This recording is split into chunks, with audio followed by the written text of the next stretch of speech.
Grandmaster Benjamin Bach, and today I'm joined by Grandmaster Christian Kurila. Christian, how are you doing today? Good morning, Benjamin. Doing great. Ready, excited for the final round. Hikaru is in tip-top shape. Great position to be in going into the final round. But I have to say, there's so many intriguing scenarios at play and so many intriguing games that we're about to show. I'm very, very excited about this final round. Yeah, and it's very exciting, and it's definitely interesting because only the top two qualify for the candidates. Yep. And Hikaru is in a luxury position, right? Luxurious position, yes. Luxurious position, exactly. Even if he does not qualify today, he will qualify by a rating. Yes. However, for many players, they are in a must-win situation. For example, his opponent, Arjun Erigaisi, he's half a point behind. He has to win. Then we have on board 2, we have Vidit with 7.5. Vidit, he's amongst the leaders, but his tiebreak is the worst. So I think Vidit cannot bank on a draw and hoping that Esipenko will lose. However, I don't want to interrupt you, Bach, but do we have a Kalashnikov?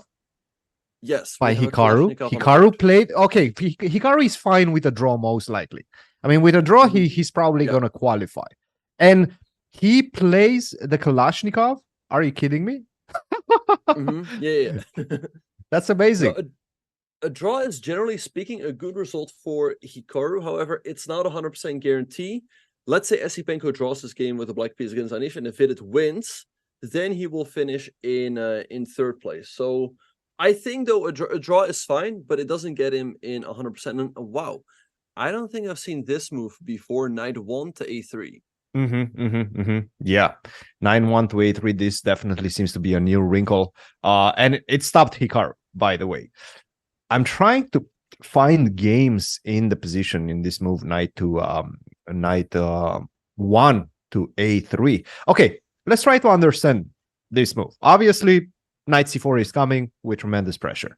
If you go a6, I would assume this is some sort of a transposition. You go a6, knight c3 back, things of that nature. We're going to see those knights jumping around with their final destination being the square d5, right? Knight to c4, perhaps, knight e3 and knight to d5. So those type of ideas, very, very typical to the Sveshnikov, and in this case, to the Kalashnikov.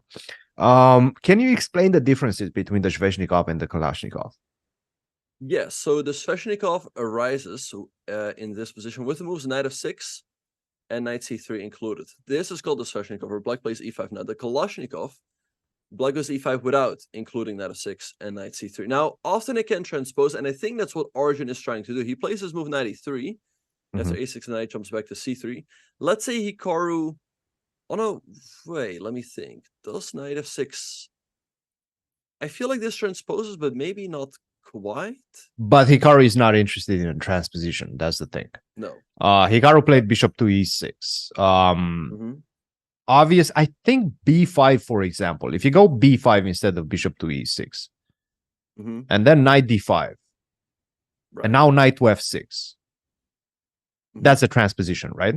Or am I? In case of I'm probably it's too early to figure things out. But yes, if you go bishop g5, it's some sort of a transposition. Quite an interesting one, I have to say. But again, knight to f6 is not the only move for black at that point. Even after b5, knight d5, you can go knight e7. And I think this is something that Hikaru is striving for. Exactly. All right, so we have bishop e6 on the board now, knight c4 by Arjun.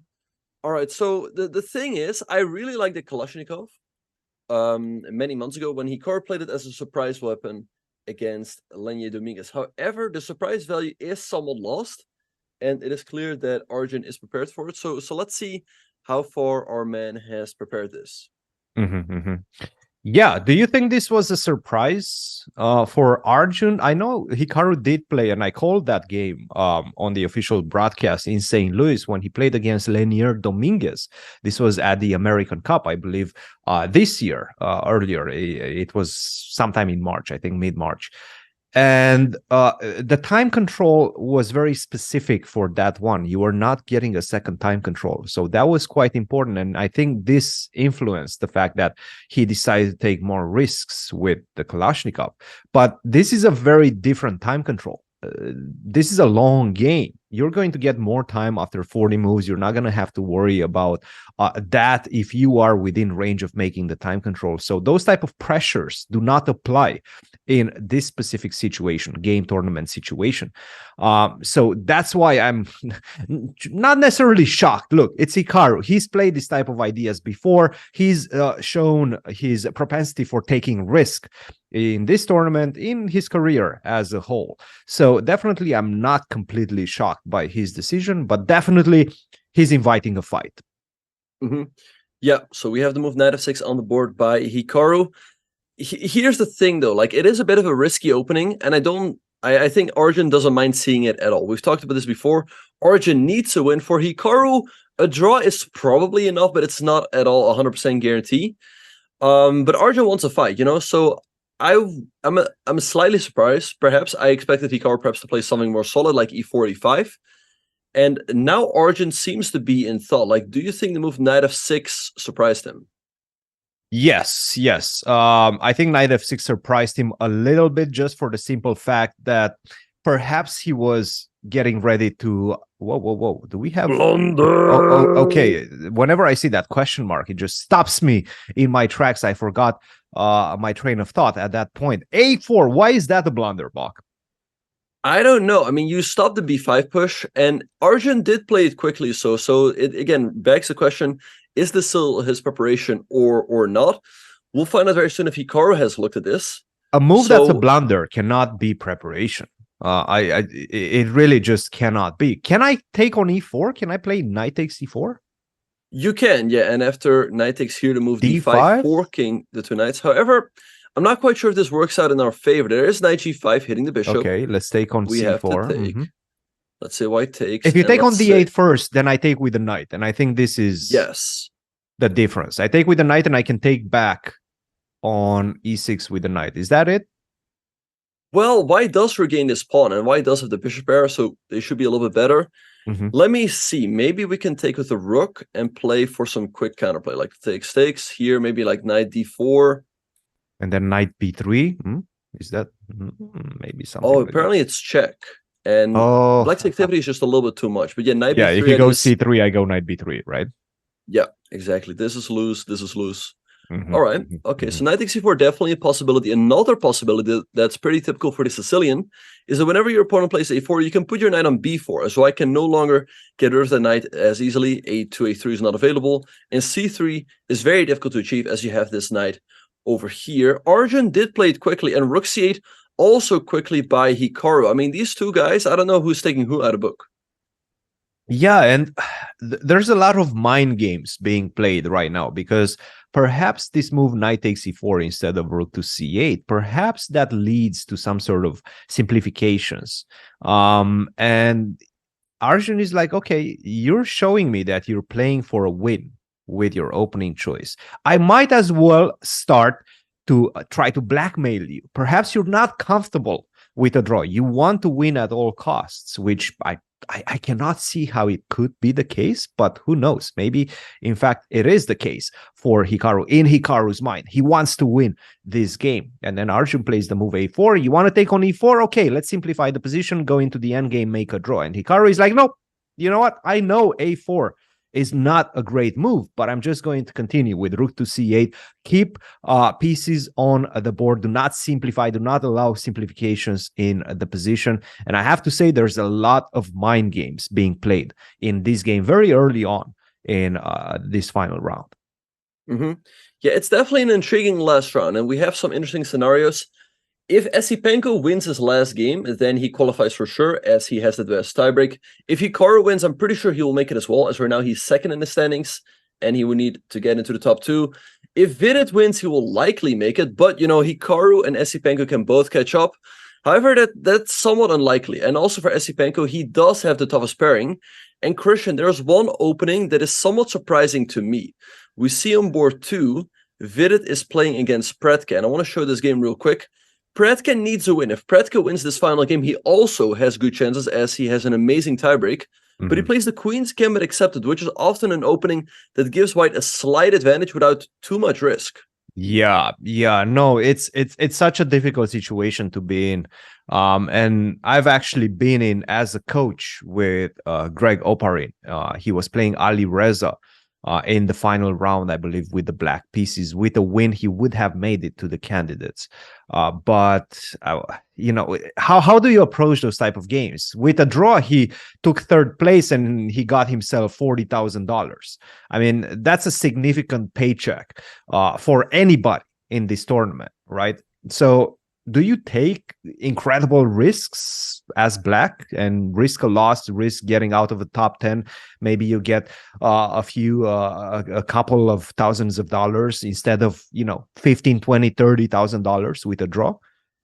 Or, you know, you say, okay, yeah, I'll go all in and just go for it. How would you approach that? It's a very difficult decision. Yeah, I think it also depends on who you're playing, right? Like, let's say you're Anish Giri and you're playing Esipenko.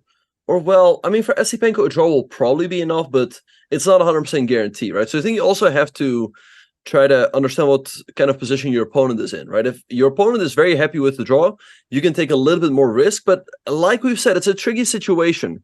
For some players, a draw is a good result, like Esipenko, but a win is, of course, even better because that gets him in 100%. So I would think for someone like Arjun, he should try to go for it, as a win will give him great chance of getting into the candidates. A draw, however, you know, still gets him a nice paycheck.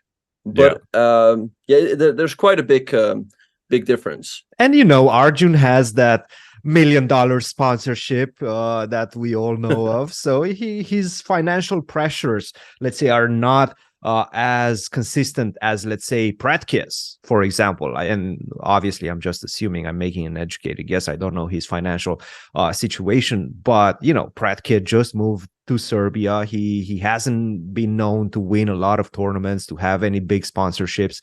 So if chess is his career, you know, getting $40,000, $30,000, that's a huge paycheck. Sometimes for a lot of these players, that's the yearly paycheck. Yeah. So we'll see how this game plays out. But yeah, and here's the thing for Vidit.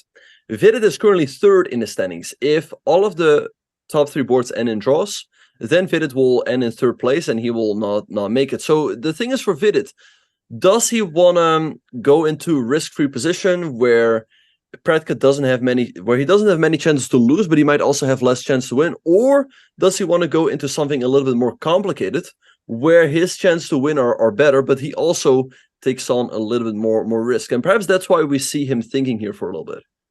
No, yeah, absolutely. Again, there's all these mind games and scenarios that you're playing through your head as you're seeing these new moves unfold in the position, and you always need to make decisions at every single corner. So this is going to be a very tense, very intriguing final round in this one.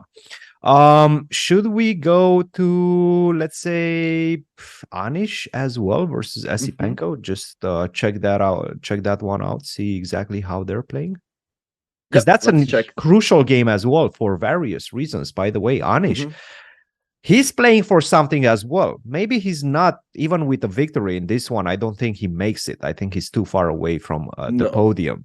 He's 1 point behind the leader, so I don't think even with a victory he makes it directly from this tournament. But what he does do is gain a lot of Grand Prix points, and he's very close in those Grand Prix standings to potentially make it from that qualification, because Fabi right now is winning the Grand Prix, but he already qualified via the World Cup.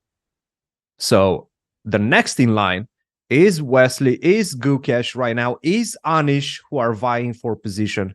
So definitely Anish is looking for a win in this one as well.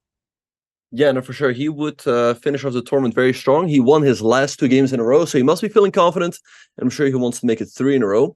And yeah, like I said, today a lot of candidate spots will be distributed. I mean, 2 spots in the 3D Grand Swiss. We will also know if Hikaru makes it, right? If Hikaru makes it today, then the rating spot will probably move on to Alireza, although there's still a bit of a race for that one.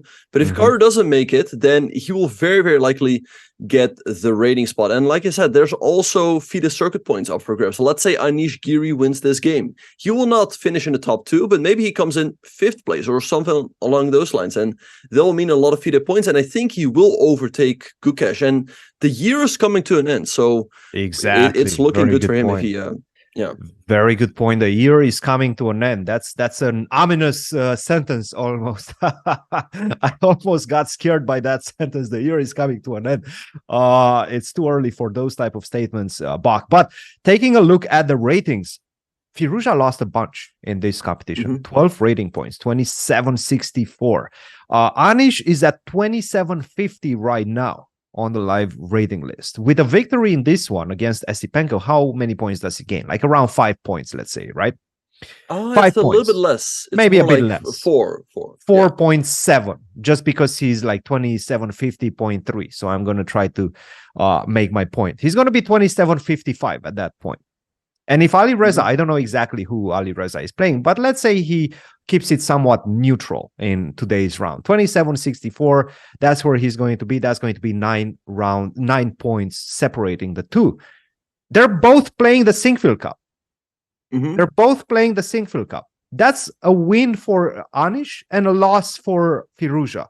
That's how you eliminate that distance between the two. So they're going to be close. Anish is definitely playing for something very tangible in today's round.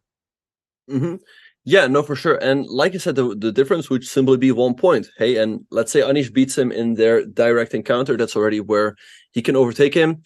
So it's, yeah, I'm sure Anish wants to finish on a high note. He is outrating his opponent by 70, 80 points. He's got the white pieces. And for Esipenko, a draw would be a very good result in this one. A draw would very likely get him in. The only way Esipenko does not get in is if both Vidit and Hikaru will win. But, you know, you're playing with the black pieces. He's playing against Anish, so I'm sure he will be happy with the draw. And he also seems to have surprised Anish here a little bit. So it's definitely an intriguing race, right? I mean, you're saying, yeah, like the Alireza, in case Hikaru makes it today, will have a cushion, but it's not an insurmountable cushion. Nope, not at all, not at all. And okay, Anish is at 2750, but Wesley is at 2752. So that's only 12 rating points. And we know Wesley's playing in the Sinquefield Cup as well.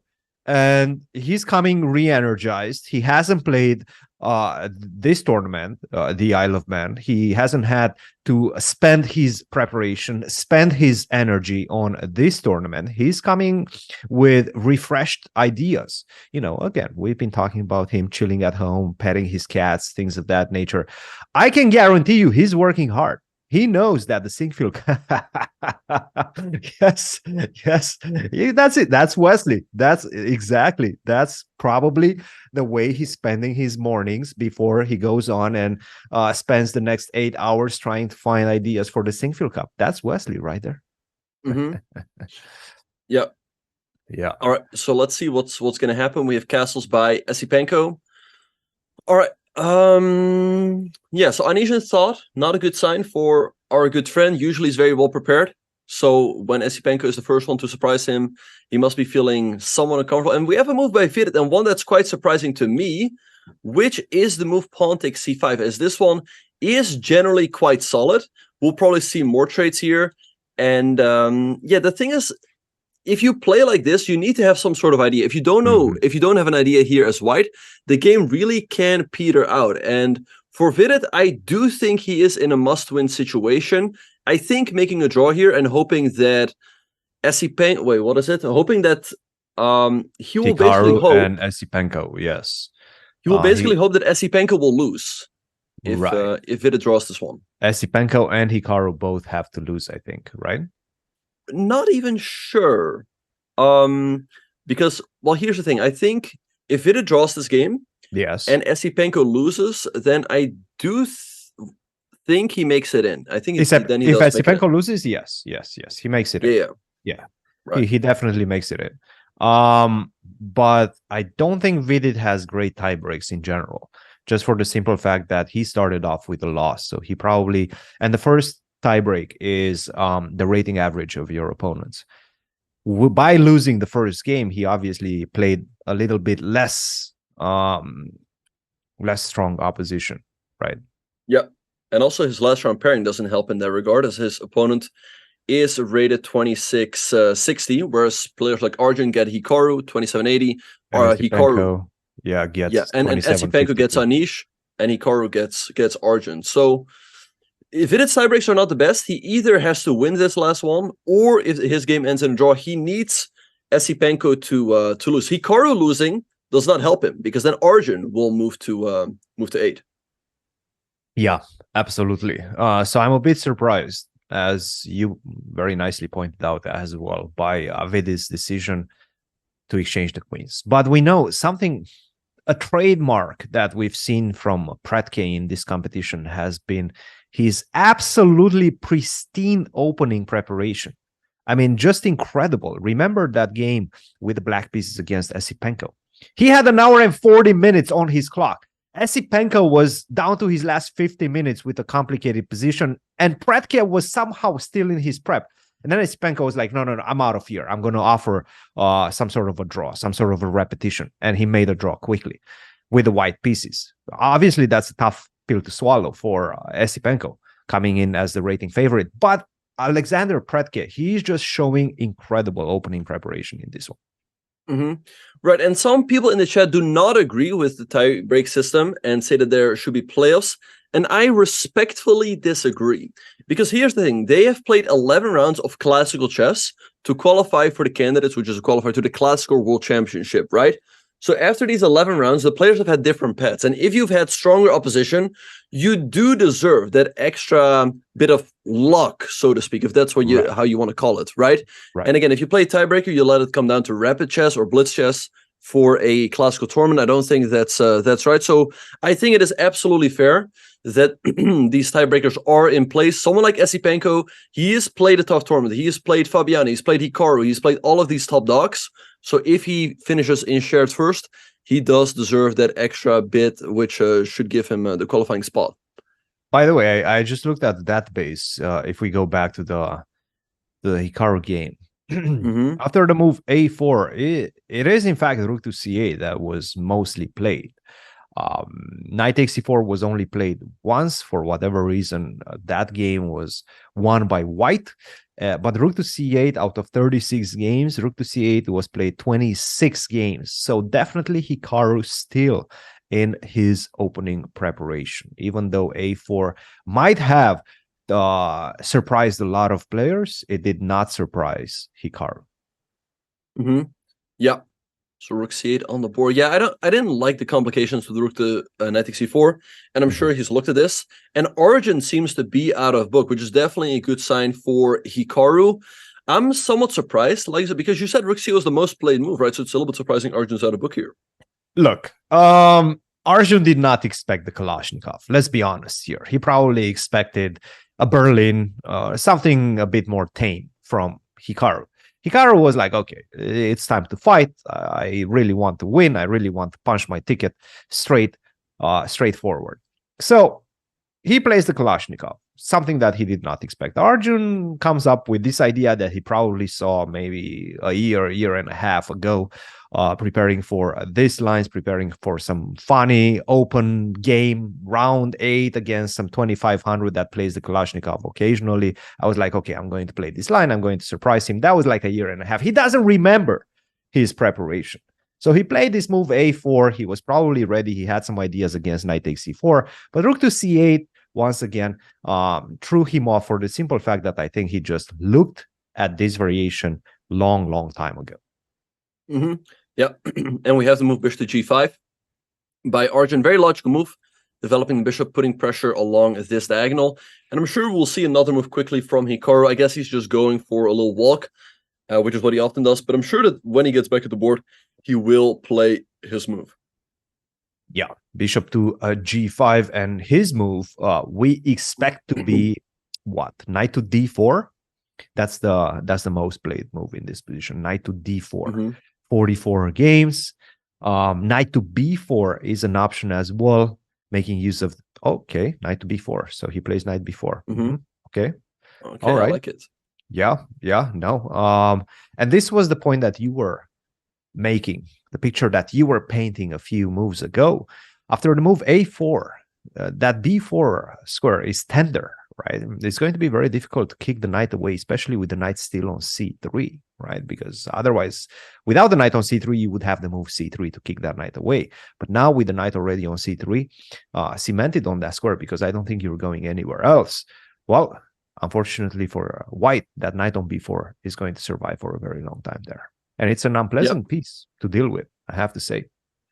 Yeah, the knight is annoying. I mean, let's look at some variations. For example, in case white takes an f6, we will now recapture, and white cannot take this pawn on d6, as after all of this, then the pawn on c2 is hanging, and black picks up a rook in the corner. So that is not possible. The question then is, how do you deal with this hanging knight on c4? Perhaps you move it back to e3 to try to fight for the d5 square. But again, this knight on b4 is really nice. It's very difficult to kick away. It puts some pressure over here. And it also contests the d5 square, which is very important in this structure. And I feel like after a move like bishop e7, black is already doing quite well. Sometimes there are some tactics like this. I don't see how to make them work right away, but I feel like Hikaru should be doing fine here. And I really like the fact that he is still in his prep. Yes, yes, no, absolutely. An hour and 40 minutes for Hikaru against an hour and 24 minutes. Look, I'm going to go ahead and call it. This was an opening success for Hikaru. Definitely an inspired decision to go for the Kalashnikov. Surprise early on. Move away from the typical tide of things in this type of situation, to play the Berlin, to play something solid. Move away from that, invite a fight. And right now he is being rewarded for that decision. So do you think this is perhaps a bit of an opening blunder by Arjun? I mean, Hikaru often plays the Kalashnikov, and the move rook to c8 seems to have taken him out of book. He should have been prepared for it. Yes, he should have been prepared for it. He should have been better prepared for it. But again, you have to understand, Hikaru can play a lot of things. The Berlin is not the only thing. The Kalashnikov is not the only thing. He can play the dragon. We've seen him play the dragon before. So Arjun, he's probably been trying to figure things out in his opening preparation. You have to understand that, you know, maybe Arjun didn't make the decision to play e4 until this morning. Maybe he was still considering d4, other ideas. You have options as white, and you have options to worry about. Once you make the decision to play a certain thing, now you have to worry about what your opponent might do. So there's a lot of decisions, a lot of steps that these players go through their preparation to get to where they are. And by the time they get there, maybe they run out of time to prepare everything, right? You simply cannot prepare everything. That's the thing. Right. Yeah, no, that's the thing. And also, I mean, yeah, today's round, it started half an hour earlier, which is, you know, not that much, right? I mean, if the round starts, let's say, at 11 instead of 2:30, then these type of things easily happen where you don't have the same amount of time to prepare. However, I feel like Hikaru's played the Kalashnikov a lot recently. Arjun did have the chance to go into this, but like you said, you also have to look at the Berlin. You have to look at the accelerated dragon. Lots of things to worry about. And perhaps that's why he forgot to look at one move, you know? And then you're sitting in there like, oh, I've looked at everything, but this one move that my opponent played, you know, which is so annoying. That's how it always happens, right? That's how it always goes, yeah. You prepare for everything, and then your opponent plays exactly what you did not prepare for. It's it's so strange how chess works sometimes. Yeah, no, exactly. Should we continue taking a stroll around the top boards? Maybe see what Fabiano and Vincent Keymer are doing as well? Yeah, one thing I wanted to point out before we go to that game is that knight e3 is an option here, which looks quite logical. Another option is to take on f6 and followed by queen takes. There is the move knight b6, hitting the rook, fighting over the d5 square a little bit more. And I guess after rook c6, you go a5. This is perhaps an option as well. And here, rook a4 is a serious idea, putting pressure on the knight. But given the fact that Hikaru is playing quickly, I'm sure he has looked at this. But let's have a look at the game between Fabiano and Vincent. Fabiano lost a tough game yesterday. You know him quite well. Yes. How do you think he dealt with that loss? Losses are very painful in general in chess. Wins don't feel as good as losses feel bad in general. You know how it is. Chess players, we generally tend to brush off the victories and then feel a lot of pain when we lose. So obviously, he was in pain, but at the same time, he already qualified to the candidates. So this tournament in that regard is not as consequential. So he can just sit back, understand what went wrong, and try to correct that without any big repercussions. Except the rating, obviously, the rating and the pain of loss. But I think he dealt quite well with it. Yeah, and also I just realized that Fabiano has been struggling somewhat against Hikaru recently, because he did lose against him in the candidates in 2022 with the black pieces. He also lost him in the last round of Norway Chess, and he lost yesterday in the Isle of Man. So what do you think it is about the styles of these players that makes Hikaru a feared opponent for Fabiano? I mean, Hikaru just caught him out of the opening. Maybe not yesterday, but he definitely got a position which he enjoyed playing. A position with a slight advantage, in which if you don't remember exactly the moves, if you don't remember the move orders, you can get yourself in trouble, and that's exactly what we've seen yesterday. In Norway, it was the fried liver. You play the fried liver, you know that your opponent probably has ways to equalize.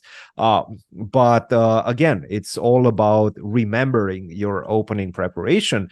And that's something that Fabi did not do very well in the last couple of encounters, and that's why he lost his games. But kudos to Hikaru for once again just finding those right spots where to test his opponent in the opening phase without taking much risk. And I think this is something that's part of Hikaru's strategy. Without taking much risks, play simple positions, and if your opponent, if Fabiano, does not remember very precise move orders and ideas in the opening phase, then you can take advantage of that. And after he got better positions out of the opening, he never let go of the advantage. So kudos to Hikaru as well. His conversion was top notch in those games that you just mentioned. Yeah, and he's got great technique, and he often shows that.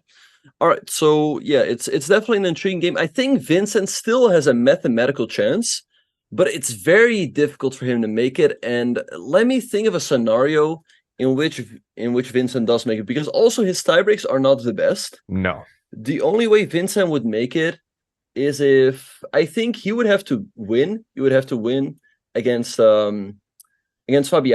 Yes. Then he would need, let me think. He would have to win. The Vidit game has to end in a draw.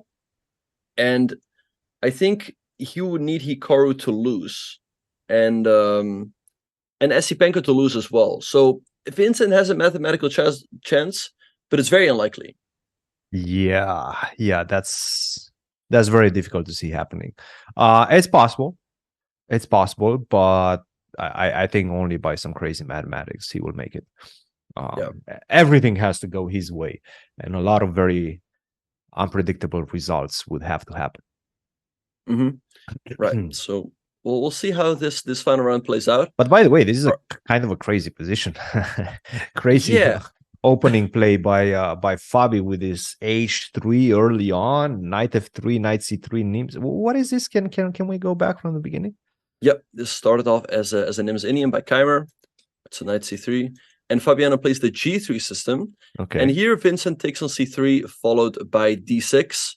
Yes. g2, knight c6. So I feel like this is a slight surprise for Fabiano. The main lines usually go here with castles, followed by d5, and then black often takes his pawn over here, which is, by the way, also what was played in the game between Magnus Carlsen and Hans-Moke Niemann, a game that nobody ever talked about.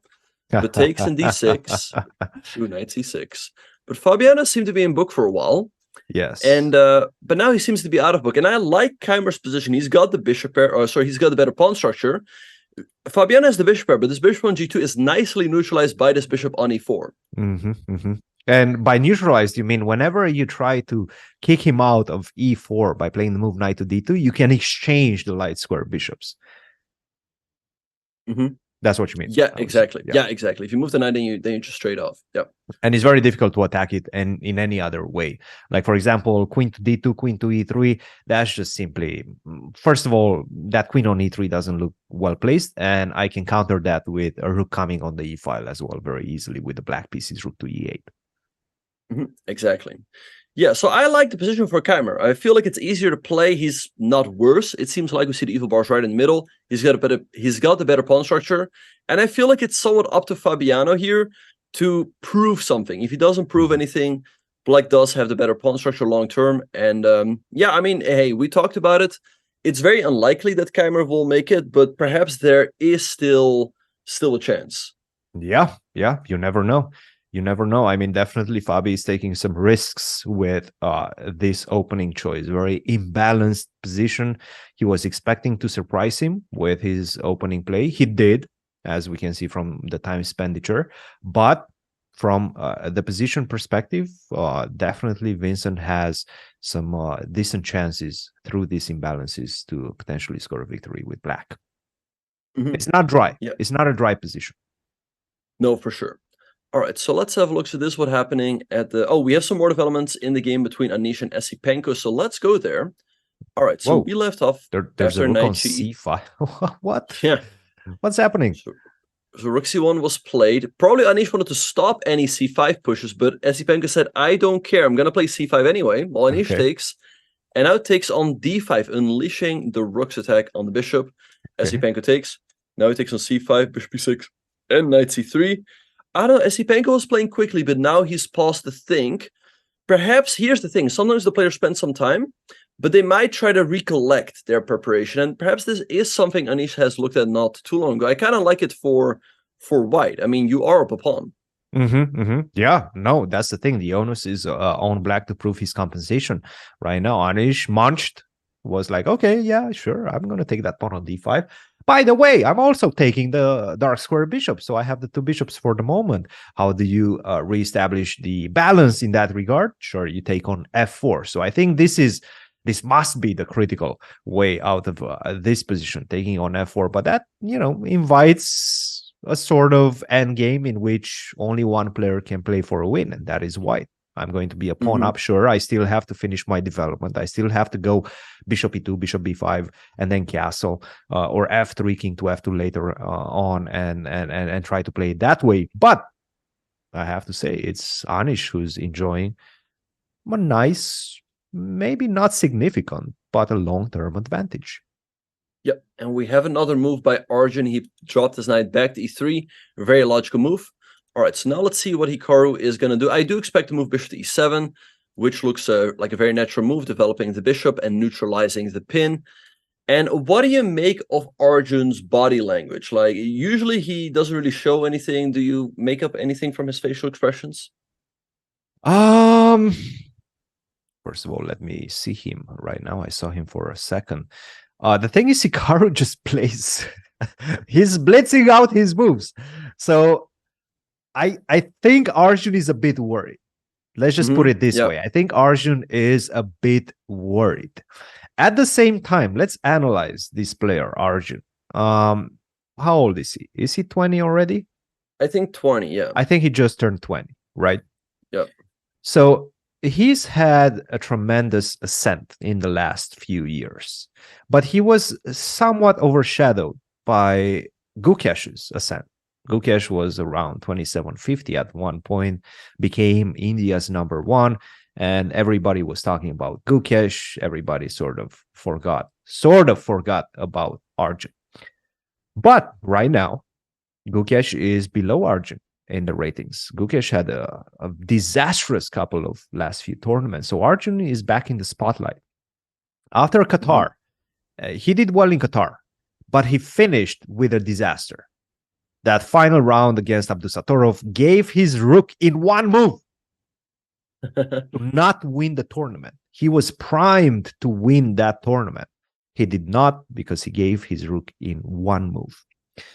Then he comes back to this tournament, to Isle of Man. I mean, it's very difficult. That's the type of blunder that stays with you for many, many years. It's in your nightmares for many, many years, right? But then he comes to Isle of Man and he plays a tremendous tournament, a really good tournament, wins a lot of rating points. Right now, he's in the discussion as to who's going to win this tournament going into the final round. So he's definitely showing poise. He's definitely showing resilience. He has the mind of a champion, Arjun Erigaisi. So definitely, he's seen this before. He's been surprised in the opening before, but he has the mind of a champion, and I don't think that's going to face him much. Yep, no, for sure. So yeah, let's see. He is already down 28 minutes on the clock. I like Hikaru's position. I often play the Sicilian myself, and I think Black's got a good version here. The knight on b4, again, cannot be easily challenged. You have nice pressure along the c file. The bishops are nicely placed on e6 and e7.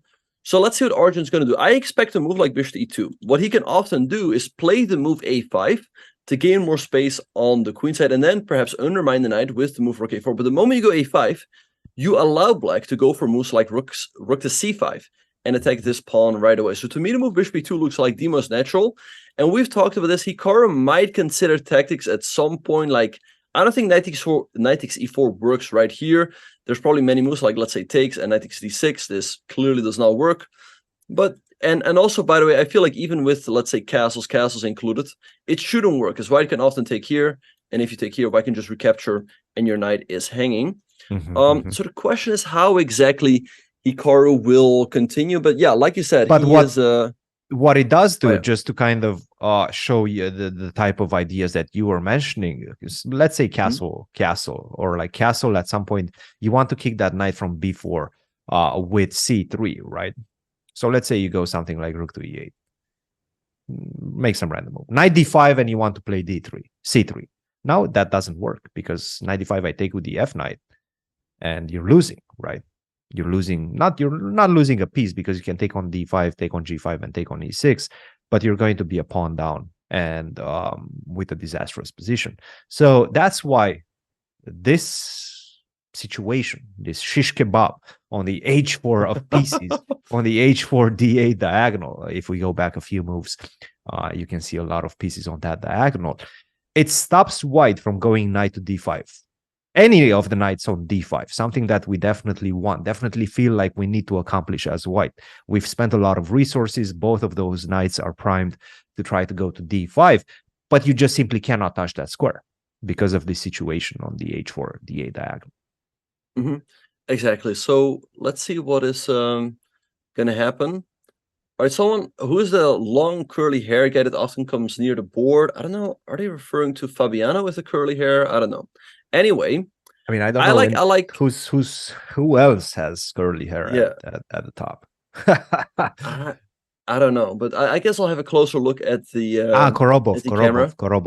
Korobov, yeah. Yeah. All right. Anyway, I like Hikaru's position, and I especially like the time on the clock. And for Arjun, this is not how he wanted the opening to go. Hikaru's got a comfortable position, more time on the clock, and I was just thinking, let's say Esipenko loses, which is very much possible. That's right. Right him in the back, looking over Arjun's shoulder right now. That was Esipenko. Will a draw already guarantee?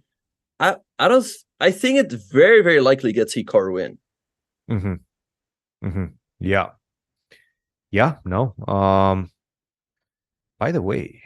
Yeah, almost certainly, actually. I think if Esipenko loses a draw, we'll get Hikaru in. Esipenko is still blitzing out his moves, more or less. After that knight to c3, he did, in fact, take on f4, take on d8, and now he's giving up another pawn with his last move, knight to f6, inviting Anish to take on b7. So let's have a look what happens if you actually do. So his idea is to go knight d5, attack the pawn on f4, and also put pressure on this knight over here, like... And the pawn on a2 as well. Yeah, let's say you go f3, then potentially you can take here and take over here, which is an idea. And if you take, well, then Black gets a lot of moves with tempo. You recapture with the bishop, attacking the rook and the pawn. And Black should be able to draw here. So Esipenko must be feeling quite good. He's still in his... I don't know if he's still in his prep. Perhaps he took some time to recollect his preparation. And for Anish, it's always annoying when your opponent is playing quickly and knows what he's doing. Yeah, no, I have a feeling that Esipenko has seen this position in his preparation. Perhaps, as you mentioned, he just took a few minutes, tried to make sure that everything is correct, everything is tight. But it does seem like he knows exactly what he's doing in this one. Mm-hmm. Yep. So let's see what is going to happen here. Let's see also what's happening in the Vidit game. We have more moves. So we left off after pawn takes c5. Predka recaptured. The queens were traded. Bishop b2, king e7, knight bd2, bishop d7. Bishop d7 might be perhaps a bit of a new touch. I thought that black usually goes b6, bishop b7, and knight bd7. But Predka super well prepared. Bishop d7, knight b3, bishop b6. And again, it's up to Vidit. If Vidit doesn't show anything here, black should be fine. And again, Vidit would be in a tough spot. If Esipenko holds, yeah, here's the thing. I think if Esipenko holds, then Vidit does not make it in. I Yeah, think that's how it works. yeah, yeah, yeah. No, I think you're spot on that one. No, Vidit is in a dire situation given the position, given his tournament standings. I don't see how Vidit is making it if he doesn't find that imbalance. And you made a very good point. If you don't have an idea, everything is going to fizzle out. This is already an endgame. This is already a very symmetrical endgame in terms of pawn structures. It's very difficult, and it has been analyzed so deeply, right? And you know that Predke has looked. This is one of the main things that you need to look once you start looking at this opening, when you start preparing this opening for your repertoire. This is the main end game that you look at. So Predke definitely knows the ins and outs of this situation. I have a very hard time to see Vidit creating any huge imbalances right now. Hmm. Yeah, but again, I am somewhat surprised, and we have to move bishop d2 on the board by Vidit, threatening an annoying check over here on b4. Yeah. Perhaps knight c6 to just stop it. But I'm somewhat surprised by Predke's opening choice. It's very solid, but it's very difficult to get any sort of winning chances here. And with a win, he would have a very good shot of making it into the candidates, as his tie break is amazing. But I don't see it happening here. Nope. Unless Vidit overpresses. That's the only scenario I can see him winning in. Do you think he's going to overpress? Do you think he, again, it's, I guess it's the same question over and over. Vidit with a draw makes very good money. He doesn't make it to the candidates, but makes very good money. With a loss, he doesn't. What do you do? You got surprised. What do you do? What do you do now? I think you it's go unlikely, crazy? but yeah, I think it's unlikely, but you never know. It could happen. It could happen that he overpresses. He realizes, like, hey, I need to win. Like, let's say Esipenko's holding the draw, right? Then he needs to win, right? But I don't. It's not really in Vidit's style to take too much risk and overpress. Yeah, yeah. No, I tend to agree with that. And as you can see, Bishop D2, Knight C6 immediately responded. Makes a lot of sense. By Predke, you try to defend against Bishop to B4 is, even if you don't know the theory, Knight to C6 is the one move that you make him pretty much instantly. So yeah, very tense, very tight situation in this game as well. No moves in Hikaru's game. Arjun is still thinking after this last move, Bishop to E7, which is just incredible for Hikaru's chances. An incredible sign for him that his opponent is spending so much time in a position that Hikaru is has analyzed at home. Yeah, so it's looking really good for Hikaru. A win will get him in for sure. A draw, most likely, but it's not a guarantee. So we'll see what's going to happen. But for now, we are going on a very short break. But don't go anywhere. Keep sending Hikaru your energy, and let's hope he will make it to the candidates. And we will see you all in just a few.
And welcome back, everyone, to the final round of the FIDE Grand Swiss 2023. Christian, while we were on break, some more moves have been played. We left off after bishop d7, and after bishop e2, Hikaru played the move knight to g4. Look at this double exclam, and the variations seem to work out for him. Yes, absolutely. And by the way, he played it after, I think, of 1 minute and 30 seconds. Probably he was like just strolling around. No, knight to g4. Great move. Still his preparation, it seems like. The question is, bishop takes e7 is going to be met with what? Knight takes e3. Is that it? We're going to see some simplifications. So let's say you take d1, or I guess we cannot do this. Yeah, I guess we have to take here. And I quite like black in this endgame. Like, let's say you take, we're going to recapture with the rook to defend this one. And it looks quite even, as both sides have 2 rooks, a bishop, a knight, and 7 pawns. But what I like for black is that these pawns are on dark squares, and they have the light square bishop, right? So black's bishop is a little bit more active. Again, this knight on b4 is pretty active on the b4 square. This one is a little bit awkward to protect, and you can follow with king e7. So I would already prefer black in this position. Yep. And knight to g4, at least according to my database, is a novelty. Knight to g4 was novelty. h6 was played before. Castle was played before as well. Hikaru comes with a novelty. Knight to g4. Very exquisite play, I have to say. And after knight to g4, is Hikaru just slightly better? If we're going to go into this endgame, and I'm not really sure you have any alternatives, any good alternatives as white. Well, as I was saying that, he took with the bishop on g4. Yep. Okay, so bishop takes g5 now is forced. You have to take this one. All right, so I assume Origin wants to take on e6. Hikaru is going to recapture with the pawn. And here we have an interesting position. We see that black has the double pawns, but they actually work out quite well for black because they control a lot of squares. And black can potentially take here and give white double isolated pawns. And if you don't want that to happen, well, your knight doesn't really have any good squares to go to. So I already like black's position. One thing, though, is that Origin does have this check on h5, but I guess we could just block with the pawn if we want. Just block with the pawn. Just go g6. Yep. I think this is already better for Hikaru. Not gonna lie, this looks already better for Hikaru. And let's go to that variation, because I think this is what Arjun has in mind. So check g6 and you go queen to g4. The idea being that if you do go queen to e7 and defend the pawn on e6 like such, or queen to f6, anything that protects the pawn with the queen, protects the bishop on g5, continues to protect the bishop on g5 at the same time, you have this problem with the rook on c8. So I can go knight to d5. I see ideas of knight to d5 in the position. Which I'm not one? sure. Yeah, that's a good question. This one? That's a good question. I think that one, but now you take, right? How is this one? Take.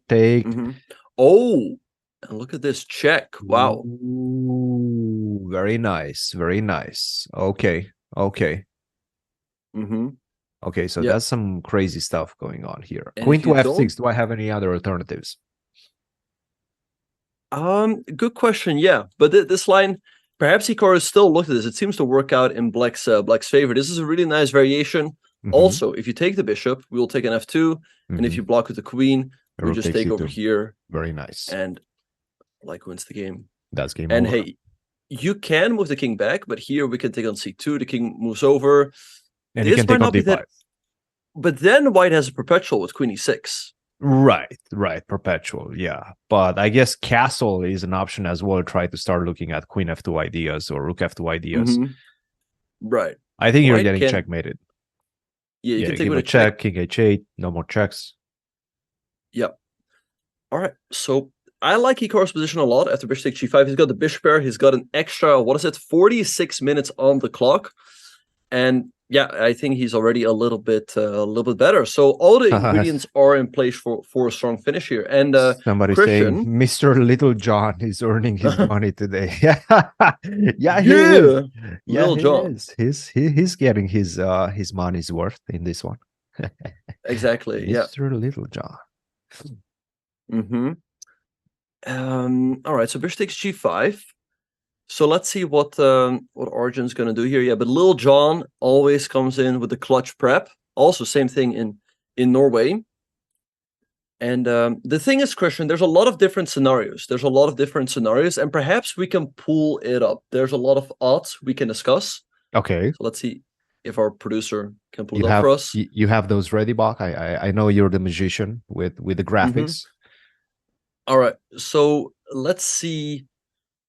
Okay, wow. Okay, so if Esipenko wins, he makes it into the candidates for sure. If Esipenko draws, he has a 93% chance to make it as well. So draws a very good result for Esipenko. If he loses, he doesn't make it in for sure. All right, Hikaru, if Esipenko wins, has a 61% chance. And Hikaru basically is hoping that Esipenko should lose. And look at Vidit's odds. Vidit's odds go up dramatically in case Esipenko loses. Now for Hikaru, if Hikaru wins, then he's in for sure. A draw is a fine result, but not a great result. And Vidit also has to win. We see he has a 98% chance to make it, if that's the case. What if Esipenko loses? If Esipenko loses, then Vidit's chances go up to 87%. Because he can make a draw. He can make a draw at that point. Yes. I think so, yeah. Yeah. No. And I have to say, the game between Vidit and Pretke, I don't know how it's not going to be a draw. The game between Anish and Esipenko, look, I understand the position is very simplified. Likely still a draw in that one. But finally, Esipenko is thinking. Finally, Esipenko is out of his preparation. So that bodes well for Anish's confidence, for Anish's situation in this particular game as well. He's a pawn up. I understand. Rook to b8, maybe just the simple defense of the pawn on b7. Maybe we can move to that game for just so Anish, right? Yes. Or Pretke? Anish? Yes, Anish. So this one, after the move f3, which I sort of like. This is what he played. How do we analyze this position? F3 makes a lot of sense, right? After the move knight to d5, knight takes d5, bishop takes d5, there's no pressure on g2. I can just simply play the move a3. I go king f2 next. Now the bishop on d5 is working against you because you don't have the idea of rook to d2 after my king goes to f2. So it does look like this position could be quite unpleasant to defend for black. Yeah, the onus is on Esipenko to be precise here. If he's not, then he's just down a pawn and he is going to have to suffer. So we saw in the graphic that if Vidit makes a draw, well, so here's the thing. If Vidit wins, his chances to make it are incredible. If he makes a draw, however, he still has a 29% chance. And I think that 29% is based almost purely on Anish winning, right? Anish is the rating favorite. He does have the white pieces. So I think that's where that 29% mostly stems from. He does need Esipenko to lose in that case. Yes, that is precisely the reasoning behind those percentages. And I don't know how those percentages are calculated. Perhaps there's some subjectivity to it as well. But given, and this is before, these percentages are before the games have started, given the situation that we see right now, Esipenko trying to defend with a pawn down, definitely some compensation, definitely maybe still within his preparation, but Anish is going to press for the remainder of the game. We also know that Anish is very motivated to win. We discussed this at the beginning of the show. He wants those Grand Prix points. He's not qualifying to the candidates via this tournament, but he has a great chance of qualifying via the Grand Prix points if he does well in this particular event and grabs a lot of points. So definitely Anish very motivated. And as he mentioned on his Twitter yesterday as well, he just beat a legend. He's feeling good. You know, he beat yesterday a legend with black pieces, Hans Smoke Neiman. Definitely feeling good. A lot of beaming with confidence. So definitely Anish in a good spot right now. Yeah, so let's see how Vidit is doing. Vidit, a win for him would be amazing. So we left off after bishop d2, knight c6, bishop c3 was played, keeping an eye on the g7 pawn, so he cannot move the knight right away. But rook h8, a very solid move by Pretke, now 94 or knight e5 is going to follow. And I think as black is doing absolutely fine here. So I don't really see it happening here for Vidit. I don't know. I feel like in this game, the only way either player can win is if the other one takes too much risk. And I think it's time for us to remove those odds right now so that we can see the analyzed position. We've gone through the odds. Now you understand what these players are playing for. There's a lot at stake, and there's a lot of potential scenarios in this one. Rook to g8. Now that's a funny looking move, isn't it? Yeah, but yeah, it does protect the g7 pawn, so he wants to move the knight on the next move, either to e4 or d5. So I think Predka really shouldn't have much to worry about. Perhaps Vidit still a very slight edge, but yeah, I don't see it happening. I think this game is going to end in a draw, and Vidit is going to have to pray that his good friend Anish will beat Esipenko.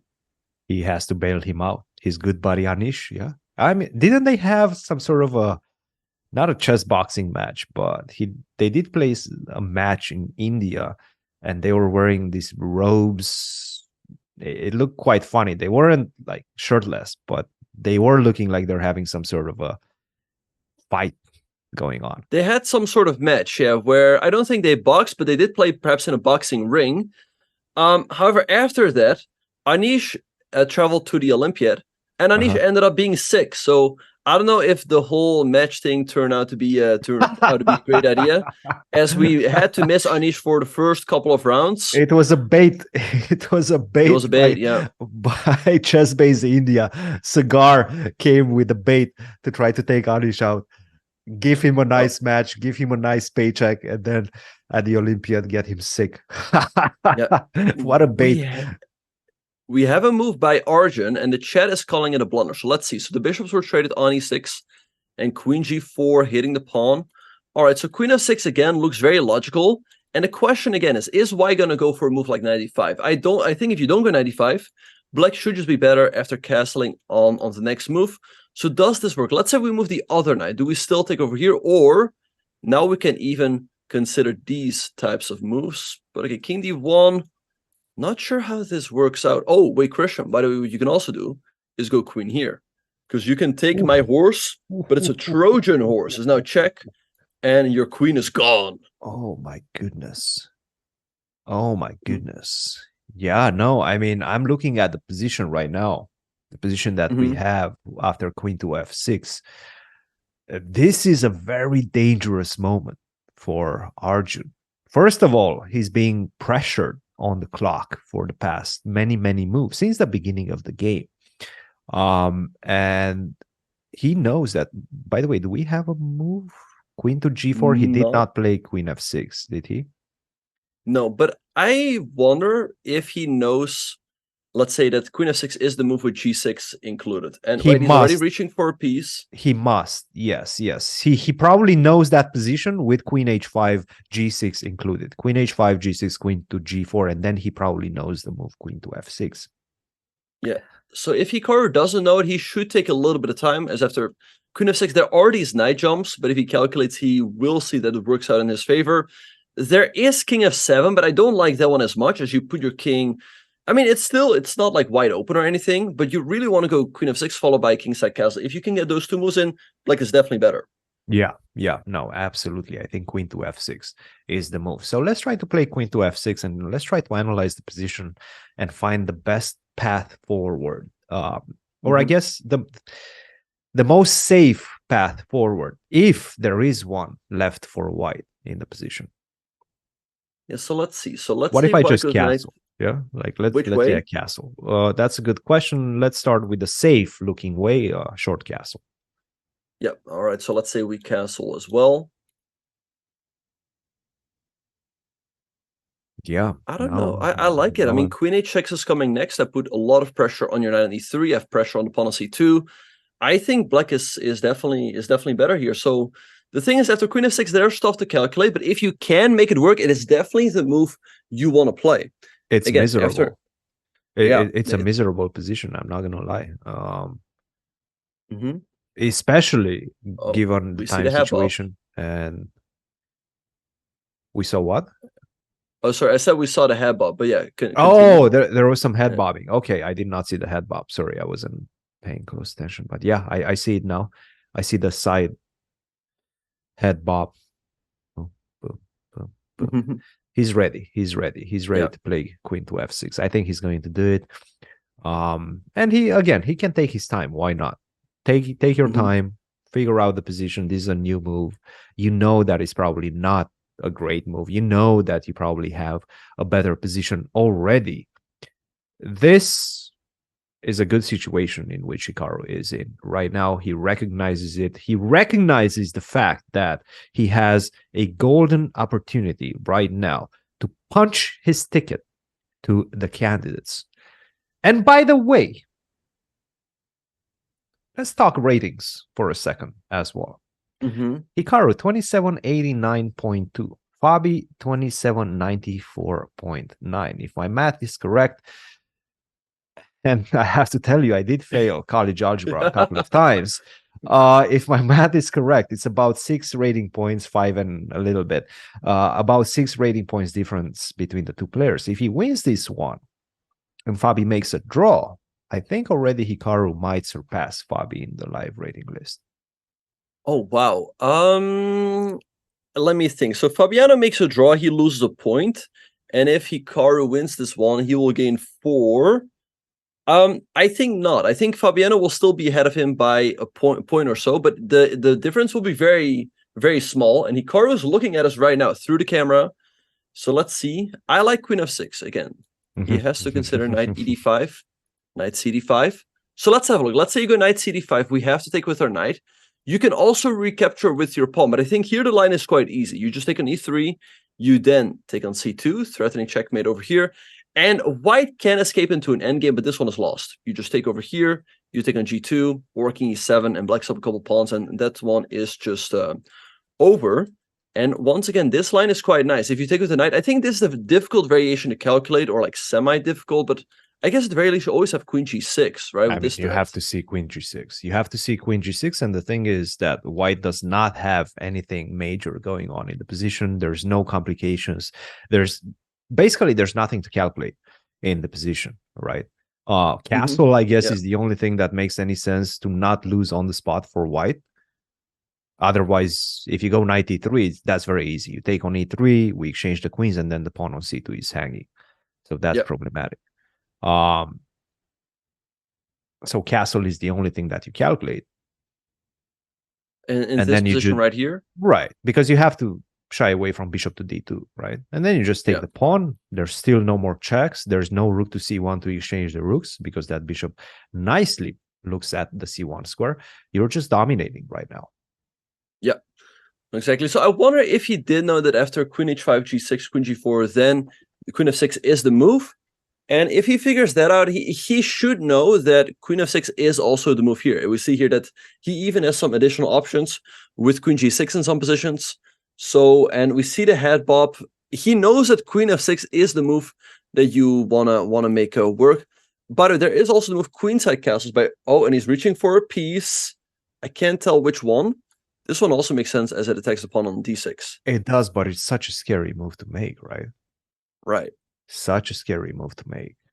I mean, I understand queen takes f2, queen takes g5, but there's so many pieces on pre right now. Queen f6 on the board. Queen f6. Let's beautiful. go. Yeah. Let's go. Yeah. The head bob. All right. Okay. So let's see what Arjun's going to do. Okay. So let's have a look at those variations. Queenside castles, as you said, is a scary looking move, but d6 is hanging.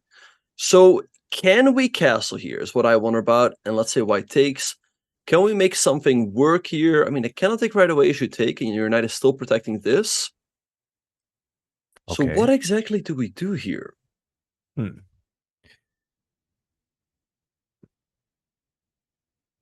Let's see. It's not Let's try to figure things out. Okay, h5 doesn't really make a lot of sense. You take. Oh, wait! Look at this. You can sack the pawn. I can indeed sack the pawn. Yeah, that's a good one. And this one is not hanging anymore. Okay, so f2 is hanging. So I guess you have to go rook d2. but then I to take on defend. f2, right? Right, and you can take over here, but after rook d2, Do you really survive yes, this? That's crazy that you survive this. It looks scary, but you might. Hmm. Right? I mean, the queen is coming back as well. But apparently, black's got the crazy rook takes c3. Whoa! And knight to a2, and then knight takes c3, and you actually checkmate, aren't you? Oh, because if you take check and the king is forced up. Yeah, this is over. I mean, these are some crazy lines. Look at those 2 pawns on e6 and a6, taking away all the running squares from white's king. Very nice. Very nice geometry right there. Yep. All right. So, yeah, Arjun in trouble here. Is he going to go queenside castle? It's very dangerous. Like we said, you step into this open diagonal, also in this open c file. So, I don't know. And he's already way down on the clock. Already what down move are 45 we on? minutes. What move are we move on? 15. Okay, I mean, move 15 with 45 minutes on the clock in this complicated position. This is already starting to feel like you're entering time trouble zone. Yeah. No, it's a tough situation for Arjun. I mean, I'm sure he expected more from this game. I think he wanted to fight for the win, but it feels like it's all Hikaru now. Hikaru up a lot of time. He's got the position. So Arjun must not be feeling good. Yeah. No, this is the danger zone for and he knows it. I mean, you know this type of situations. You feel when you're entering the danger zone. As already an experienced player, he's only 20 years of age, but he's had a lot of experience at the elite level. So definitely Arjun starting to feel the pressure. He's in the pressure cooker right now. And Hikaru is, letting him stew. He bounced off immediately after he played Queen F6. Letting him cook. Let him cook himself. Yes, let him boil down his thoughts. Why not? Exactly. Yeah, and I don't know. I guess Arjun is still looking at those moves like knight ed5 or knight cd5, but he must realize that it's very likely that those moves will work out, right? So then he will probably settle on a move like castles. Again, the big question is, which direction is he going to castle in? Perhaps kingside castles, as you feel like, hey, it's the safe move. I don't want to enter complications down so much time. Was that Gucci Reza in the back in the red sweatshirt? Is that his sweatshirt? He is wearing a red hoodie. Yeah, he is wearing a red hoodie. And Balenciaga red. Yeah, that's it. That's it. Is that Balenciaga? No. Jordan, he is wearing a Balenciaga sweater. Oh, that was Jordan. Okay, so yeah. So what is our boy Ali Reza wearing? Apparently it's Supreme. Supreme. Okay, I mean all these brands, man, changed. Chess has changed in the last few years. I mean, you see Balenciagas, you see Supremes. Those are like $1,000 sweaters right there. Do you have any $1,000 sweaters, Bach? Come on. Be frank with us. Do you have some Balenciagas? The answer is no. Like at some point, I just figured that I feel like let's say a $20 shirt or a $50 shirt might just be as comfortable and as nice as like an expensive sweater. So I feel like there isn't a whole lot of point to spend a whole lot of money on sweaters. I wonder if you get in trouble if you just like buy a cheap sweater and then you just like write down Balenciaga on the back or something like that. Yeah. All right. Thank you. And well, here's the thing. Like I've heard that my cats brought me the coffee. I heard that if you have a personal sponsor, FIDE doesn't like it. FIDE doesn't like it, and you might have to give some sort of simul if you wear a sponsor at the FIDE Grand Swiss. Okay, yeah, and somebody's saying that's happening all over the global south. Yeah, I mean, yeah, that's right. You have a lot of fake Balenciagas and fake Yves Saint Laurents and whatnot. Yeah, cool. Yeah, the best piece of clothes, the best outfit you can wear as a man is a six-pack, Christian, and that one is free. Oh yeah, I know that. No, do you have a six-pack? I don't have a six-pack. Unfortunately, no. I don't. But I know you are in pretty good shape. Like you always do some yoga every morning, right? Yoga? No, who told you that? I don't do any yoga. I thought you did, or you work. Like I know you're a gym man. You know yoga, but you do some sort of workout. Yes. I do kettlebells and jiu-jitsu. Those are my two. Okay, nice. bread and butter, as they say. Yeah. What do you do, Bach, for your physical training? Because you keep in good shape also. You know the importance of keeping in good shape as, a strong player.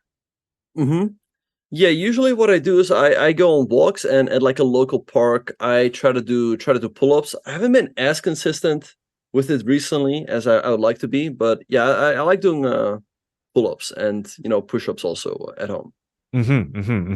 So you're kind of a calisthenics man. You would challenge Danny Dubov in a pull-up competition. I'm not as good as him at that. Yeah, I'm still a noob in that regard. Yeah. Danny Dubov is pretty good for sure. Yeah. All right. Queen to f6. He's down to his last 39 minutes. That's rough. An hour ahead almost on the clock for Hikaru. Hikaru must be feeling good. He must be feeling very good. Yeah, he's got a nice position with the black pieces. Often you're happy to get an equal one, but here he's already better. He's up almost an hour on the clock. So what more can you ask for, Yeah, no, this is an absolutely perfect scenario right now for Hikaru, for his chances to qualify directly to the candidates. He must be feeling good. And tell us a little bit about those type of moments, the adrenaline rushing, you getting closer and closer to a specific goal. You've played World Cups. You've been in this type of crazy situations where everything is hanging on one game, everything is hanging on 1 second. How do you experience those adrenaline rushes? Yeah, Hikaru must definitely be feeling excited. He feels he's in a good situation, but he's still very far from a win, right? So it's very easy to get ahead of yourself, but he must definitely be feeling some excitement because he knows, like, hey, if I win this game, I'll make it into the candidates, right? Even though his chances to make it are anyway very, very good. But he must definitely be feeling some excitement, and it will be up to him to keep himself calm, not to get ahead of himself. Just keep finding the best moves. And so we'll see how he will handle it. But I like what he's doing. He's not, getting too nervous and freezing, taking too much time. Hikaru actually said that in the last round of the candidates against Ding, he plays quickly, and perhaps that's his way to deal with the pressure because he wants it to be over with, That's the tendency. That's the tendency. You just want the pressure to subside. You just want it all to be over. Whatever the result is, obviously, you would like it to go your way. But generally, the tendency, the human tendency is to try to get that tension out of the way. Just finish with that and get it over with and move on to your next goal. But yes, that's a dangerous state to be in for sure. Yeah, but a very dangerous state to be in is the one Arjun is in right now. 37 minutes and ticking down. He's not close, it seems, to making a move. Although, he's always he doesn't show any emotion. But the situation right now for Hikaru is great. So perhaps we can check in at the other board. Wow, we have another move by Esipenko, but not one I expected at all. He plays the move H5. Whoa, you're giving me that pawn? I'll take on B7. Hey. Yeah, what is his idea? Let's take it. Let's take the pawn. Munch on the pawns. Oh, we have a move by by Arjun. He played kingside castles, but now I feel like Hikaru has a very comfortable game if he just castles himself. Yes. And I don't think castle is a difficult move to make. I mean, you just play it. At this point, you just go castle. Yeah, even another easy move for Hikaru, right? Yeah, another move in which he doesn't have to calculate. And he played it. And exactly. Yeah, so this is great for him. His moves are easy, they're intuitive. Get rook 81 on the board, and here we like queen h6, another move that to me feels quite intuitive, putting pressure on the knight. And how does white even defend, right? I would be looking at queen e2, defending the knight, and defending this.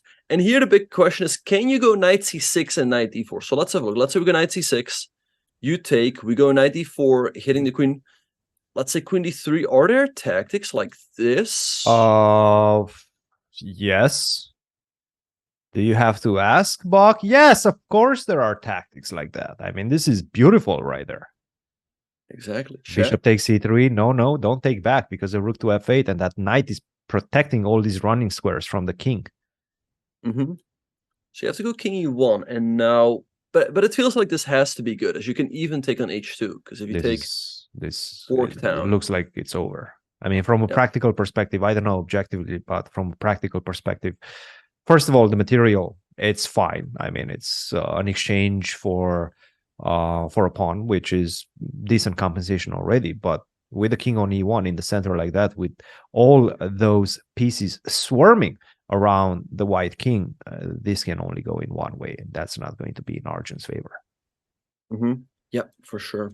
All right, so let's check this out. I like queen h6. To me, it looks very natural, putting pressure on the knight. I do expect Argent to defend with queen e2, and I'm sure Hikaru's looking at this. You can play a move like rook cd8 or rook fd8, but that's passive. Then you're taking a step back. That being said, I'm not sure. Like, there's also knight g4, threatening the queen with a check. You go here. White can take knight d4, queen d1. It looks dangerous, but I don't see an immediate knockout just yet. Would you say that Arjun right now, given the situation, dire situation that he's in, do you think he's already looking to pull the brakes? Already looking for ways to equalize the position as fast as possible, liquidate and go into an endgame, make a draw? Yeah, no, that would be great for him right now. But I don't think Hikaru wants to allow it. I think Hikaru is definitely looking to pawn. And we have GM Canty in the chat. He says, "Let's go, boys. How are we looking? Things are looking great today, Canty. We are up almost an hour on the clock, 50 minutes, and Hikaru already has the better position. So what more can you ask for with the black pieces? We in here. We in here. We in here. Yep. We in here. Yes. Yes. We're not going anywhere. We in here. Yep. We're not in there. We're in here. That's right. No, we're not there. We in here. Absolutely. Yep. Absolutely. Beautiful position, I have to say. Rook a d1, and I think Hikaru, I'm not gonna get ahead of myself and say he has it in the bag, but he has an amazing position. Everything he could have hoped for out of his opening. Yep. So great situation here for Hikaru. Okay, let's see what he's gonna do. Again, I think it's a pity if he spends a passive move defending this one. I mean, you don't want to move your rook from the f file. That's an half open line. You also don't want to move your rook from the c file. You can play rook c6, but then you no longer have that maneuver of knight c6 to d4. So I think we will probably see Hikaru taking his first serious think of the game here, as there is quite a bit to calculate, right? Again, you want to make queen h6 work, but there is queen e2. The thing also after this knight c6, knight d4 maneuver is that the rook on d6 might get trapped in some variations, right? Although I don't see right away how, but let's have a look. Like, let's say you go here, queen h4, takes, knight d4, you hit the queen, and the queen has to keep defending this one. Queen e1, and now apparently there's bishop f4 with the threats of h5 and queen e7, trapping the rook over here. Bishop f4 is not an easy move to make because you're running into g3, basically. You're just running headfirst into g3. That's a fork, but obviously you have queen to e7 ideas and you should be fine. Maybe even queen to h3. Is queen to h3 a move in that position? I think so, yeah, because if you take, maybe there's just rook takes, putting tons of pressure on. There's some knight f3, there's the knight on g4 hanging. So, no, definitely a lot of options for black. Still plenty of things to calculate. Look, it's easy for us to say it from the comfort of our homes with the engine help, with the chat at 3300, sitting there and just like giving us all these crazy moves. It's very easy for us, but for the players over the board with so much tension on their shoulders to calculate everything and make those decisions, allow ideas of G3, calculate all these complications. This is not easy stuff, right? And Hikaru is going to need all those extra minutes on the clock. Now, and this is where the clock comes into play.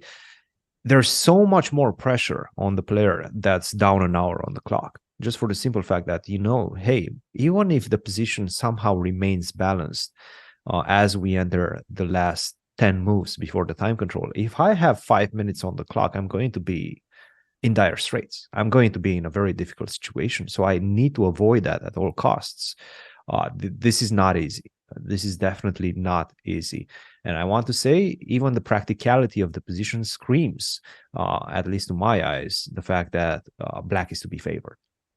Yeah, no, for sure. I think if Hikaru can keep up the pressure, then then his chance to win are great, because he's got a good position, he's got a lot of extra time on the clock, but you don't want to force the issue, right? You don't want to force the issue unless you are sure, right? So these lines that we showed, they can work out for Hikaru, but they could also turn out to work out for Argent. So that's why, again, I do expect Hikaru to go for a bit of a thing here. By the way, a safer move, if you don't want to go these lines with Queen H6, is the move Knight C6, rerouting the Knight to D4, because now Rook takes D6 is completely out of the question, as we can take the Knight and the F pawn is pinned. So Hikaru might be tempted to play this one. There's less calculation involved. You reroute your Knight to D4, and it also feels like black keeps a dominant position. I think he's going to go for that. Yeah.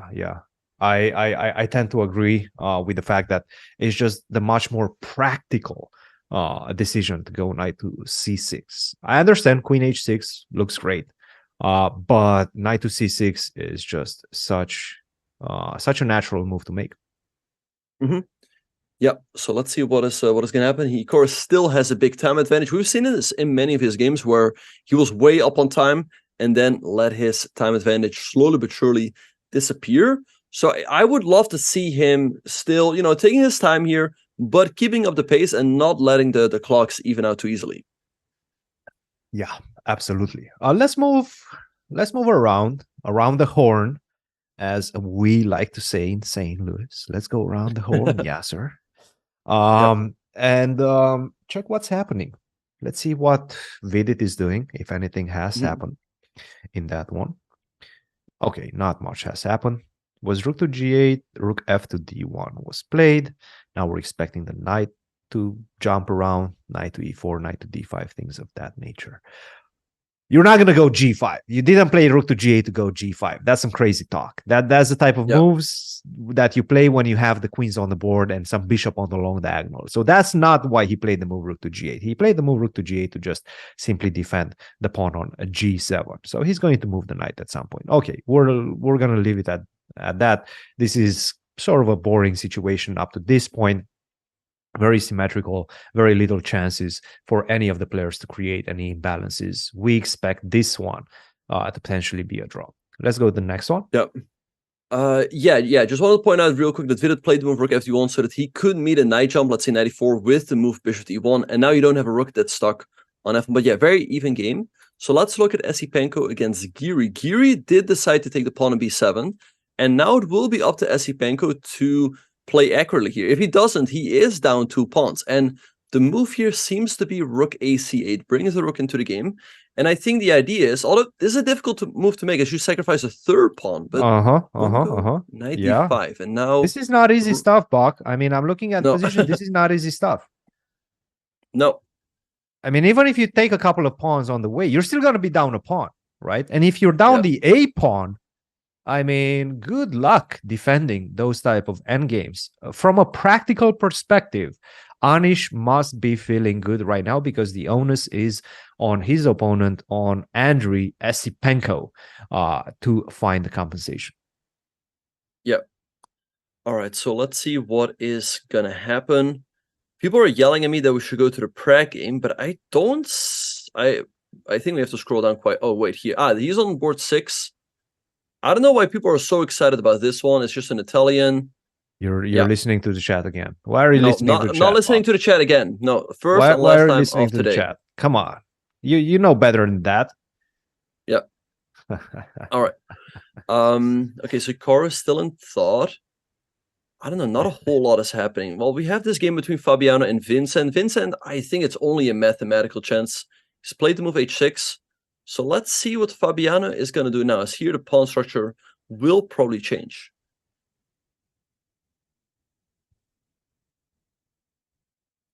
Let's see what we got here. All right.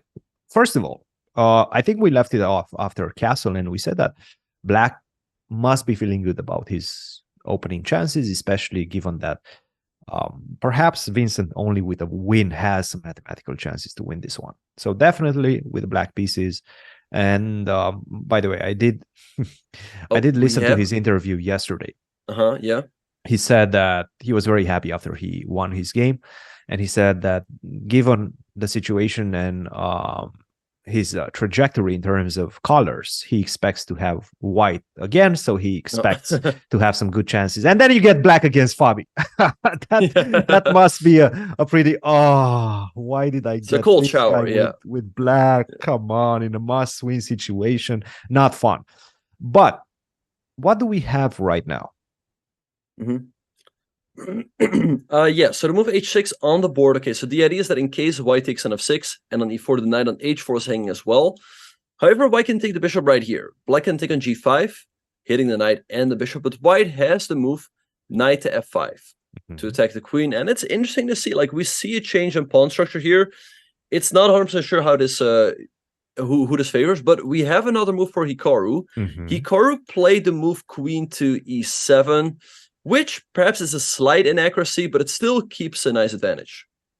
Yeah, it's a stable move, right? You're just defending all of your weaknesses. You're not looking for any complications like the ones we saw after queen to h6 or even knight to c6 to give up the pawn on a d6. You just straight up defend the pawn on d6, defend every single piece in your position, and you're saying that I have a strategically long-term advantage given by my control over all the central squares, given by that pawn on e6 and the pawn on e5. I have the bishop against the knight, and the bishop is in tremendous shape right now on the best probably diagonal that you can have your bishop on. I don't have to worry about any pressure against my pawn on d6. You simply don't have enough resources to increase that pressure. And I have that beautiful knight on b4. And that's the key piece in the position. The knight on b4, because not only the knight on b4 creates a lot of unpleasantries in terms of white's position, but also it can be rerouted and quite easily to d4, knight to c6, knight to d4 at the right moment. So you have a lot of things to worry about as white. I'm just simply going to play it slow, and I'm going to take it from there. Exactly. And with the move queen e7, now Hikaru is threatening to take on e3 and then taking on c2. Like, let's say you go here, we can take, and then we can take on c2, winning a pawn. So I do expect Origin to defend with a move like queen e2. Bishop takes e3 would not have won a pawn here, as after pawn takes, your queen is immediately under attack. So like you said, Hikaru keeping all of the tension in the position, letting Arjun think 34 minutes and taking down.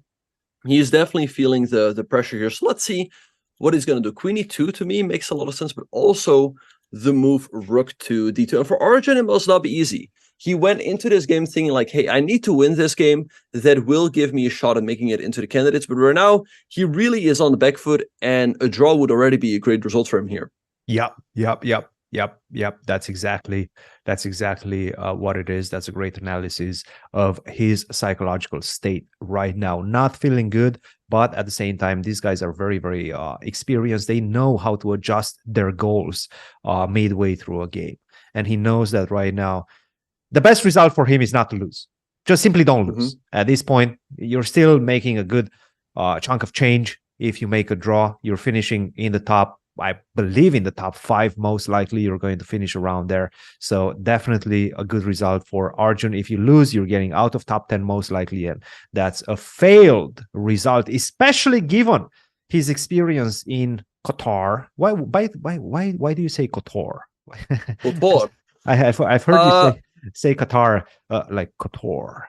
Well, we have. Why do you say that? We have at St. Louis. We have a friend who will remain unnamed for now, and he often pronounces words in a funny way, and that's why we pronounce things in a funny way as well. And then you can you can try to figure out who I'm referring to. Okay, that's that's interesting. The problem is it's like a virus. Yeah, I mean, I'm going to get infected by it, and then I'm going to say it now you'll say Kotor, and you will say Greg and Mike, Greg, the boy. It's disturbing what you're doing to me. It's more fun this way, Christian. I need to spend less time with you, Bach. Come on, we're having a good time here. we are. Yeah, Kotor. Mhm. Excellent, excellent. All right. And someone who's not having a good time is Arjun Erigaisi. Again, 32 minutes and ticking down. He needs to make another 23 moves to reach a time control. The position is somewhat simplified. Already 2 pairs of minor pieces have been traded off. But Hikaru definitely with some pressure here. I think he just has to decide on one. Like either rook d2 or queen e2 defending the pawn on c2 makes the most sense to me. And I wonder, like, let's say you go queen e2. Can we go for knight c6, the same knight maneuver with knight d4 coming? That does look unpleasant. Yeah, no. Queen to e2 on the board. We expect knight to c6. Does Hikaru have any other alternatives right now?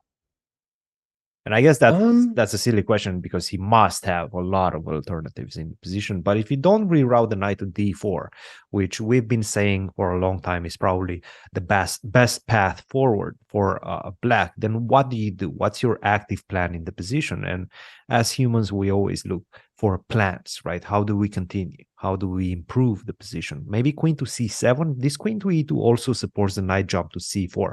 That's going to put more pressure on d6. So the most natural way to stop that is by playing the move queen to c7, right? Mm-hmm. Yeah, queen to 7 makes a lot of sense. The drawback, however, is that white can go queen g4 back, hitting the bishop and the pawn at e6. And perhaps we don't have anything better than to slide our queen back to e7. So I like the queen on e7. It defends the pawn on d6 and the pawn on e6. I still think this maneuver makes a lot of sense. You can also make a waiting move, something like h6, and pass Arjun the move, right? Because right now Arjun is defending against all of Hikaru's threats. If you play something like h6, you're like, okay, it's your move now. What do you do? And that's sometimes also very annoying to deal with. Yeah, because again, for white, naturally you would like to double up on the d file. The problem is rook to d2 runs into this pin on the h6 c1 diagonal, so that's unpleasant. I don't think that's a move that you would like to play whenever you see this unpleasant pin.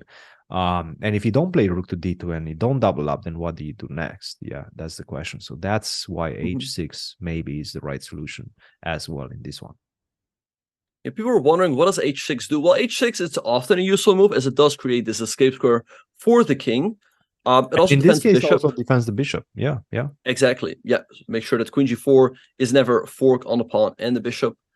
So perhaps let's try to calculate that. And I believe this is why the engine likes h6, because knight to c4 is going to be met with knight takes c2, right?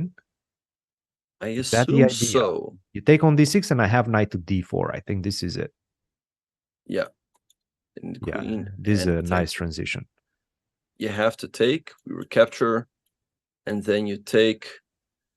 And I'd say black is definitely better here, as the knight doesn't have anywhere good to go to. That d pawn, I mean, that's a dangerous pawn. That is really a dangerous pawn in this one. Yeah, exactly. Yeah, no, I like it. I like this move h6. Again, not an easy move to make necessarily from a human's perspective. I think the natural play is knight to c6, but look, it's nice to have options. It's a good position to be in when you have options.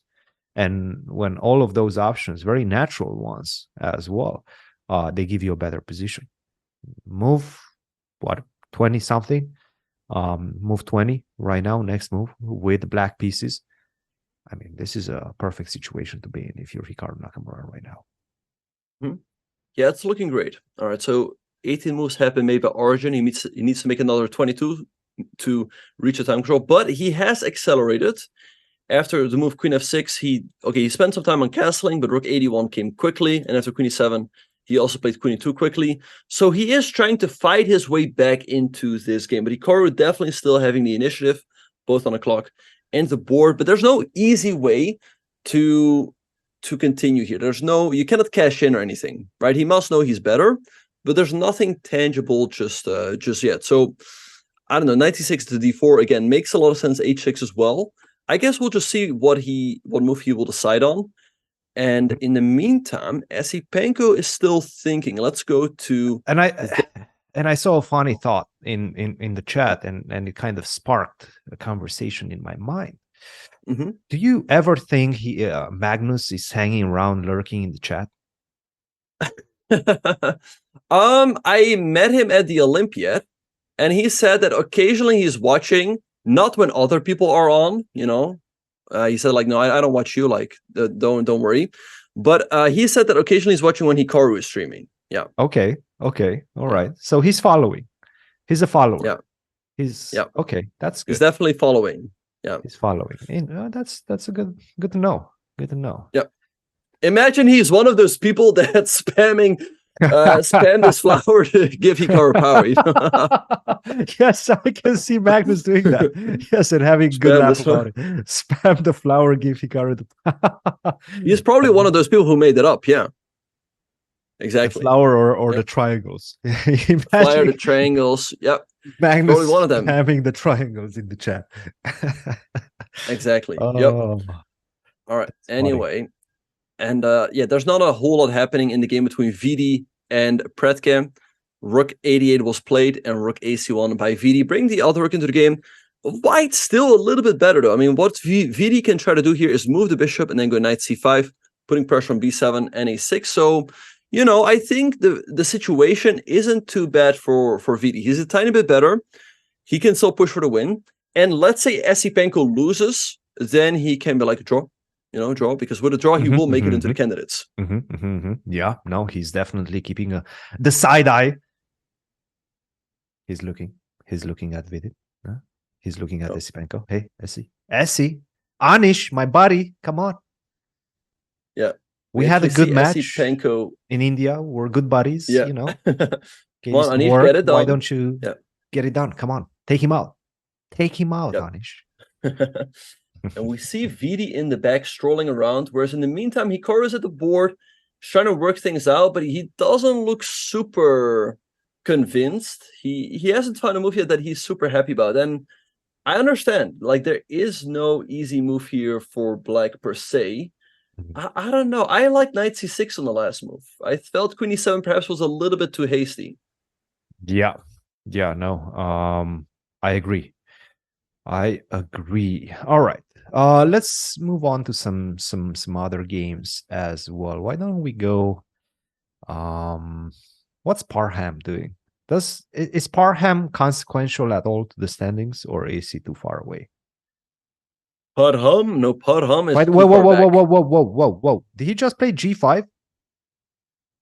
Is this guy crazy? I did not see. Is Predke crazy? Oh my goodness. He just played g5. I was just saying that he played rook g8 not to play g5, but to just simply defend the pawn on g7. And now he's going to go for g5. What does that do in this endgame, Bach?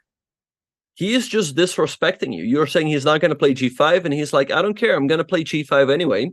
It's important that he played rook e88, because had he played g5 right here, this would have lost the game to the takes, and you lose your bishop. But now the bishop on d7 is protected. All right, so I think the idea is simply to go g4 and kick this knight from f3. But I don't know. I feel like VD wants to move the knight anyway. So I'm slightly surprised by this one.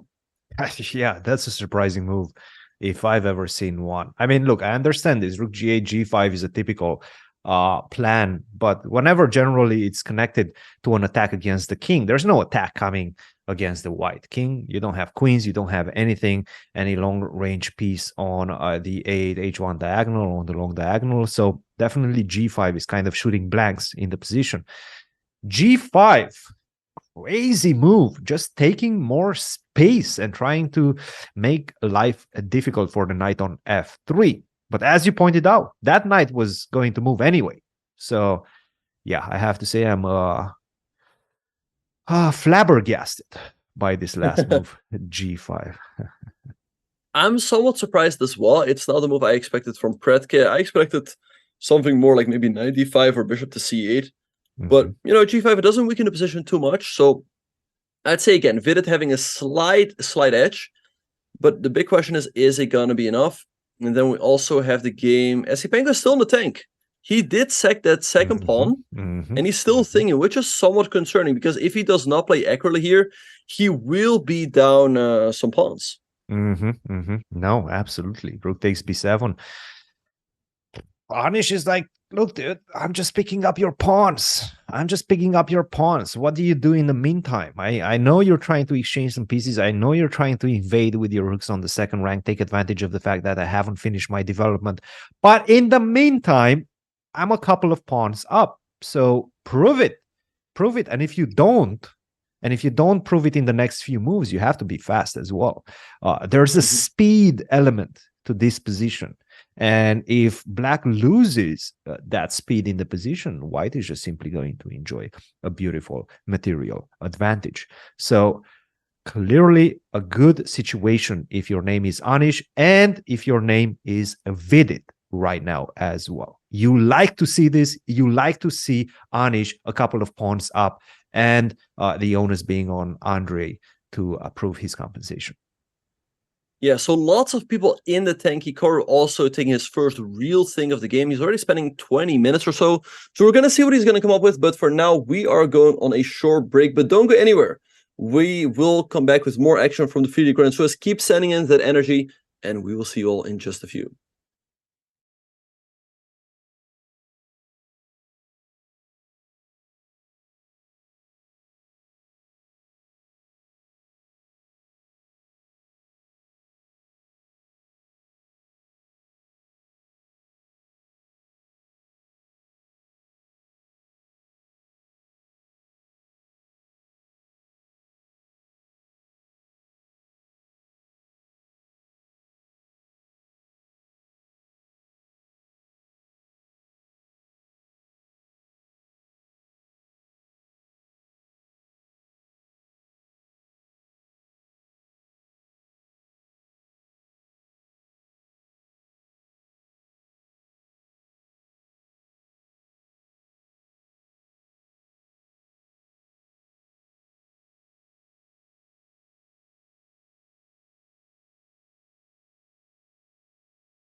And welcome back, everyone, to the final round of the FIDE Grand Swiss 2023. Christian, while we were on break, Hikaru did play the move knight to c6, and now queen d3 by Argent, putting some pressure on opponent d6. How should we deal with this one? That's a very good question. Do we go knight to d4 first, or do we go rook to d8? I understand that knight to d4, perhaps you're going to immediately trade the knights with, and knight to d4 is on the board, by the way, as we were just discussing it, and I was just about to say that knight to e2, it does feel like we're getting closer and closer to some sort of a simplification situation. Would you agree? I agree. Yeah, I'm not a big fan of what I felt like he definitely had some pressure, and I feel like he's let Erigaisi a bit off the hook with queen e7 and now this the last couple of moves. And I think knight e2 gives white good chances to equalize. Now, if anything, black is still perhaps a tiny bit better. Let's say we take on e3. I think white's forced to take with the pawn. Maybe you can take with the queen, but it does hang the pawn on c2. The knight on c2 is a little bit off here, though, but I do expect Argent to take with the pawn. And I don't know if we. So let's calculate that. Let's calculate that. If you take on e2 first, you take on e2. There's no way to get to that c2 pawn. So unfortunately, everything is under control for white as well. Yeah, this is looking more and more like he's going towards a draw. So let's take on f1 first, because at least after we take on f1, if you do take with a rook, I can take on c2, right? Can I take on c2? No. That's too much. There's queen c7. Queen c7. Okay. How are we looking? How do we ever unpin ourselves? Like, let's say white goes h3. Like, how do we get out of the pin? I don't see it. I'm thinking something along the lines of queen to c4 at the right moment. Obviously not right now, because queen takes d6 is problematic. Queen takes d6, and maybe we can show that, because it is in fact an important consequential line. You take on e2, I take on e6. And unfortunately, you also take on c8 with a check. If I would be able to go king h7 and then you take on c8, I would take on e3 and then take your rook as well. But you take on c8 with a check, and that's problematic. Okay. Let's go back. And yeah, what we can do, though, in this position is perhaps play h6 to prepare all of that. Like, let's say white goes, I don't know. Let's make some moves. a5. Here, queen c4 is a consideration. You know, it takes, although I take, and king h7, I still have queen f5. Yeah. That's the problem. It still doesn't work. It still doesn't work. No. So maybe like king h7, and then we can try to unpin ourselves. But well, actually, let's keep going. Let's keep going with that variation. And after queen takes d6, I have this idea of maybe playing rook to c6 first. And I'm saying that you give me some checks, but I go king h7 and I have everything protected. There's no more checks coming my way. I'm starting to like this. Okay, you got your pawn back, but I have the much more active pieces, and I have a lot of targets in the position as well. Now we see Arjun looking to the side. I'm sure he's calculating these variations. So let's have a look. So knight e2, take. So this is what happened after rook takes, right? White can also take with the king, but this feels a little bit risky because your king can easily get checked here. Are there any tactics? Let's actually look again. Let's say we take now on c2. White just has knight c3, attacking the knight. And if you jump back, now you take on d6, and white is doing absolutely fine. And knight e2 is, in fact, on the board. So Arjun playing some very strong defense here. No, knight to e2. Again, he knows the goal. He knows the goal in the position after the opening phase. His goal is to equalize right now. His goal is to make a draw. His goal is to simplify. And he's doing the perfect things that he can do to achieve that goal. And that is to simplify the position right now. Yeah. So a draw gives Hikaru very good chances to make it in, but definitely not 100%, especially if Vidit wins. So let's have a look at Vidit's game. So after the move g5, Vidit played knight fd4, centralizing his knight. And I guess he's looking at takes, followed by perhaps a check on the b4 square. So maybe knight e5 by Predke. You can take over here, but now there's no bishop e4. Okay. This pawn on g5 worries me, though. I understand, but what if I go bishop to e5 now? Bishop e5, but maybe now you go f6. With f6. Okay, what if I go bishop to a5? I like that one better. I'm starting after this to trade, realize that I want that trade. It's a strange realization because I always felt like that dark square bishop for white was better than dark square bishop for black. But it does feel like I need that a5 square for my knight to make progress in the position. Yeah. No, with the knight a5, white's putting tons of pressure on c6 and on b7. And the thing is also, after bishop a5, black cannot easily ignore all of this. Because so let's say you play a move like h6, white has the move rook takes d5, removing the defender of the bishop. If you take the bishop over here, white can capture with the rook and is up a piece. GG. That's GG. And if you take here, this should also be GG with the 2 minor pieces against the rook. So I like Vidit's position, also up 18 minutes on the clock. Predke still has a long road ahead to make the time control, another 25 moves, so it's 34 minutes. So if Hikaru makes a draw and Esipenko loses, that's it. Hikaru makes it to the candidates, right? Yes. The only bad situation for Hikaru would be if in case he makes a draw, which is starting to look more and more realistic by the minute. If he does make a draw and Vidit wins and Esipenko makes a draw, that's a problem, right? It's a problem if indeed Esipenko does not lose and Vidit wins. Now, yeah, and Vidit winning, it's still very far off, but it can definitely happen here. He does have a slightly better position, more time on the clock, so that is the one result we have to hope for. So I guess we're hoping that Esipenko loses and that Vidit does not win. And Esipenko just made a blunder. Oh, blunder. Okay. Wow, I'm sure Vidit and Hikaru are happy to see that. So rook d4 going after the pawn. But here's the thing. Even if you take here, you're still down 2 pawns. So I don't get it. Like, let's say I go bishop e2. Be my guess, but you're still down a pawn in a miserable endgame. Yeah. No, this is the one pawn that you want to give back as white. The pawn on f4. Yeah. That's a double pawn. It doesn't matter as much. So I'm a bit puzzled by this decision to go for that pawn with rook to d4. You are spending critical tempes to capture that pawn on f4. In the meantime, I can get my rook from h1 into play and finish my development with bishop to e2 and castle, as you just pointed out. And then I'm going to be a very clean pawn ahead. That's a clean pawn on the queen side, right? Also, that rook on b7 is tremendous right now. A tremendous piece, very active, putting a lot of pressure, posing a lot of problems for black's defense. So I'm looking at this position after rook to d4. This is obviously a step in the wrong direction, and this is definitely something that Hikaru, Vidit, they're very happy to see. I have to say, right now is looking good for Hikaru and Vidit. Yeah. And, we had all of those odds where it's like, okay, if this happens, Hikaru has this chance. It would be nice if there's a cross table, like, hey, let's say Esipenko wins and Hikaru draws. What are the odds, right? But let's think. If Esipenko loses, I think Hikaru's chance to qualify go through the roof. I don't see anyone who can. I think if Esipenko loses, a draw will be enough for Hikaru. Oh, yeah, of course. Yeah, there's nobody else to catch him. Absolutely no. Yeah. No. All right, so let's see.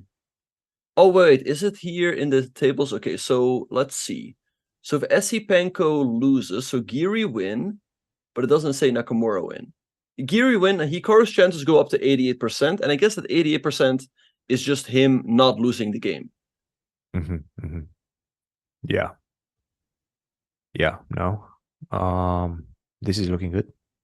This is looking really good. And this is exactly the type of move that Hikaru sees and realizes that Esipenko is in dire straits and Esipenko realizes that as well. Look at the time expenditure.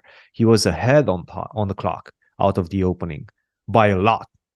He looked comfortable, but he just could not find the best moves to get the compensation needed in the position. Yeah. And those moves were not easy. Rook a to c8 was the correct move instead of rook to d4. That's giving up another pawn. That is not practically humanly easy to find and to make the decision to give another pawn just to get that compensation after knight to d5. So maybe we can show on the board the variation that I'm talking about. Instead of rook to d4, rook to c8 was the right move. Giving up another pawn, rook takes a7, and now knight to d5. You're 3 pawns down, but you have some compensation given by those active rooks, the lack of activity from the rook on h1 and the bishop on f1, and the perilous situation for the white king as well. So this is what it seems like he had to find. He did not, and his decision to go rook d4 does not bode well for his chance. And that's always the difficult thing. If you give up a couple of pawns in the opening, you really have to know the follow-up, because we see that here. If you don't, you're just down pawns and you can easily lose in the endgame. So rook d4 to me, again, it seems way off, but let's see. Giri still has to win this one. But bishop e2 to me looks like a natural move. Just developing the bishop, then you can castle on the next one. And hey, again, if Esipenko doesn't show anything, you are up 2 pawns. So let's see. We have more developments in Vidit's game. So after knight d4, Predke took. And here a clever little check in between by Vidit, forcing the king back to the slightly awkward square e8. Now he takes, and we see the move g4 by Predke. And I think the idea behind the move g5, g4 is that now he can bring his rook into the action. But it definitely feels like Vidit is better. Yep. Rook g5, spring that rook into action via the rook gift. But knight to b3 perhaps is a good rerouting of the knight. The knight is beautifully placed in the center of the board, but what it's even better in this position is if you can get the dark square bishop for that knight, if you can force the trade. And one way to do so is by planting a knight on c5, creating a lot of problems against the pawn structure on the queen side for black. Get the 2 bishops in the position. Go knight b3, knight c5, get the 2 bishops in the position and play that. And once you get the 2 bishops, then you start realizing the fact that black has overextended on the king side, because that knight on f6 is going to be more or less tied to the defense of the king side pawns, especially the pawn on g4. That overextended pawn on g4 is going to spell trouble for black's position, black's chances in the future. Exactly. And I just did some quick maths. Quick maths, okay. Yeah, listen to this. So here's the thing. Keymer, he's on 7 points. Now, in the tiebreak, he is 11 points behind Vidit, right? Vidit's had stronger average opposition, but Keymer is playing Fabiano, and Vidit is playing Predke. Fabiano is 130 points higher rated than Predke. So with that, I think Keymer would just overtake Vidit's tiebreak, right? So if, let's say Esipenko loses and Keymer wins, then he might overtake Vidit if Vidit makes a draw. So let's have a look at Keymer.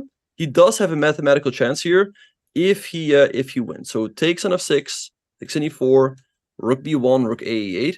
And hey, this is a 3-result game. If Keymer wins this one, it's possible. It's very possible that Esipenko will lose and that Vidit will draw. And I think in that case, if Keymer wins, I think he might leapfrog Vidit.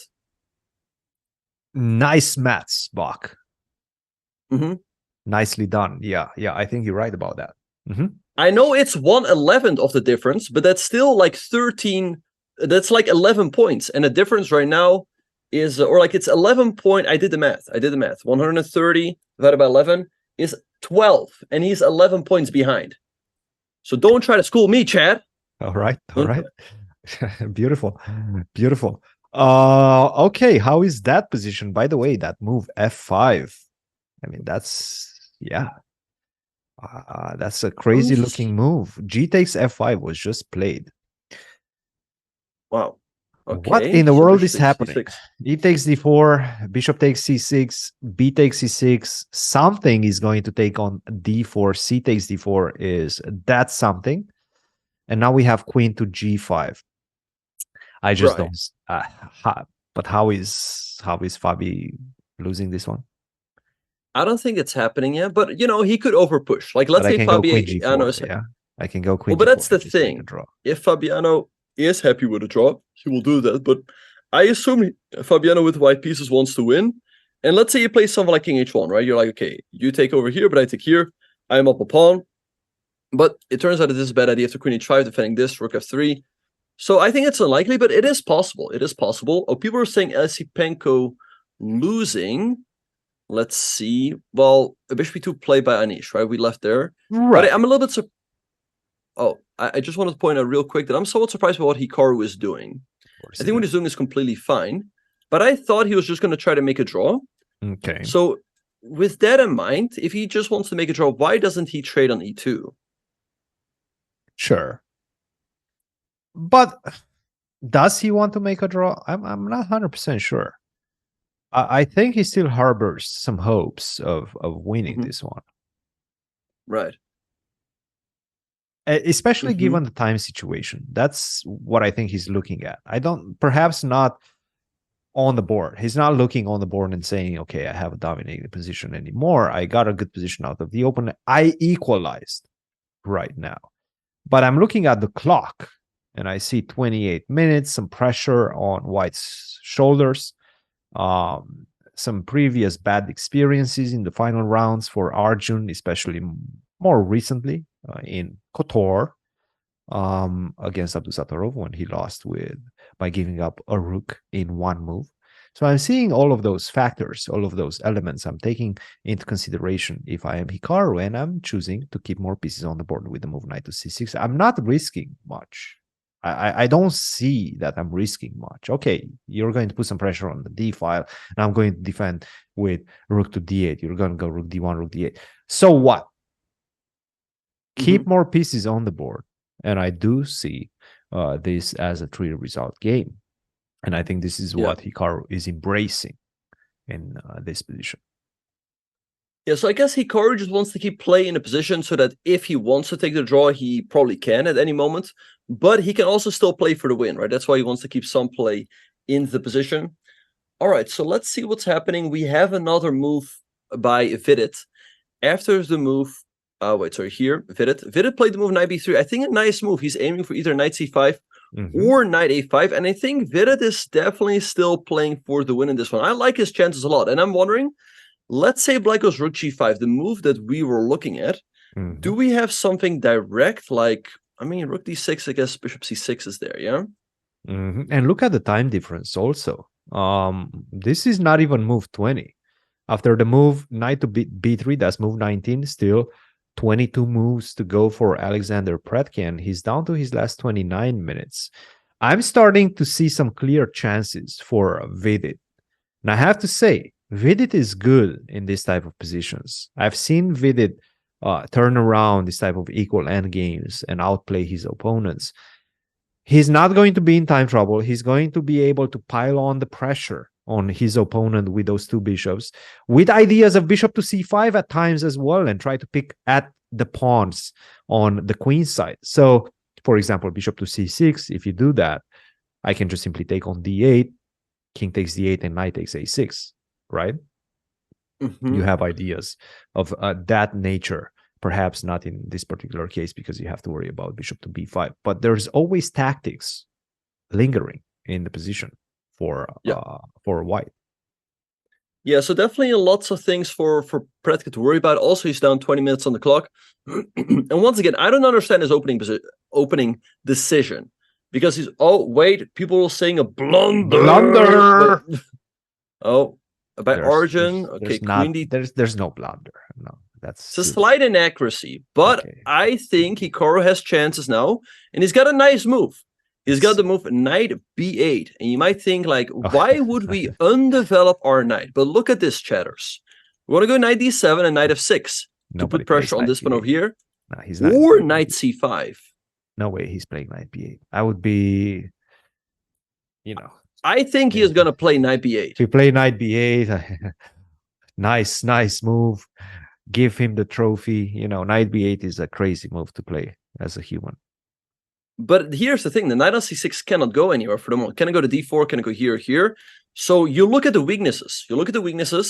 And then you figure out, like, hey, how do I attack them? And the only way to attack them, you can attack it with the queen, but you actually can't as it hangs this. He played knight b8. I'm telling you guys. I know my boy Hikaru. I know my boy. Goodness, he played knight b8. I know. Good. Yeah, nice. It's knight b8. Not bad. Yep. Again, it's a very nice rerouting maneuver. You want to go to f6. He didn't play knight b8. Okay. Oh. What? The knight is still on c6. You faked me. No, you faked me You with the did. You notation. did. You all of a sudden You faked me said, with a notation. That's on you, Bach. That's on you. You G baited me. He played rook to d8. Okay, okay. "What the heck? What the heck? you you G baited me there. Come on, knight b8. Come on."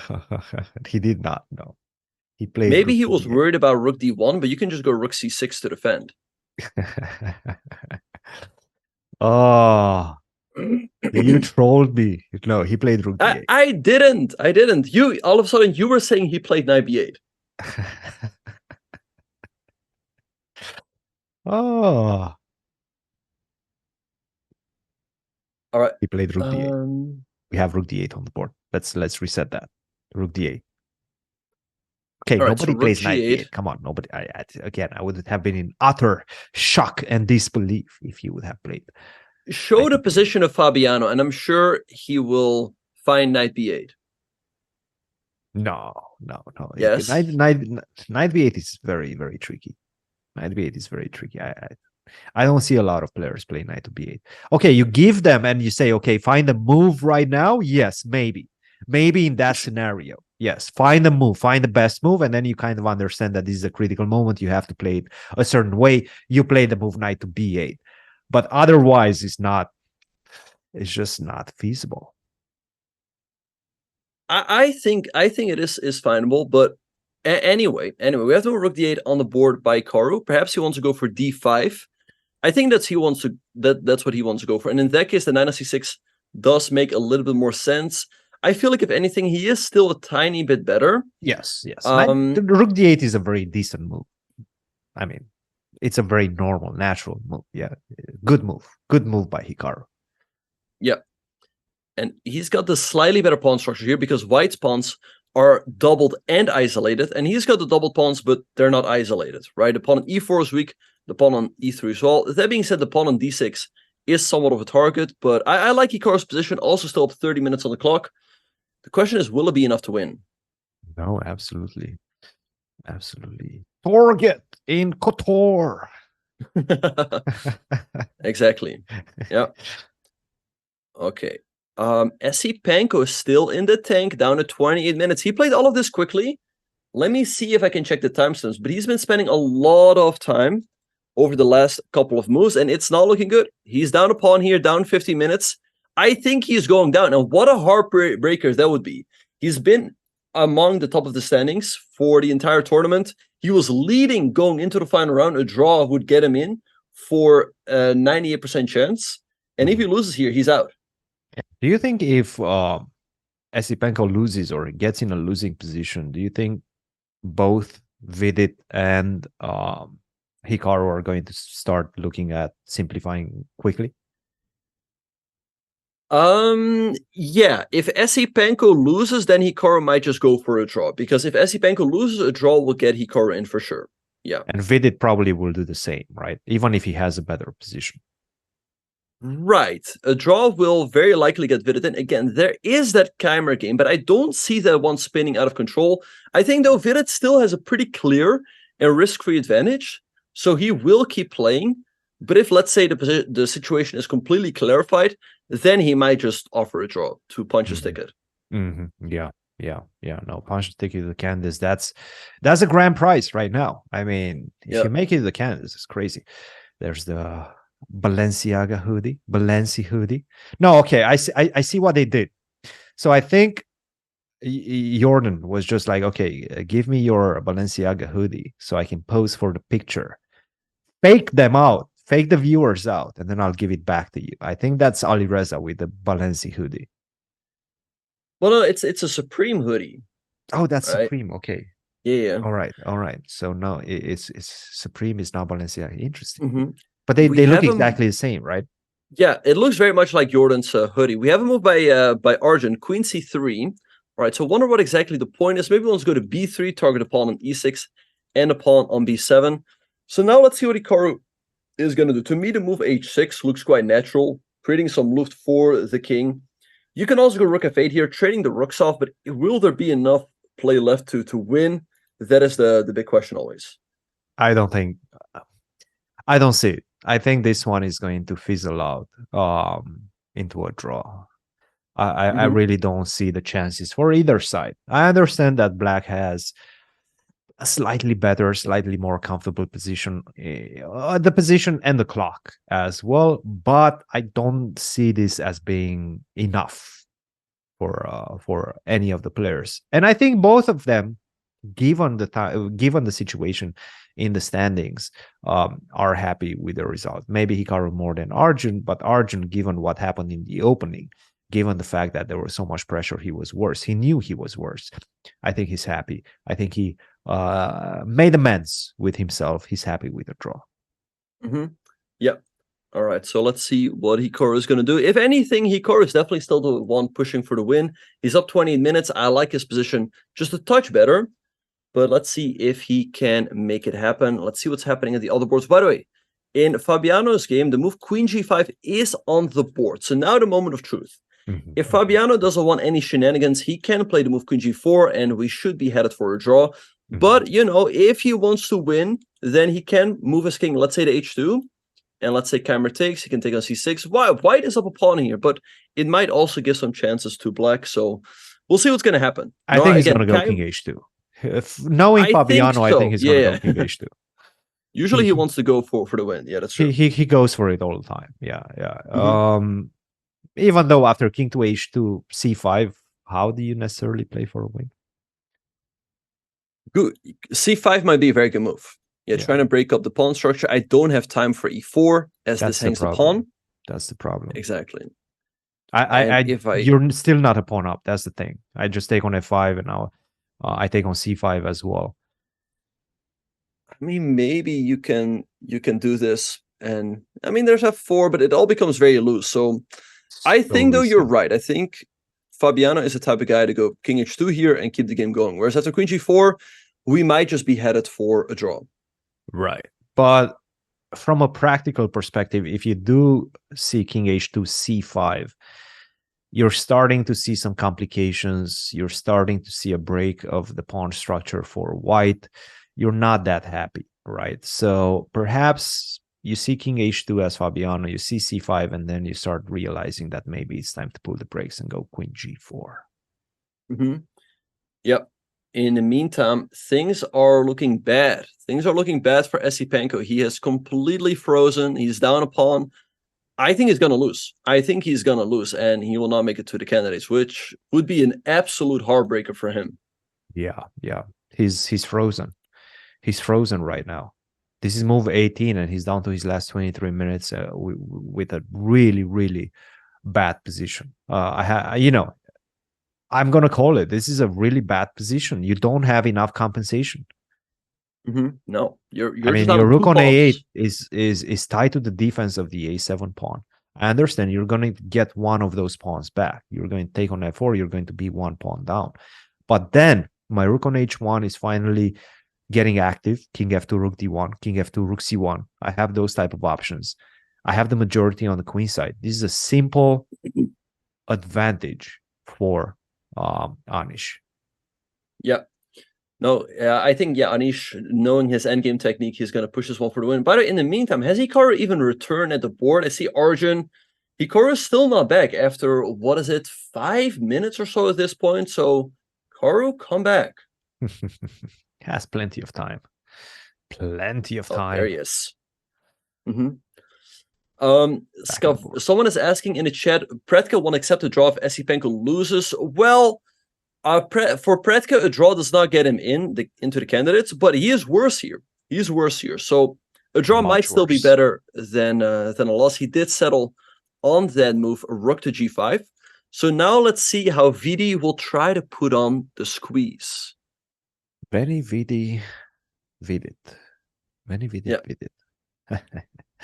Yeah. Vidi is looking good. I mean, he has a plethora of options. Bishop C5, Knight C5.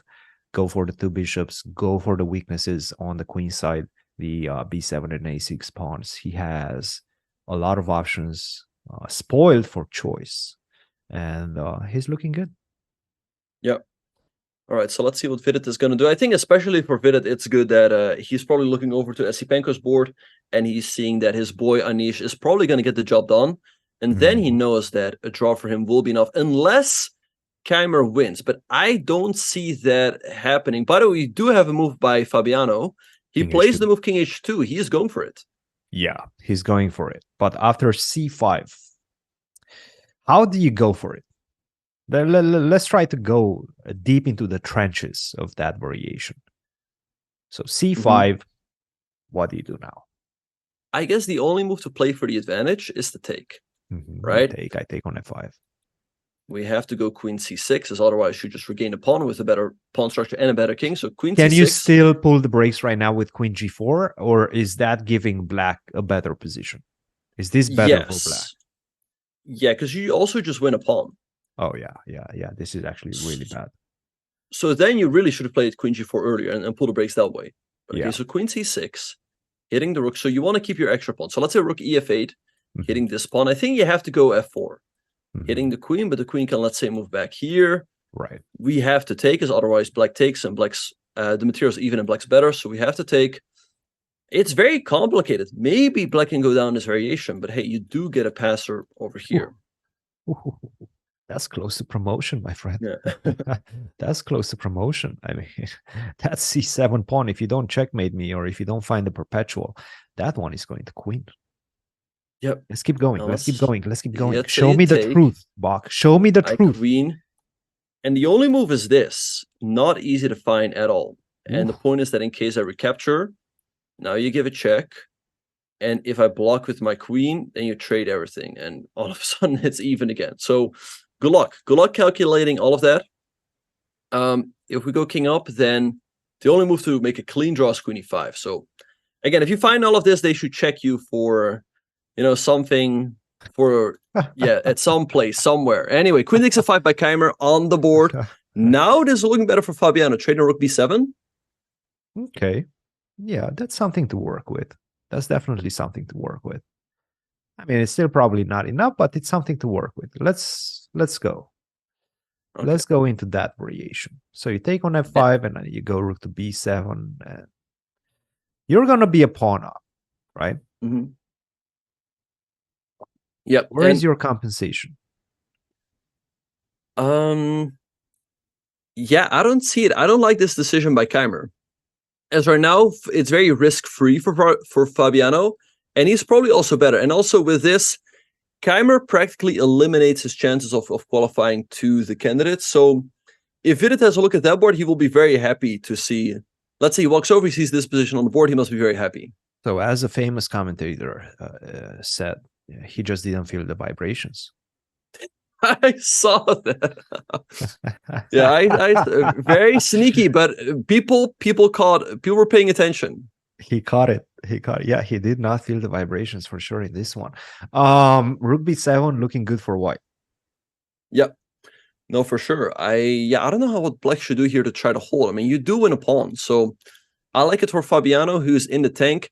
I personally would be very tempted just to trade and go rook b7. You probably go up a pawn, zero risk. I mean, the alternative is taking here, but then let's say queen c2, and black has a ton of threats. Yeah. No, he's going to take on f5. He's going to take the easy advantage, simple advantage. Take on f5, exchange the queens.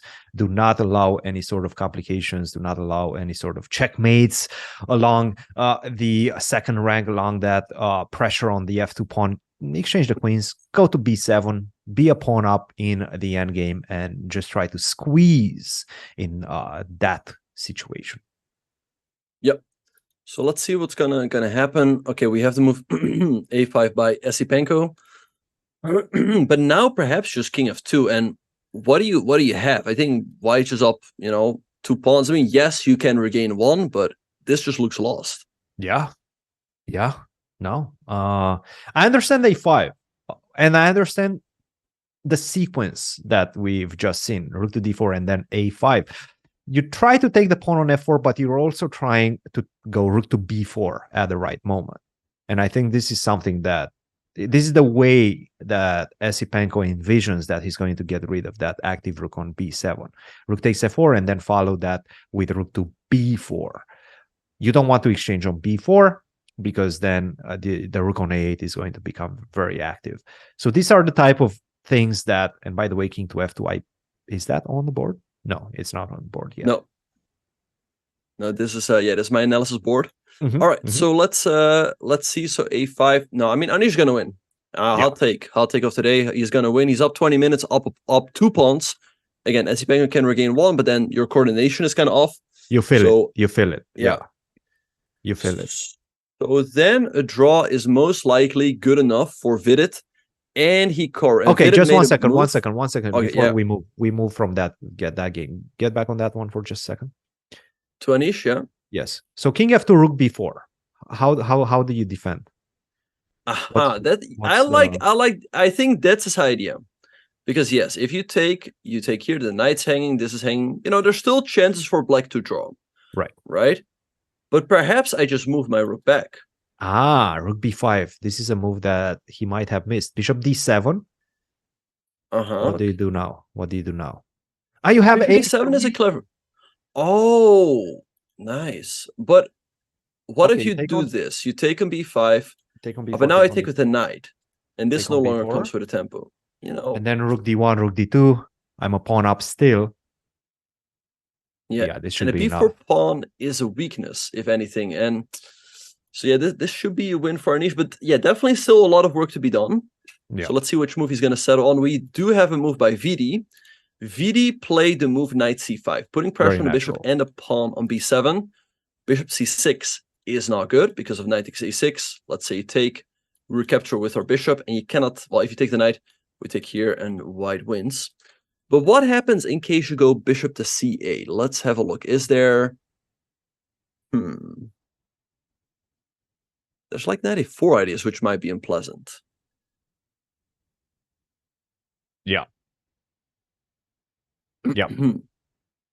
Yep. Looking good. Looking good for VD. Looking good for VD for the simple fact that he has the options of drawing anytime he wants. He's not risking anything. Esipenko loses, VD is ready to draw. He's ready to draw. Exactly. At that point, he's ready to shake hands with Bredke. So definitely a good situation for a Vidit in this one, and for our boy Hikaru as well. Yep. Hikaru's still in the tank. I think what Bredke might have to do after knight c5 is perhaps just take the knight off. But this gives white a pretty stable, risk-free, long-term advantage with the bishop pair. This is a very unpleasant deal with, because also with these moves, g5, g4, black is weakened on a lot of dark square. So Vidit definitely still has a lot to work with here. He's still up a little bit of time as we go up Hikaru's nostrils, or I don't know what exactly this camera is. Let's see, he still hasn't moved yet. What are we watching? What are we I think that's his nostril, right? It's his nostril. It's looking pretty healthy. So what are those white things moving around his nostril then? What's I don't know. I don't know, man. Oh my goodness. A B-scam. Oh yeah. By the way, and our boy is back. Okay, so we have more moves in Fabiano's game. Fabiano did trade the queens and rook b7, hitting the pawn c5 by Keymer. Takes over here. I feel like with perfect play, this one should end in a draw. But Fabiano is going to snap off a couple of pawns, and Keymer will have to play accurately. Oh yeah. Do you take on ace? Do you take on d4 right now and then rook to e4? What's the follow-up?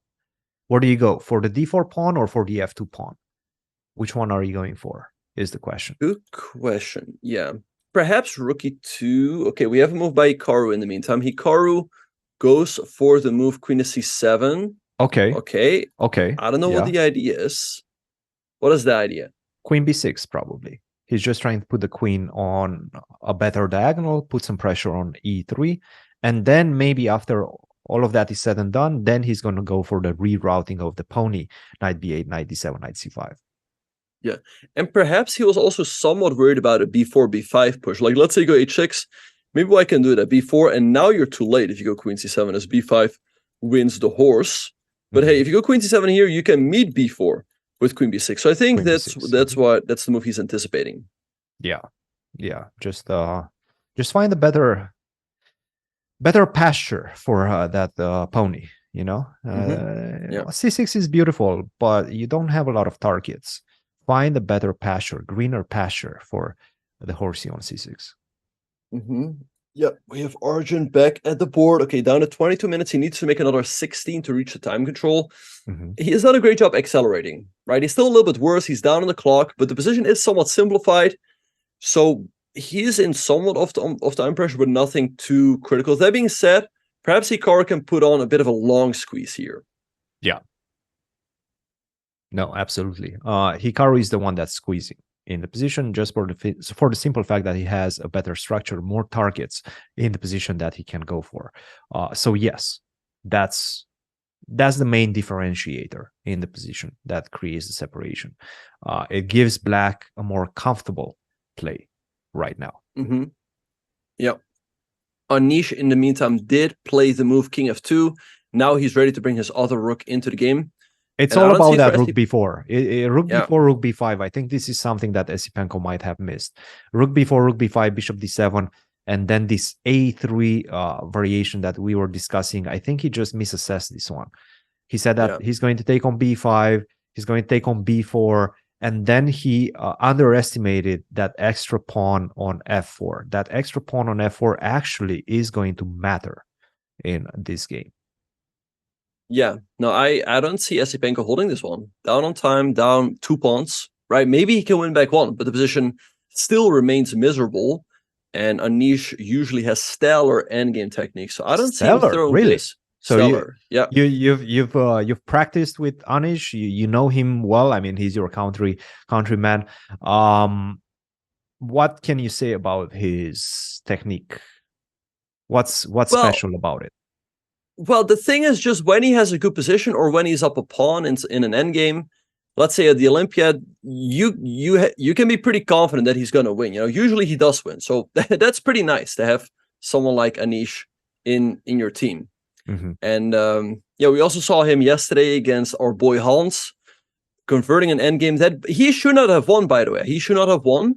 And I think it was simply because Hans underestimated the danger. Yeah, no. Underestimated danger, underestimated Anish, and made the critical mistakes. King to f2, looking good for Anish. Esipenko down to his last 17 minutes, and a very difficult, borderline losing position right now. Yep. Once again, 8 points is the needed score. If he loses, he will be down to 7.5, and he will not make it. He will have an amazing tournament, though, picking up 20 points, but must be a heartbreaker for him. Not enough. All right, so enough. Just not enough. Not enough. So, and that's the heartbreak of chess, right? Sometimes you have these incredible tournaments, but the goal was not achieved. The goal in this one was to gather the candidates. The goal was not achieved. So he's going to be happy with his rating gain, but he will also feel sour about the missed opportunity of making it to the candidates. Yeah, and here's the thing. If you ask Esipenko, hey, before the tournament, let's say you gain 20, 21 points, you finish on 7.5, would you be happy? He would say yes. But if you would tell him, hey, before the last round, you are leading the tournament, but you will lose the last round against Anish. I mean, I don't know. He's definitely not too happy with how this last round is playing out. It was looking great for him before the last round, as a draw would probably get him in, but it seems like it's all going down in flames. That's a good way to put it. This one seems to be, well, not necessarily going towards a draw, but definitely plenty of drawing chances for Vincent. Nevertheless, Fabiano is enjoying a nice long-term advantage with simplified material. It's important to point that out, but the pressure is definitely on Vincent to prove his compensation. Okay, what else do we have? So, you know, that this game and this game situation more or less takes Vincent out of the equation. He's not making. That's it. Vincent is not making it to the candidates. There's no way he wins this one with the black pieces. No, we have a move by Arjun. He played the move rook to d1, moving his rook to the d file. All right, so let's see what Hikaru is going to do. Again, I would be tempted to play h6 at some point. And the thing with this move, Arjun is also anticipating the d5 push. So let's see. Queen b6 makes a lot of sense, the move that you highlighted earlier, putting pressure on e3 and on b2. It would also stop white from playing queen c4 and queen b3, and forever stopping b4. So let's see. Hikaru is still up on time. 20 minutes.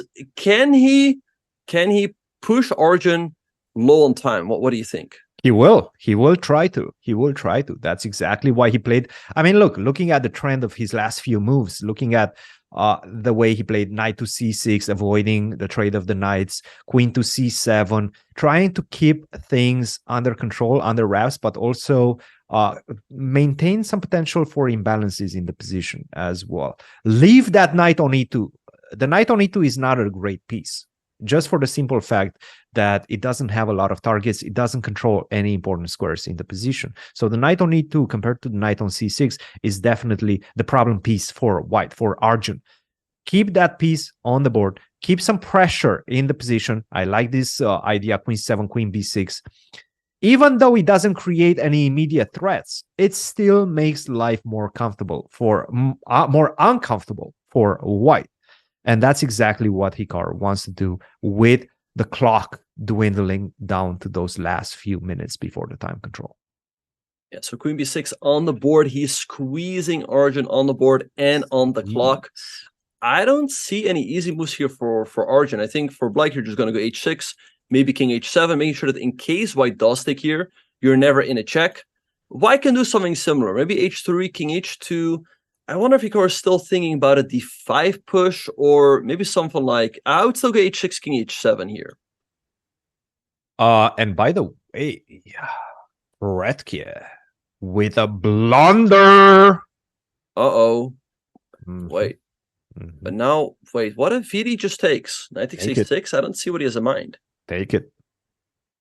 He missed. Okay. He missed something. I'll tell you what he missed. He missed knight takes a6, rook a8, bishop to c3.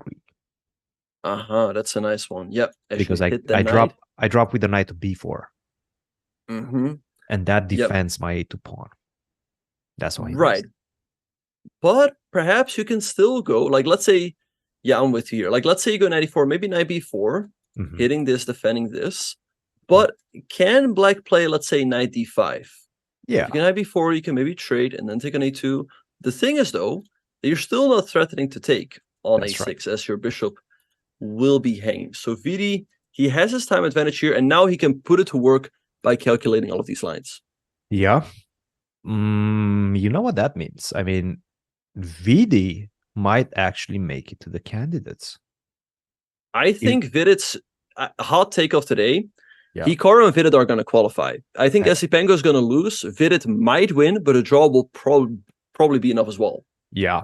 I think Vidit and Hikaru are making it to the candidates to date, and that's great news for everybody, including Ali Reza, including Anish, including a lot of Wesley as well. Is his mouth is watering at the potential +2 that he's going to score in the Sinquefield Cup, because we know Wesley is always scoring +2.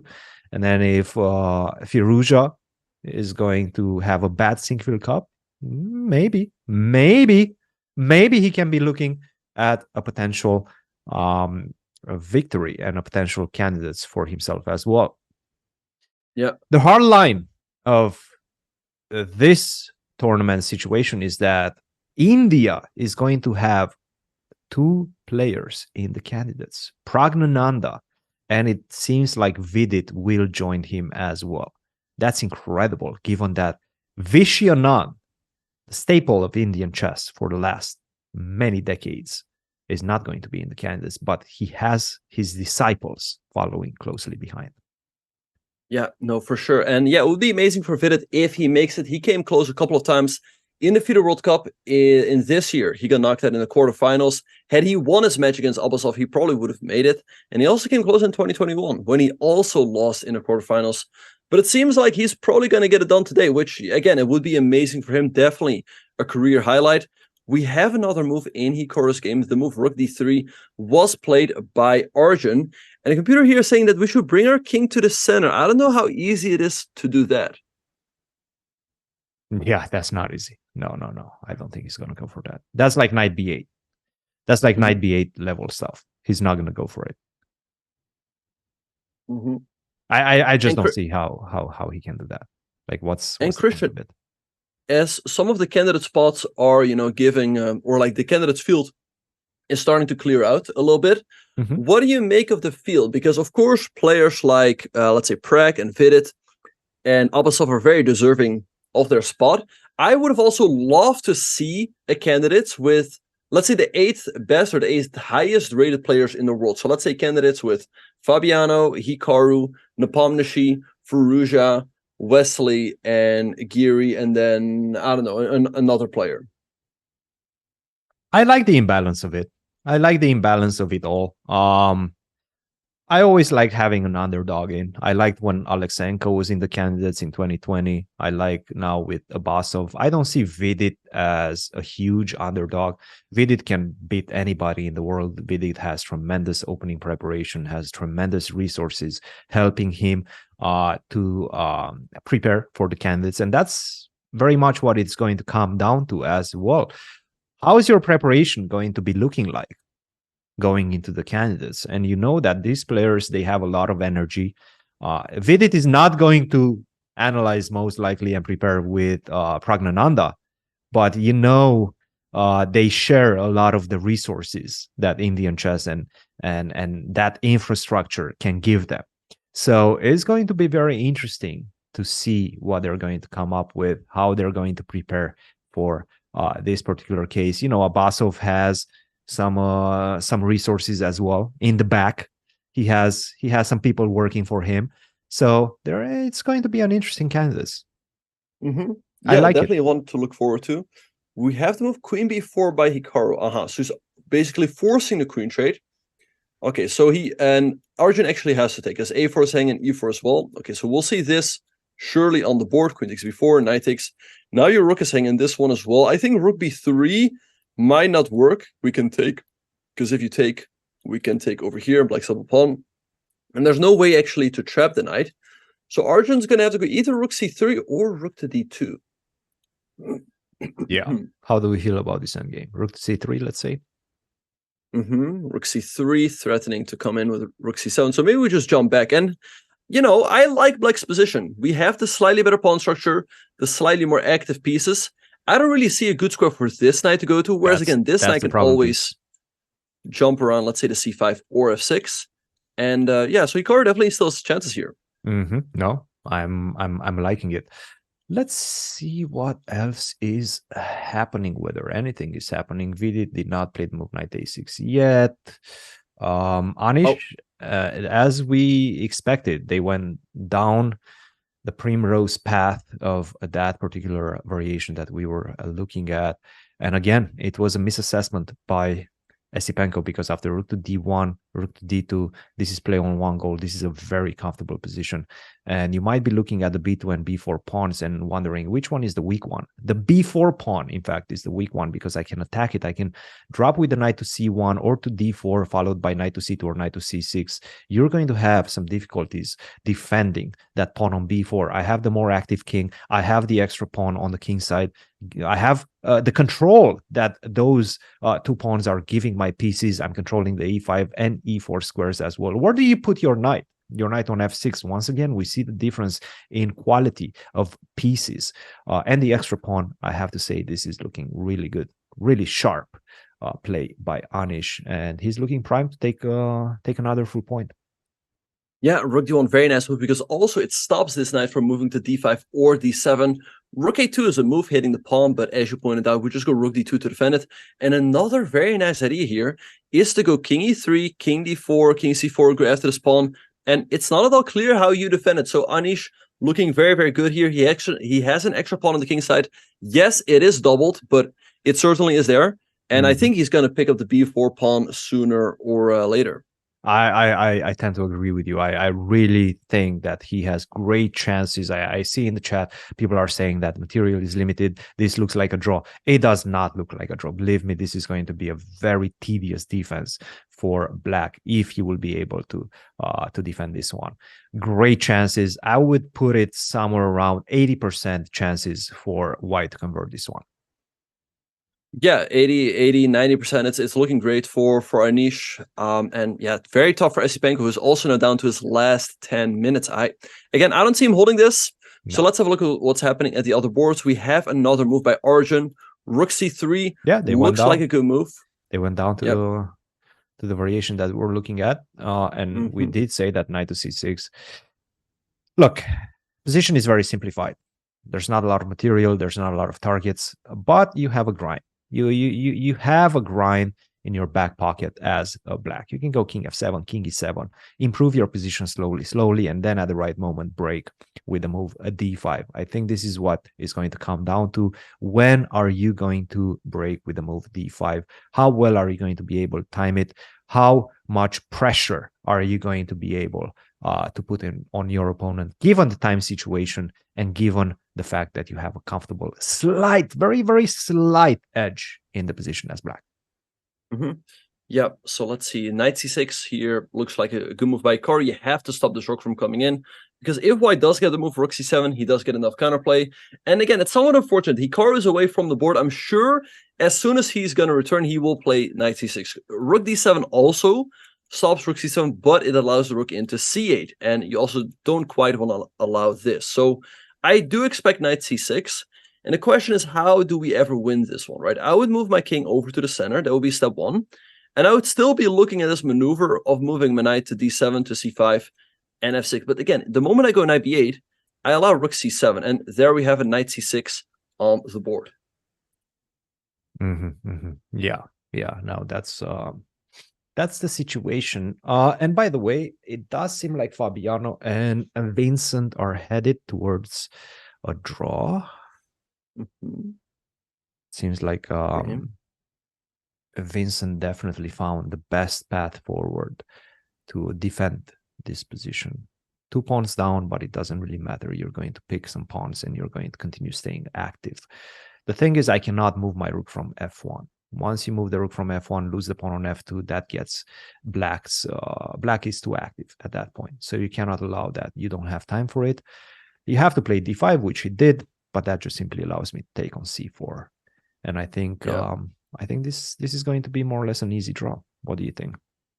I think so. Yeah, you do have to move rook e1 at the end, trying to push this pawn. Black can go after the d pawn, so but I think that's way too risky. D pawn? I don't think so. Or like a5, you're not in back. Time.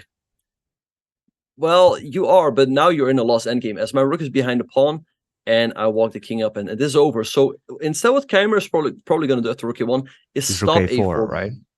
Yeah, exactly. Yeah. And now the rook is passive. This pawn is weak. The king is going to walk up, and this should be an easy draw for Keymer. But the good thing for Vidit is that Keymer is not going to win. He's not going to leapfrog Vidi. No chance to leapfrog him. And we do see this trade. We're expecting rook to a1, which it is on the board, and now we expect a very quick rook to a4, which it does. These guys know their end games. They're good. They're pretty good.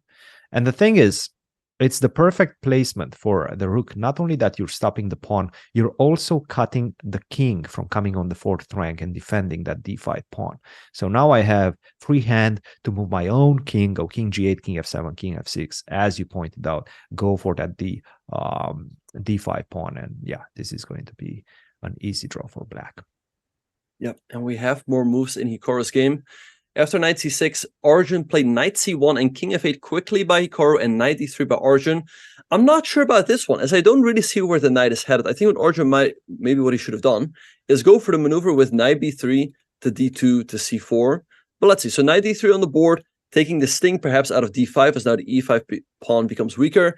And I think what Hikaru should do here is king e7. I would like to reroute the knight, but again, I don't see how to do it though. Yeah. I don't see it either. No, I think you're mostly going to be focused on that d5 breakthrough. The problem with d5, you're also giving up the c5 square. Yeah. So let's see, how can we... I wonder how a rook trade will play out. I'd say that probably makes the position more drawish, but again, if anything, black is still a tiny bit better.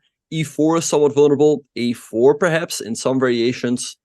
But I feel like if you want to keep realistic chances, you have to keep the rooks on the board. But the white rook is also somewhat annoying. Can often go rook b3, hitting this, and also it stops us from moving that knight around, as rook c7 will always come in.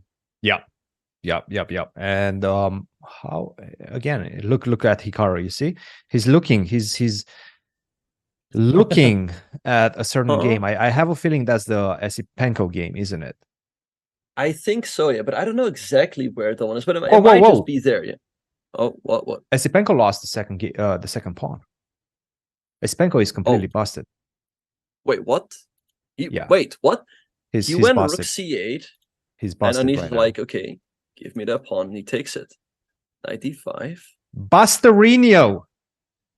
Rook b8, g3, defend the f4 pawn. Yeah, no, this is busted. Or just rook d4 and keep defending this one. No, he's gonna lose. Yeah. He's gonna lose. Yeah. And everyone in the playing hall probably knows it. He gets it. And they're probably making their decision based on their game. So we're going to see how this last round will shake out. It's very exciting. 2 candidate spots up for grabs, but we are going on a short break. But don't go anywhere. Keep sending your energy to Hikaru, and we will see you all in just a few.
And welcome back, everyone, to the last round of the FIDE Grand Swiss 2023. Christian, while we were on break, some more moves have been played in Hikaru's game. After 93, Hikaru played King E8, and here the move B4 by Arjun.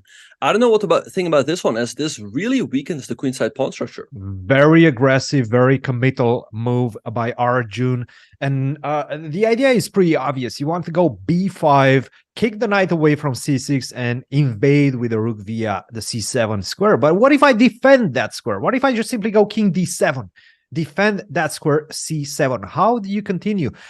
That basically cements that knight on d3 where it is to the defense of the pawn on b4. And once you play the move b5 after king d7, well, things become dire for your pawn structure. You're overextending. This is a typical case of overextending for white. I have to say, I'm liking Hikaru's chances after this move king to d7. With that being said, the material is still limited. You know, there's still not that many resources in the position to create that desired imbalance, but more and more pawns are being pushed, more and more weaknesses you're creating as white. Exactly. And what we can also do after the move king to d7, we can also go rook f8, cutting white's king up from coming into the center. So perhaps that's what Arjun should do sooner rather than later. King of 2, king e2. And I feel like the move b5, like you said, is no longer worried. We have a move by Hikaru. He goes rook to c8. Okay. So he's inviting a rook trade, but I feel like the endgame is still quite favorable for black. Like, let's have a look. Let's say we take, we go knight e7, the rooks will be traded, and the pawn on b5 is somewhat of a weakness. What we can also do is we can delay that trade on b5, because look at this. If we go knight e7 right away, our knight can quickly jump out to b6, hitting the pawn on a4. Yeah, no, this one, it's all Hikaru. Obviously play on for two results, either a draw, which is more likely right now, either a win for Hikaru. He has nothing to worry, and most likely a draw will be enough to qualify him directly to the candidates. Because guess what? Vidit did find the move knight takes a6, and Esipenko is still losing. So Vidit is looking good right now, and Esipenko still not out of the gutter in that game. 2 pawns down against Giri. Still some work to be done for Anish, but Anish is looking like he's going to spoil Esipenko's party. Yeah, so let's have a look. So Vidit did take the pawn on a6, knight d7 by Pretka, and Vidit plays the move bishop to f1. Wow, nice move. And I wonder what the idea is, though. I guess like now bishop b5 never comes with a tempo, whereas before bishop b5 you would have to react, right? Let's say play a move like, I don't know, let's say g3. Black can often go here. I don't know if it works out right now, but you cannot ignore this. You know, you have to take, you recapture, I don't know, the knight's hanging, and if you move the knight, the bishop's hanging. So I guess that might be part of the idea. Like, let's say black goes bishop b5 now, you can go knight to c7. Yeah, the thing is you don't have any threats as bless you. But yeah, that's a big problem. You just simply don't have any threats. I'm a pawn up. You haven't found your compensation. I guess rook to a8 would be an idea in this position. But again, rook to a8, can I just simply go a3? I don't know. Just defend that pawn like that. Yeah, maybe even bishop to e1, bishop to d6. The ideas of getting my knight back via b4. I think that's the ideal square for the knight.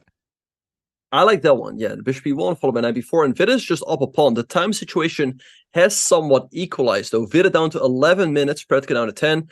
If Vidit wins this game, he will make it in for sure, and not only will he qualify, he will likely also win the FIDE Grand Swiss, unless Hikaru wins. And we have another move by Arjun, so let's have a look. a5 on the board. Yeah. a5 on the board. Again, I think Arjun, once again, he knows what he plays for, and that is make a draw. He's not looking at b5. He's not really actually looking at breaking through the position open. He just wants to cement the position, cement the pawn structure. That's why he played the move at b4 and a5. King to d7, defend that rook on c8. Now all sorts of knight jumps are possible. Finally, king to f1, get the king towards the center. Again, I'm not seeing the imbalance unless you play the move d5. The problem with the move d5, and that's why we've seen the last sequence of move from white, a4 and a5. That pawn on b7 is forever going to be a weakness once you play the move d5, because I have the knight jump to c5, as you nicely and accurately pointed out with the knight jump to c5. That would be problematic. Don't allow that. Keep the pawn on d6. But if you don't play the move d5, how do you create the separation? Yeah, let's see. It's not easy at all to make progress here. By the way, someone asked a very clever question in the chat. He was asking, does Hikaru qualify if Anish wins and Esipenko draws and Hikaru himself draws? Well, if Anish wins, he will beat Esipenko, so Esipenko will lose. So Out. I don't think that's quite likely. So maybe what we can do here is perhaps gain some space on the king side with moves like g5, g4, h5, h4, then maybe h3 to try to create some targets on this side of the board. Yeah, and by the way, this one seems very, very tight, very compact. But let's move to that game of Anish and Esipenko for just a second, because Esipenko is down to his last minute and 30 seconds on his clock. And he played the move knight to e6, but knight to e6, everything has solidified in the position. I'm playing the move king to d3 if you would have played the move knight to d5. That's why he played the move knight to e6, so that he has knight c5 ideas. What if I just simply attack that knight? What if I just simply go rook to b6? What's your next move after rook to b6? Rook b6. Okay, so the chatter has adjusted his question. Does Hikaru qualify if Vidit wins, Esipenko draw? No, in that case, Hikaru would not qualify, but it's looking like Esipenko will lose. However, we cannot count it out that there might still be a miracle. Right? No. Where's the miracle? Where's the miracle, Bach? Show me the miracle. Rook b6. That is why it's a miracle. That is why it's a miracle. It's probably not happening, but if Esipenko draws by a miracle and I don't believe in fairy tales. I do not believe in fairy tales, Bach. Show me the move after rook to b6. I think it's resigned. That's what I'm trying to tell you. I think it's resigned. King d3. Yeah, no, this, yeah. b4. No, this is over. Knight d4. King c4. b5. It's over. You have nothing to play for anymore. g4 by Anish. Okay. Also fine. G4. Again, it's all about that time. He's putting the pressure on the clock right now. Oh, man, this is dire. This is dire. I think there's no miracle coming. I think Anish has it in the back. Yeah. No, but once again, if somehow by miracle Esipenko draws and Vidit wins, then Hikaru will not make it. But I don't think that's going to happen. G4, Anish should have this, as you're pointing out. Pawn takes f5 is not a big threat, followed by f6. If you take, you double the pawns. Esipenko is going down. Let's see, Vidi, do we have more moves there? Yes, we do. We have to move rook a8. Down to his last minute. Do you think Esipenko makes it to the time control? No. How many moves until the time control? Another 9. Another 9 moves, so less than a minute on the clock. No, the answer, I don't think he's going to make it. Or maybe he makes it and he will resign on move 40. Okay, yeah, that's probably what's going to happen. We've seen that happen before. 47 seconds, 45 seconds. And by the way, the best move in the position apparently is rook to c8. Okay. Rip, my friend. Unfortunate. I mean, great event for Esipenko, but I'm not even gonna feel like I'm jinxing this one, because I don't see any chances. It's one of those positions in which, unfortunately, look, you have a losing position, but there's also no counterplay. Like, there's no counterplay. There's nothing to hope for. And you're also down 25 minutes on the clock. Okay. Give up another pawn. King to g8. Yeah, let's see if Anish will take it. It makes a lot of sense just to take here. And then the same variations after knight c7, like king d3, all of that. All of that comes with tempo, and Black is just completely getting pushed back. So no, I do expect a win here for Anish. People are asking, Anish cannot win this tournament, but if he wins this one, he will have a strong finish. He will finish in, 5th place, 8th place. He will definitely pick up some FIDE circuit points. He will improve on his score, and he will surpass Gukesh, I believe. That's very right. likely, at least. That's right. Yeah, no, the Grand Prix points are extremely valuable right now. Also, he's making some good money for sure. Yeah. All right. We have a move by Hikaru who settled on the move rook to b8. Okay. I don't know what to make of that one. Maybe he wants to go for b6. Okay, let's see what's going to happen. I guess yeah, I don't know. Probably this one is headed for a draw. Well, rook to b8 definitely pointing at the idea of potentially going b6. He wants to go b6. He wants to get to that b4 pawn. So what do you think? Do you think Hikaru is going to offer a draw in the next couple of moves, or do you think he's going to wait for Esipenko to lose? I think it's a dead draw. Yeah. But do you think he will offer a draw, or do you think he will wait for Esipenko to lose first? I think he's probably going to wait for Esipenko to lose. All right. Okay. Let's see. Anish still in the tank, but Anish is just double, triple checking everything. He knows he's going to win. All right. So VD in the meantime still in the tank. Both players down to 7 minutes, and he finds bishop to d6. Wow, nice Good move. Great move. If you take the knight, you take here, and otherwise the knight can jump back here or to c7. Yeah, no, bishop d6 is beautiful. Clean move by Vidit. I have to say, Vidit is one of those guys that he's always outside of the spotlight somehow. He's always in the shadows. You don't give him too much credit looking from the outside. And then he plays a tournament filled with masterpieces, with like clean conversions. He loses the first one, and everybody's like, okay, washed up. Vidit is washed up, all washed up. And then he wins everything.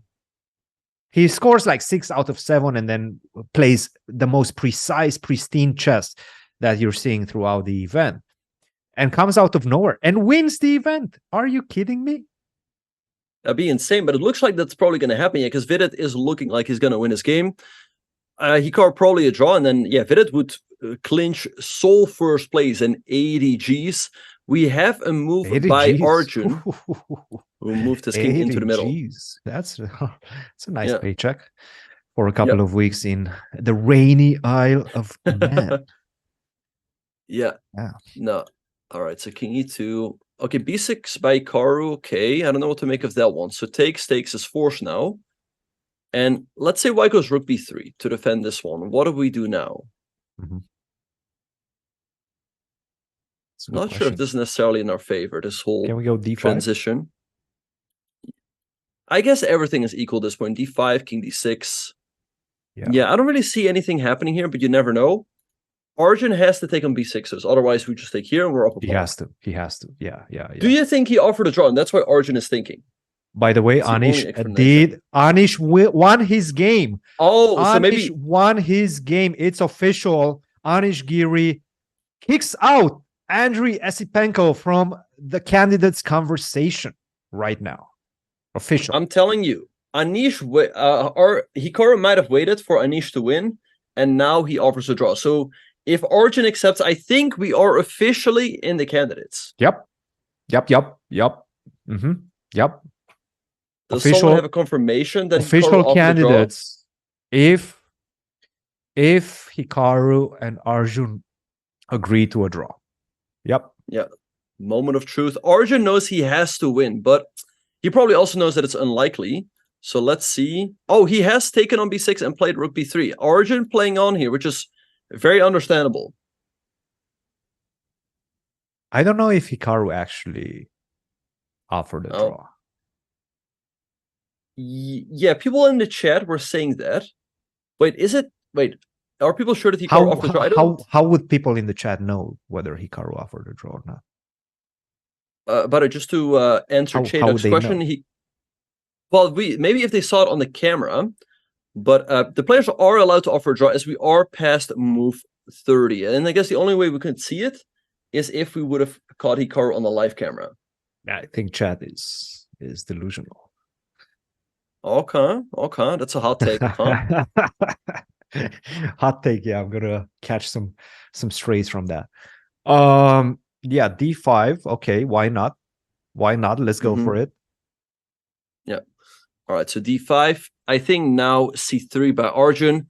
and probably Hikaru will go king d6, and eventually what Hikaru can do is go a5. Let's make some moves. So let's say you go c3, then we go king d6, and Hikaru's idea here is to go a5, because now after b5, knight a7, now that the pawn is on d5, white no longer has to move c4. You can stop a5 with the move rook a3, but we can play a5 anyway.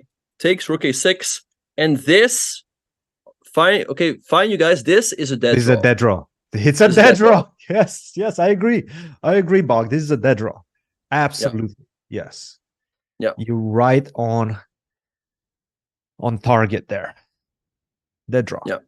It's a dead draw. You guys have been debating me all day, but finally, there you go. It's a dead draw. And I don't see anything other happening than a draw in this game. So let's see. And that's, again, Hikaru right now knows that the draw qualifies him, so he's in draw mode. He's like, I'm not trying to find anything. I'm just going to play fast. I'm going to exchange everything. I'm going to go d5. Then at the right moment, a5, exchange everything, and make a draw. Yeah, we saw Hikaru walking over to Anisha's board, probably checking the result. People are saying vivid blunder. Wait, bishop d6, bishop a4, and bishop f4. It's a mistake. It throws away part of the advantage, but you're still better. Apparently better was b3, which gives up a pawn. But after, let's say, g3, you're dominating with these bishops. But look at the clock. Predke down to the last 4 minutes. So what does that mean? If Vidit does not win this one, even though I do believe bishop f4, I really think it's harsh to give it a question mark. It's harsh. It still maintains the advantage.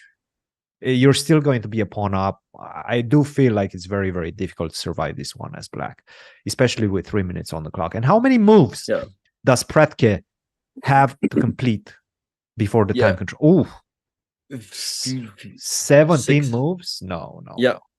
This is tough. This is really tough. Exactly. Yeah. No, Vidi needs to make another 16, but another 17 for Predke. Also, rook a5 might be a mistake. In the meantime, I just wanted to update everybody that the game between Caruana and Predke did end in a draw. So for Caruana and Keymer, my bad. So for Vidit and Hikaru, a draw will officially be enough now. So it's all about the nerves. It's all about the nerves. Can they keep it together? Yeah. No, absolutely. Hikaru and whoa! I saw a question mark. I saw a question mark there. Rook to a5 was played in the Vidit game. Yeah. Is that a blunder? Is that apparently a blunder? It is. Yeah. All right. Perhaps he had something better. Vidit now down to 6.5 minutes. C3 in the meantime by Arjun. I want to update our viewers real quick. And now I think Hikaru is just going to play king d6, moving his king up, defending the e5 pawn even more, so that you can follow up with all of these ideas with a5, as your knight no longer has to keep defending this one. Come on, Hikaru, go king d6. Maybe, what is he thinking about? Yeah, king d6. King d6 makes a lot of sense. The only thing he could be thinking about is perhaps a5, because you can be b5. No, but I take on a5. I take on a5. Oh, you lose a pawn. You lose a pawn. That's a nice tactic. Okay. Okay, come on, just go king d6. Don't overthink it. It's the move. You would play it in the bullet game. Of course. Yeah. No, he's not going to go for... Okay, king d6 only move. Yeah, don't overthink it. And what's the difference? Okay, so let's go. King d6, knight c5. What's the move there? You go d4 or what do you do? I like knight c5 actually, as it stops us from playing a5. Now you can take and you go up a pawn. So that's the key. And the problem is I don't think you have rook a6 at that point. Knight b, even though maybe even in that position. So let's go a5, take on a5. Rook a6, knight takes a6. Never, never mind. I think we should go for d4 to try to undermine the pawn on c3 to make the pawn on b4 loose. And this should lead to a draw. Karu, move. Okay, anyway, lots of things happening in the VD game. Okay, let's see. So check, takes. He will go up a pawn, because look at this. If you take, we will take. Let's say you take, I take. And if you take, bishop b5, and you're getting opened up on the diagonal. Yeah, but remember, VD qualifies with a draw as well. Yes. Now VD qualifies. VD knows that he qualifies with a draw. Because of, I mean, Esipenko must be miserable right now. Esipenko must be seating in his hotel room right now, because he played such a beautiful tournament, but he just wasn't able to close things out.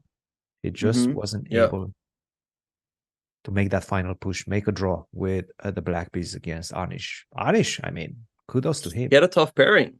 Anish also on a roll, 2 wins in a row, finishes off with a third one. So just bad luck for Esipenko that he gets Anish with the black pieces in the final round, where a draw is enough. But it's the way she goes. I mean, he had an amazing event, but unfortunately just came a little bit too short. Hikaru, you gotta go. And wait, do we have a move? King d6 finally on the board. Yeah, King d6 on the board. Okay, he doesn't actually have to go. There's 3 moves until the time control, and he has 13 minutes. So he has plenty of time, right? Yeah.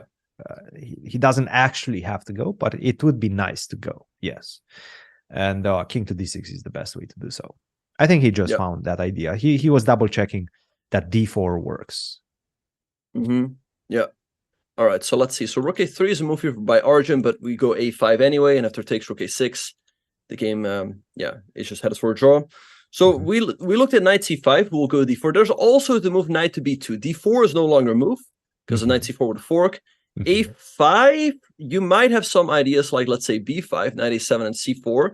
So I would recommend you to avoid this as well, because after c4, white actually has a nasty threat with auto.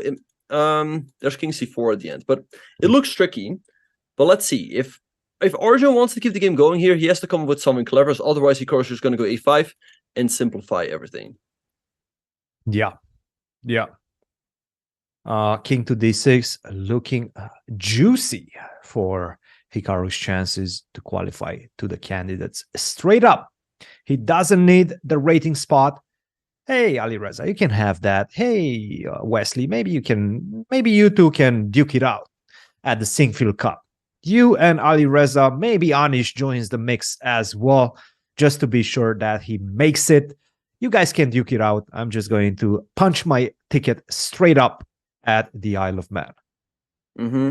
Yeah, and I'm kind of curious, like for Anish, he's going to pick up a decent amount of points for the FIDE circuit. I wonder exactly how many points, but it's looking pretty good for him to qualify right now. So I think today a lot of spots are going to be given away. So Hikaru will probably grab one. Another one will probably be taken by Vidit. Anish will certainly improve his chances. And Ali Reza must also be happy about today's developments. He's very happy. Yeah, Gucci Reza definitely looking good in that supreme red sweater.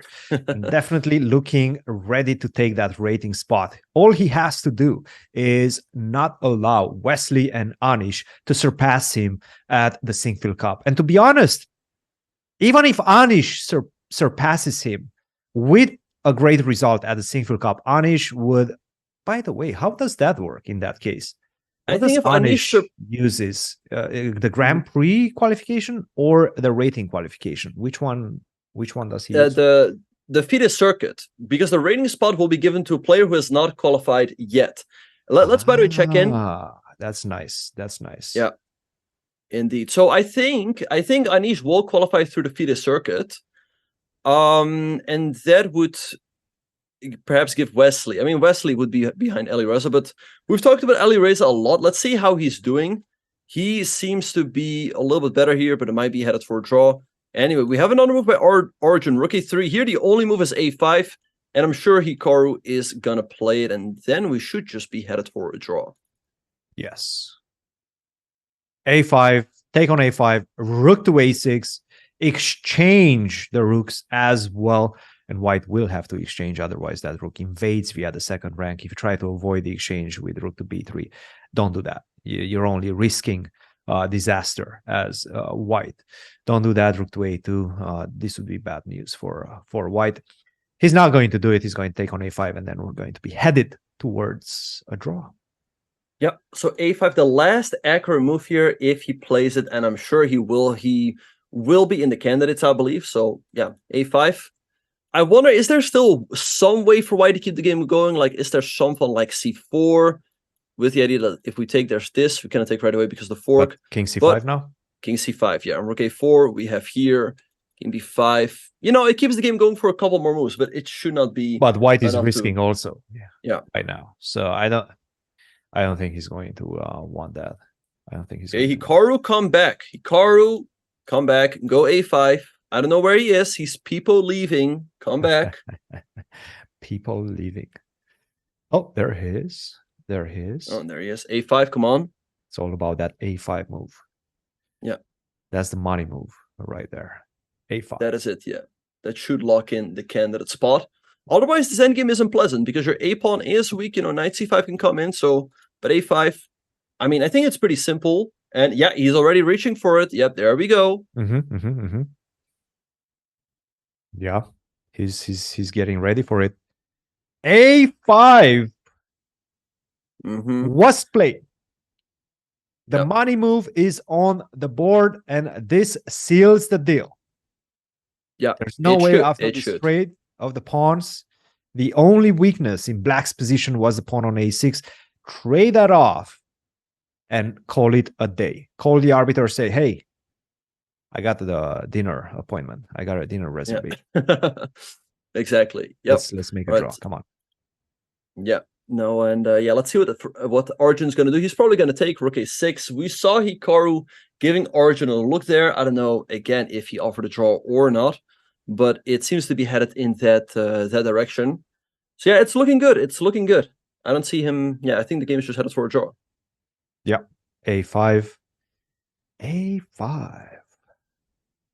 Yeah, how, I mean, can you go? No. Rook A4 doesn't make any sense because then you take on E4 and then you lose the pawn on B4. No. I mean, you could play this move, I guess. Like, let's say we take, and by the Arjun has taken on A5, now Rook A6. Yeah. And I think that's a clear indication where this game is headed. I think Arjun is ready to call it a day also. Yep. I think he knows as well. They both know. Oh, there we go. Handshake. All right, and Hikaru with this result should be in the candidate, so that's going to be absolute fire.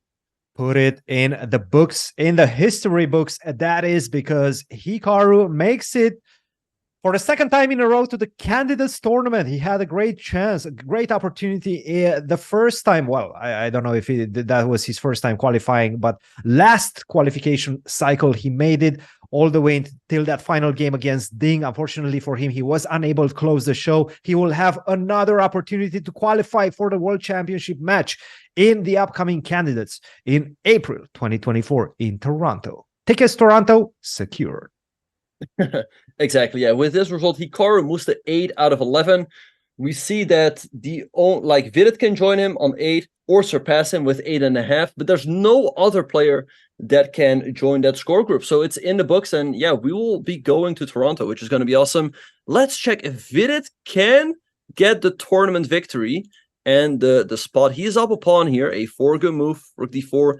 It's all about the nerves now for Vidi. What would you do right now if you are Vidit?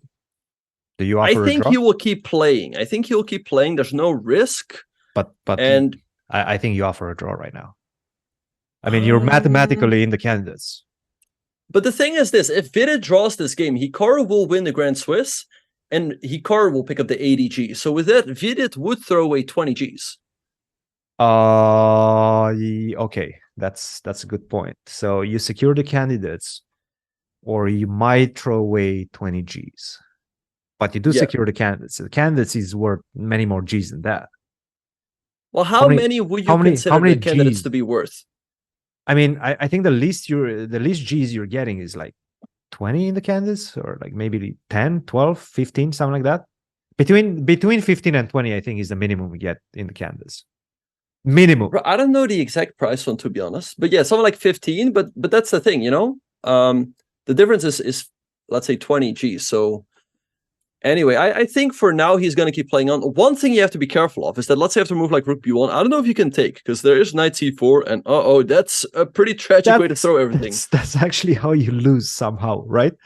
That's what you start seeing happening in the position, and then you're like, okay, you know what? Let's make a draw. You want to make a draw, Pretke? You're getting some Gs too. If we make a draw, you're getting some good Gs as well. Yeah. So yeah, let's see. Vidit probably he's looking around. He sees the results. He must know that a draw is enough. Right now we look at the standings. We see that Hikaru is on 8 points. Esipenko on 7.5. He's finished. Arjun 7.5. He's finished. Vincent on 7.5. He's finished. And Vidit still playing with 7. There's no one else that can reach that 8-point margin. And Christian, we've called it. All of our predictions always come true. We said at the beginning of the tournament, 8 is going to be the magical score, and it turns out to be true. Yep. 8 is the magical score. And by the way, 8th place at the candidates gets 38 Euro Gs. That's a lot.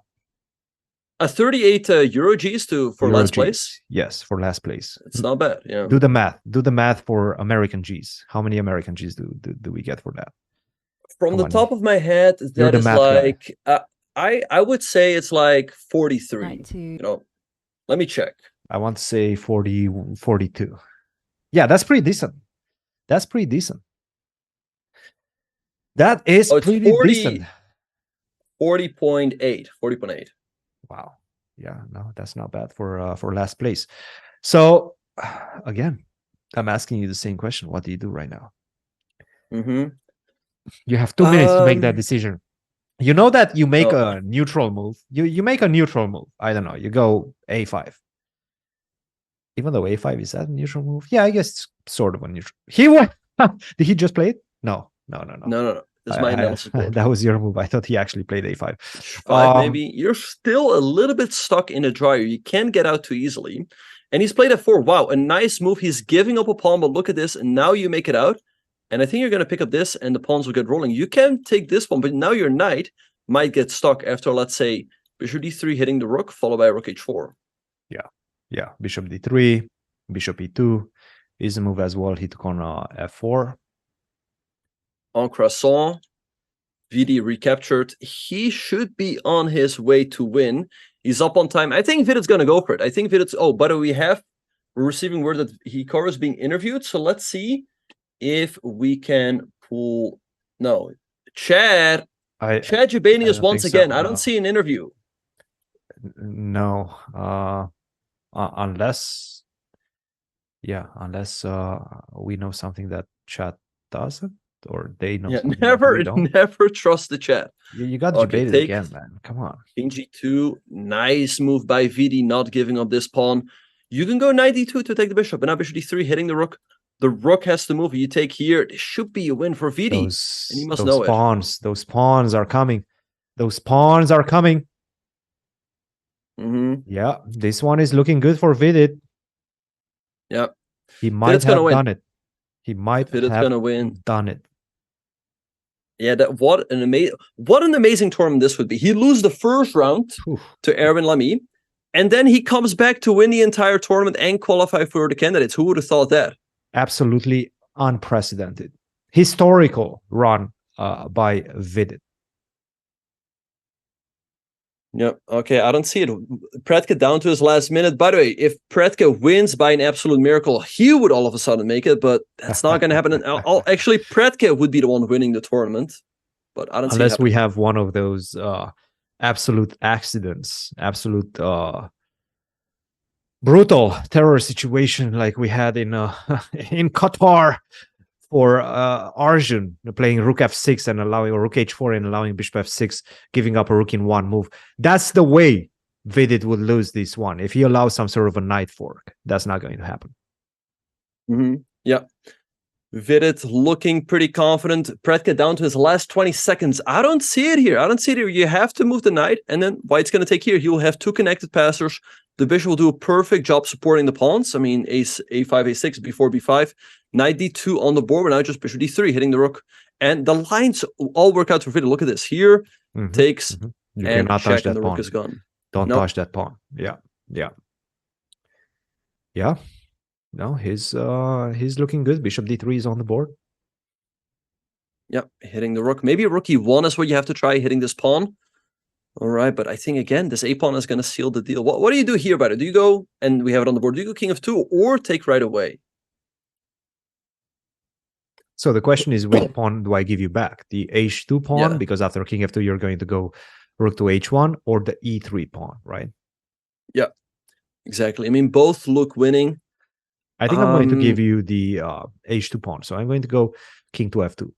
Just because I'm hitting that rook a few more times. King f2, you go rook h1, I take on b7, you take on h2. Now I hit the rook again with king to g3. You're losing a few more tempes, and then I'm just starting my pawn march. b4, a5, a6. I'm really fast. I'm really, really fast. And your knight on d2 is not doing much. Yeah, we have to move king f2 on the board by Vidi. Okay, so now I expect rook h1 by Predcam. And Vidi will probably go down the line that you just showed. Yeah. King f2 is coming. Oh, but people are saying there's no Hikaru interview. What are they saying? Look, guys, when we will have an interview, we have some top-notch producers around here. They'll put it on. They'll get it on for you, chat. Don't worry. We'll get it going. Yep. No, I'm sure that our mods and our producer are keeping an eye out. Okay, so let's see what Vidit is going to do. He can also repeat the moves here with king to g2 and then take follow bishop b5 and a5, also looking good. So did Hikaru win? No, Hikaru made a draw, but he is in the candidates. We are going to Toronto in April. People are saying, I would like to lose 20K for no reason. No, I wouldn't like to lose 20K for no reason. Don't be silly, chat. I was just saying that this is a conversation that Vidi definitely is having in his mind right now. Is he going to do that or not? And he decided not to do it. Good for him. I mean, kudos. All right, so rook h1. But it's a conversation.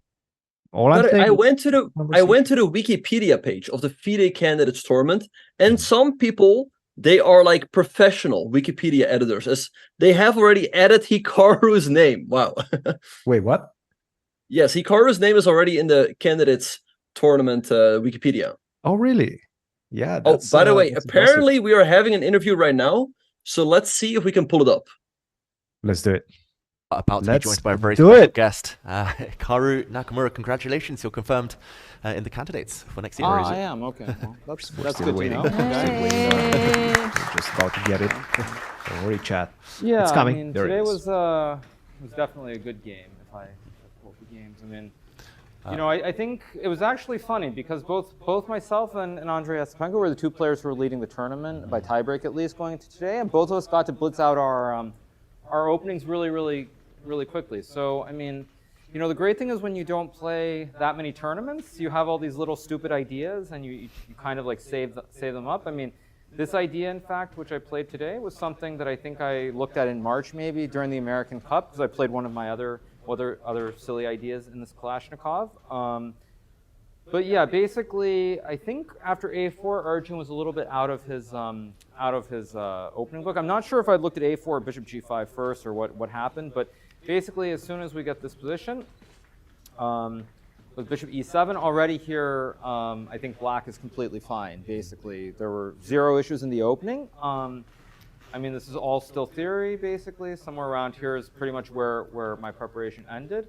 But I had a feeling somewhere around here after rook d1 there was probably something that was good. Yeah, and I'm bad at chess. Queen h6, of course. No, I had a feeling in the game somewhere around here there's something, and then I played queen e7 just to guard the pawn. Actually, I saw queen h6. Why did I not play it? Wait, queen h6? What did I miss? Computer just wants to, okay, I mean, I can turn this off, of course. But, I mean, basically, computer says some version of this is better for me. During the game, I couldn't figure it out, and obviously the situation wasn't conducive either, because I don't know if I should play for a win or play for a draw here. So I ended up going queen e7, and then I think we got this position, which of course I allowed for no reason. Basically, I overlooked that after rook f1, if I go knight takes c2 here, I thought rook c1 was, shoot, here we go again. Yeah, I think you can. I thought that you can pinch the screen together if you want, and. You can pinch it just like you would a phone. Yeah. Okay, like that. Okay. And I thought after queen c7 I was doing quite well. But then I realized if I play knight c2, white has queen b3, and I actually can probably resign the game. Maybe not resign, but I'm not better. Probably I'm a little bit worse.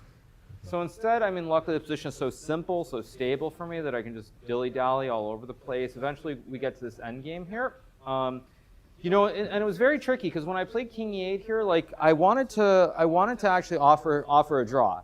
on move 30. But the thing is, Anish hadn't yet won his game. It looked like he was going to win up to 2 pawns, but I wasn't 100% sure, so I chose to play on rather than offer a draw here, which was probably a mistake because I kind of messed it up a little bit. After b4, I played rook c8, which was a horrendous positional move. I should have, of course, gone a5.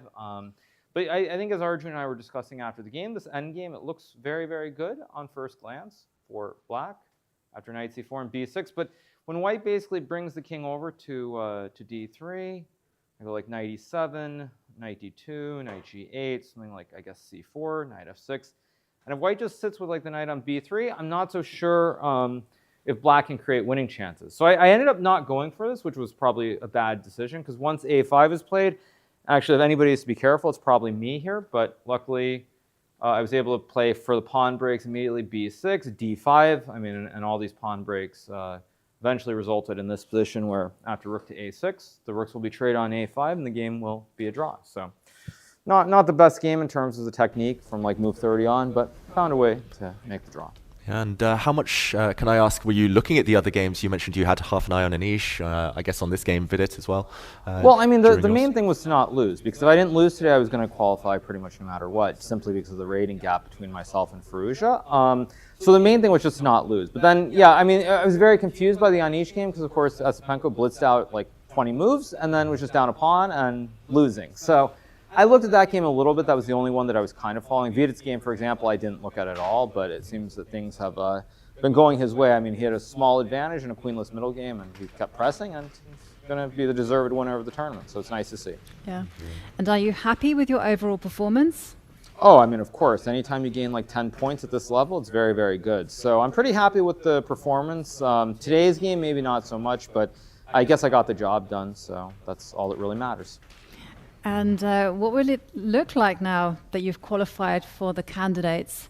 What do you mean? Like the next few months, your preparation? Exactly. Will life change?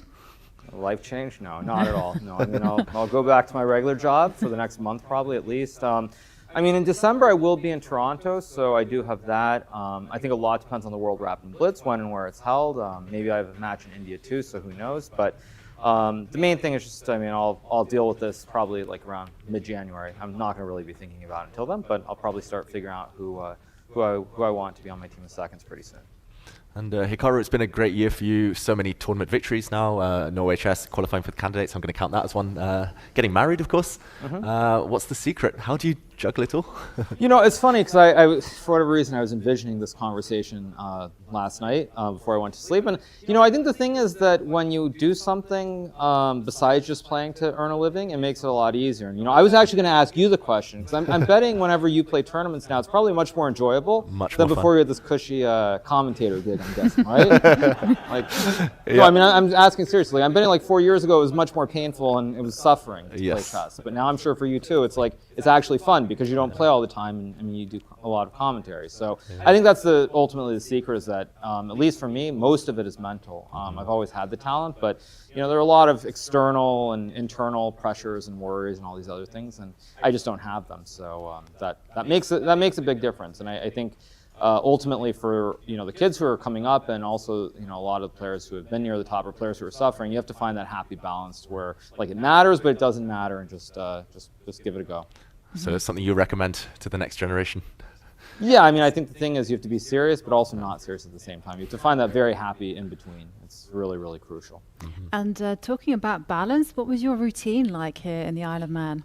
Well, I mean, the good thing is that I played a tournament in Qatar, in Doha, right before this, and I came up with a lot of ideas that I didn't use. So I think I was expecting to have to play what I played today, probably for the last 3 or 4 games. I mean, I had the game against Esipenko, where I played one of my other ideas. Sicilian didn't get it. Vidit also played e4, didn't go into an open. So I had a lot of ideas that I had saved up for this tournament. So mostly it was just like get the pairings around 10, study like 1 or 2 lines in various openings for the opponent, go to bed, and then start looking at stuff around like 9, 9:30 in the morning.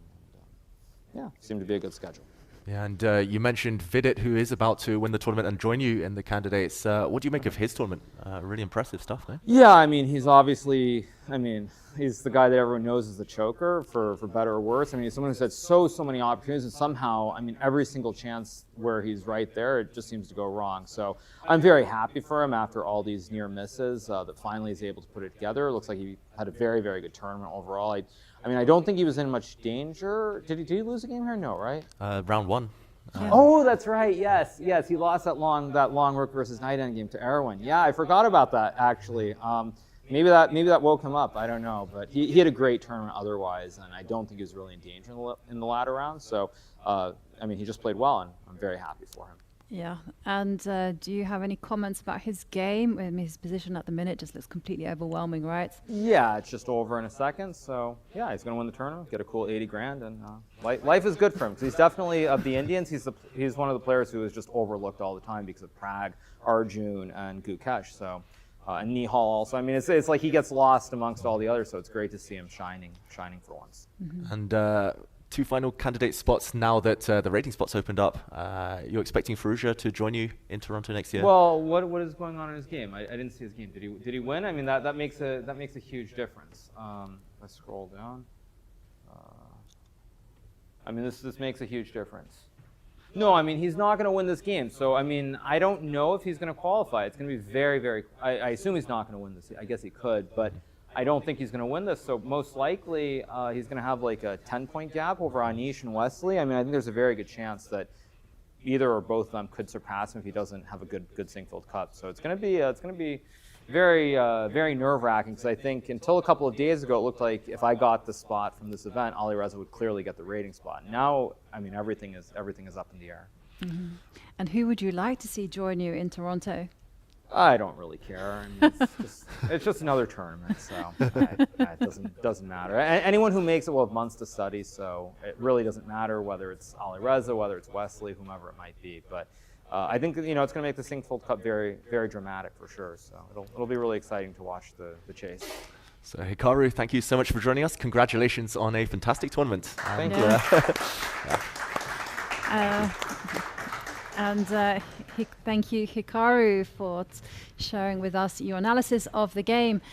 And wow. Welcome back, everyone. So we have Hikaru joining us. Hikaru, congratulations on punching your ticket to the candidates. How does it feel?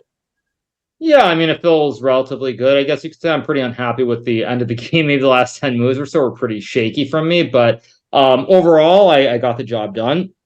So I'm pretty happy. Mm-hmm.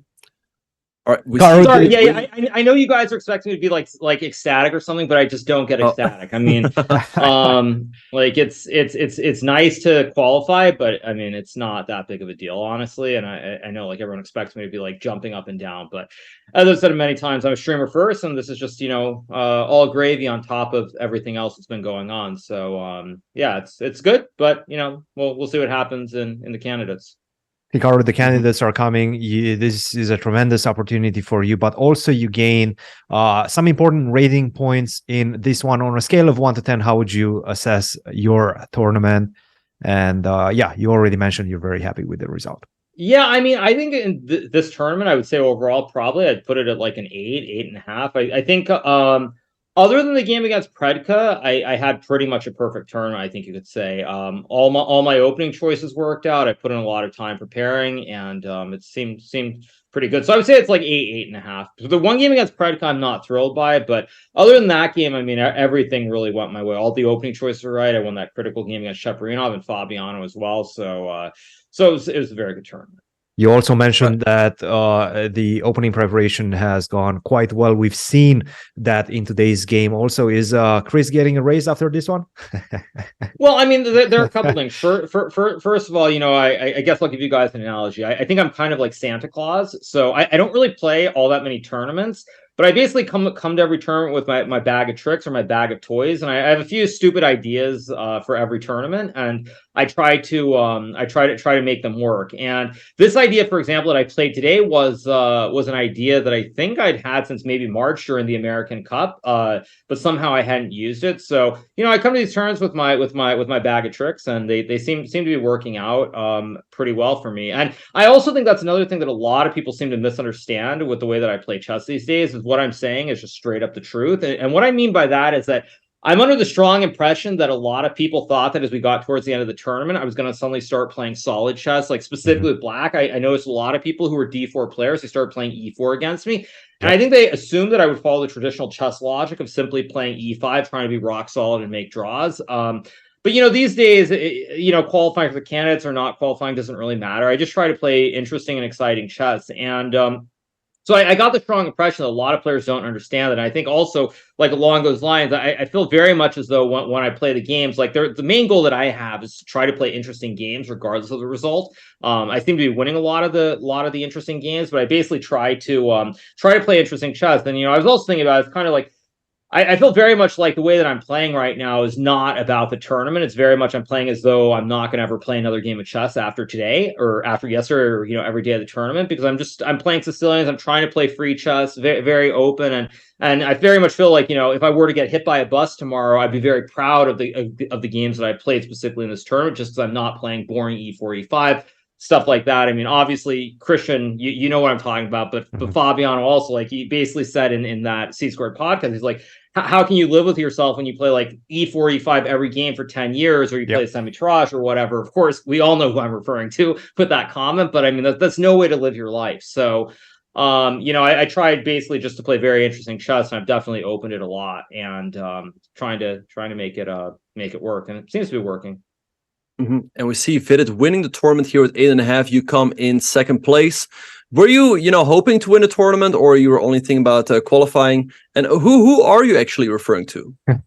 I mean, everyone knows who I'm referring to, obviously. But anyway, no. I mean, the thing is that winning the tournament would be nice. Ultimately, though, going today, my goal was not to qualify. It was just to make a draw. That was my goal, was to not lose. That ultimately, because I mean, I was in a very, very comfortable situation with the fact that if I didn't qualify today, that I won't. But weren't you worried that? Weren't you worried that? So I guess that was the case. Yeah, you weren't worried that, let's say, Esipenko would hold and Fitted would win, because then you would miss out. You weren't worried about that? Well, I mean, if I'm 27.88 and Oliver is 27.60, I mean, what, he's going to do a Fabiano? I mean, I'm not even sure that would be good enough, but he'd have to basically do a Fabiano and like score 9 points or something out of 10 in the Singfield Cup or whatever it is. And that's just not going to happen if we're being serious. So no, I mean, I knew that if I drew today, I was going to qualify no matter what. Even if Esipenko managed to not lose, I was sure that I would. But I think it's also kind of fitting that for a second candidates in a row, there's there won't be any Russian players. So I think there's certain people in the sky or whatever who are probably making sure that good things happen for the right people in the right places. Right. And I want to ask you, put you on the hot seat for a second. You made it. Sorry, I forgot. There's Jan also, but different situation. Well, let's talk about that. The next up in rating, Alireza after this one is probably going to be 27.64. Wesley, 12 points behind him, 27.52. Anish has a great chance of getting the Grand Prix spot after this tremendous result. How do you see that Singfield Cup playing out? And Karyakin, by the way, is 27.50. 14 points below Alireza. Is there a chance for? But I think Karyakin doesn't have enough tournaments. Well, I mean, I think what I would say is that for a lot of players who don't play a lot of events, I mean, it's much easier to keep the rating. Of course, it goes without saying. So, like, I mean, I think Vichy, for example, plays 1-2 tournaments a year. His rating is also like 27.50. I mean, it's amazing to see him up there. But in terms of rating spot, I mean, it's going to be very nerve wracking now. It's going to be nerve wracking between Alireza, Wesley, and maybe Anish. I mean, does Anish with the win today guarantee a circuit spot? Not guaranteed, but I do think he will grab the lead. But it will all hinge on what's going to happen in the Singfield Cup. Like, Wesley's also doing pretty well on the circuit, so maybe he can get some points there. But yeah, Alireza does not have a very comfortable cushion over Wesley. Yeah, I mean, it's going to be very, very tense. I think that's what I would say. It's going to be extremely tense to see who gets the spots. I mean, I'm assuming that Anish is probably going to get the circuit spot now, unless I like, I'm misunderstanding the whole situation. But I expect Anish to get the circuit spot, and then I don't know what's going to happen. I mean, Alireza's play was, I would say, inadequate. I mean, to be fair, I think after he struggled in games and finally when the dam broke and he lost that game to Sevian, I think he just couldn't really find the energy to keep going and win any games to finish the tournament. But he still is the odds-on favorite. He has a 12-point edge. So I mean, I again, like, I guess we're talking about Wesley yet again, but I mean, Wesley's going to have to start playing some exciting chess if he wants to overtake Alireza on the rating for sure. So I mean, maybe we'll see Wesley open it up for the first time in 10 years, but who knows? So you don't think he's going to play the Berlin in the semi-Tarrasch? Well, Hikaru, let's talk about today's game. So you played Arjun with the black pieces. So, take it away and talk us through the game. Yeah, so I mean, again, I played this Kalashnikov. I've been playing pretty much every Sicilian under the sun, and I've been studying all of them. But yeah, I think Arjun. I think Arjun sort of thought his best chance was an e4, and again, I think it was based on misunderstanding. I think Arjun assumed that I'm a professional chess player, and so he thought I was going to play e4, e5, and he'd come with some quiet idea in like the Spanish or the Italian, or maybe go insane, some Evans Gambit or King's Gambit or God only knows what, but I got the sense that that Arjun expected me to play like a proper player, be super solid, and then I played the Sicilian, which I think he was kind of confused because, of course, last round game with Black, why am I trying to not just be rock solid? And as I said before, that's my general philosophy most of the time when I play these days, which is I just try to play interesting chess. I don't worry about like positioning for like trying to be solid or doing what the the classic chess education says you should. I just try to play interesting chess no matter what, and I think that was the thing that. A lot of players like Arjun, Vida, etc. I think they misunderstood. I think they were all expecting me to play e4, e5, and then then I just play the Sicilian every game, and I think they were very confused because again, the Sicilian is generally not considered to be the most solid approach. You're generally trying to play an aggressive, exciting game, and you're not necessarily trying to make a draw. So. I think that basically he sort of wasn't ready for it. And I mean, he was already down like 50 minutes out of the gate. I mean, of course, I played a6, knight c3, bishop e6. Knight c4, of course. Yeah, now, of course, I played knight f6. I think in the American Cup, I played rook b8, if I'm not mistaken, instead of knight f6. So, yeah, I mean, again, this was an idea that Chris and I came up with all the way back in March. But I had a couple of different ideas, and today I used one of the other ones that I had that I hadn't played before with knight f6. So is a4 still standard, or is bishop g5 here? I mean, I think both moves are completely playable. I mean, I was well within my prep still. Rook c8, bishop g5, knight b4. I mean, this is all prep, of course. This has been played many times in correspondence. Knight e3, bishop e7, bishop e2. But we thought here you already have a very comfortable game. Maybe you're even a touch better. I mean. Well, of course I do, because I'm prepared and my opponent wasn't. I mean, that's sort of how it goes. But again, there are different types of preparation. So I'll give you a good example. Like the preparation that Esipenko had in his game today was fine objectively, but he was down a pawn and he had to prove it. Whereas this is one where I just get to blitz out in an equal position with no real imbalances. And so I felt very, very, very, very groovy pretty much from the start here. Bishop e2, knight g4. I mean, I'm all still within prep. I mean, what I knew that bishop takes e7 is the correct move going into the end game here. And I mean, obviously, I mean, I'm not really better. This also looks very comfortable for Black, right? Yeah, I mean, I'm not really better, but I can never lose. And for Arjun too, it's gotta suck because Arjun came into the game playing e4. He's probably all revved up, hoping for some Spanish or something with an e4, e5 where he can be very aggressive. And then I play the Kalashnikov. Not necessarily a total surprise, but then I also come up with another trick, another random sideline. And so he's down 50 minutes from move 10. He's down 50 minutes in a must-win situation, in a position that's actually pretty flat, if not better for Black. And that's just, I mean, the worst possible situation you can be in. Honestly, it's just really, really unpleasant. All right. So knight g4 took the bishop. Right, yeah, so takes queen g4, queen f6, of course, very good move because at first it looks like white can go knight d5, but then I hit him with queen g6, and a night before I have bishop d2, winning the queen on g4. Did you have your this line in your preparation with queen h5 g6 included? I mean, I had similar positions. Yeah, so you knew the idea of queen f6. Yeah, I mean, basically, I knew that it was either queen f6 or king f7, and king f7 just looks stupid because I wasted move castling. As you know, I mean, maybe 1,000 years ago, you would move the king once, move the rook, move the king over. But in modern chess, I mean, you just take the king, move it 2 squares, rook to the other side. So why do I want to waste 3 moves manually castling when I can do it in 1 move? I mean, I mean, it's 2023, not 1023. So I felt pretty good here. Yeah, and this position, like this is it's a typical situation where I could sense it. I could feel that something was wrong with the position. I should be much better, but I couldn't figure it out over the board.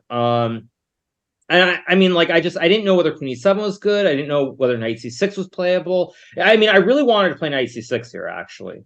This is a move I really wanted to play, but I think after Knight C4 it doesn't work, or does it? Am I just bad at My chess? computer's pointing out. Oh shoot, it works. Oh, Rook C7. But that's pretty dank. Ah. I saw Rook C6, Knight B7, and I thought there was probably something, but I didn't want to give up my whole queen side. Ah. Yeah, it was a tough spot where we felt like you have the pressure on Arjun on the board, on the clock, but it was not easy. Like Queen H6 is also a move, but there are some pretty dank lines. Like he goes Queen E2, I guess Knight C6 is what you're looking at. Takes, or even maybe Knight G4 first, right? If you're looking at stuff like this, where or not. No, it's all pretty dank. Like it might work, but if it doesn't, then yeah, I mean the problem with the situation is basically this is the final round of a tournament where I know that a draw is getting me to the candidates. That's the biggest problem with the situation, is that I know a draw is getting me to the candidates. And so to take this risk, like if it works, it's great, but if it doesn't, I'm also a total idiot when I have a position that's very, very, very stable and calm. So yeah, I mean, I felt like I could just feel that there was something there, but then I couldn't, couldn't get it done. So instead, yeah, I played Queen E7, which is just bad, of course. He went Queen E2, Knight C6, and I mean, this is actually also based on a miscalculation, to be fair. So after Queen D3, Knight D4, first of all, I was really hoping he'd play Knight C4, and then I can sack the Rook with Rook F3, and it's GG, I think, right? Oh, no, it's not? Wait, I thought this was just winning. Bishop F4, what? H3. Seems to be you watched too much Levy, Hikaru. Yeah. Okay, never mind. Okay, fair enough. I was gonna get some. I thought it was winning. He's got H3. Yeah. Okay. Right. Yeah. So anyway, yeah. But I mean, so then when I went into this, I just miscalculated. I saw Bishop E3, FE3, and I was gonna play Rook F1. Or this is a game, yeah. Rook F1, Rook F1. I was gonna go Knight C2. So I saw Rook C1, Queen C7. I spent all this time calculating, making sure that nothing's getting trapped. And then as soon as I saw it on the board, I realized like a total doofus. There's Queen B3 instead, and I'm just worse. Like maybe I'm still okay, but Queen B3 just kills it. And so then I have to go back with Knight C6. I mean, the good thing about the position after Knight C6 is that I can't ever be worse. But I don't know if I can ever be much better either. So I went Knight C6, yeah, Queen D2. Oh, and here a question for you: like, what do you think is the best move after Queen D2?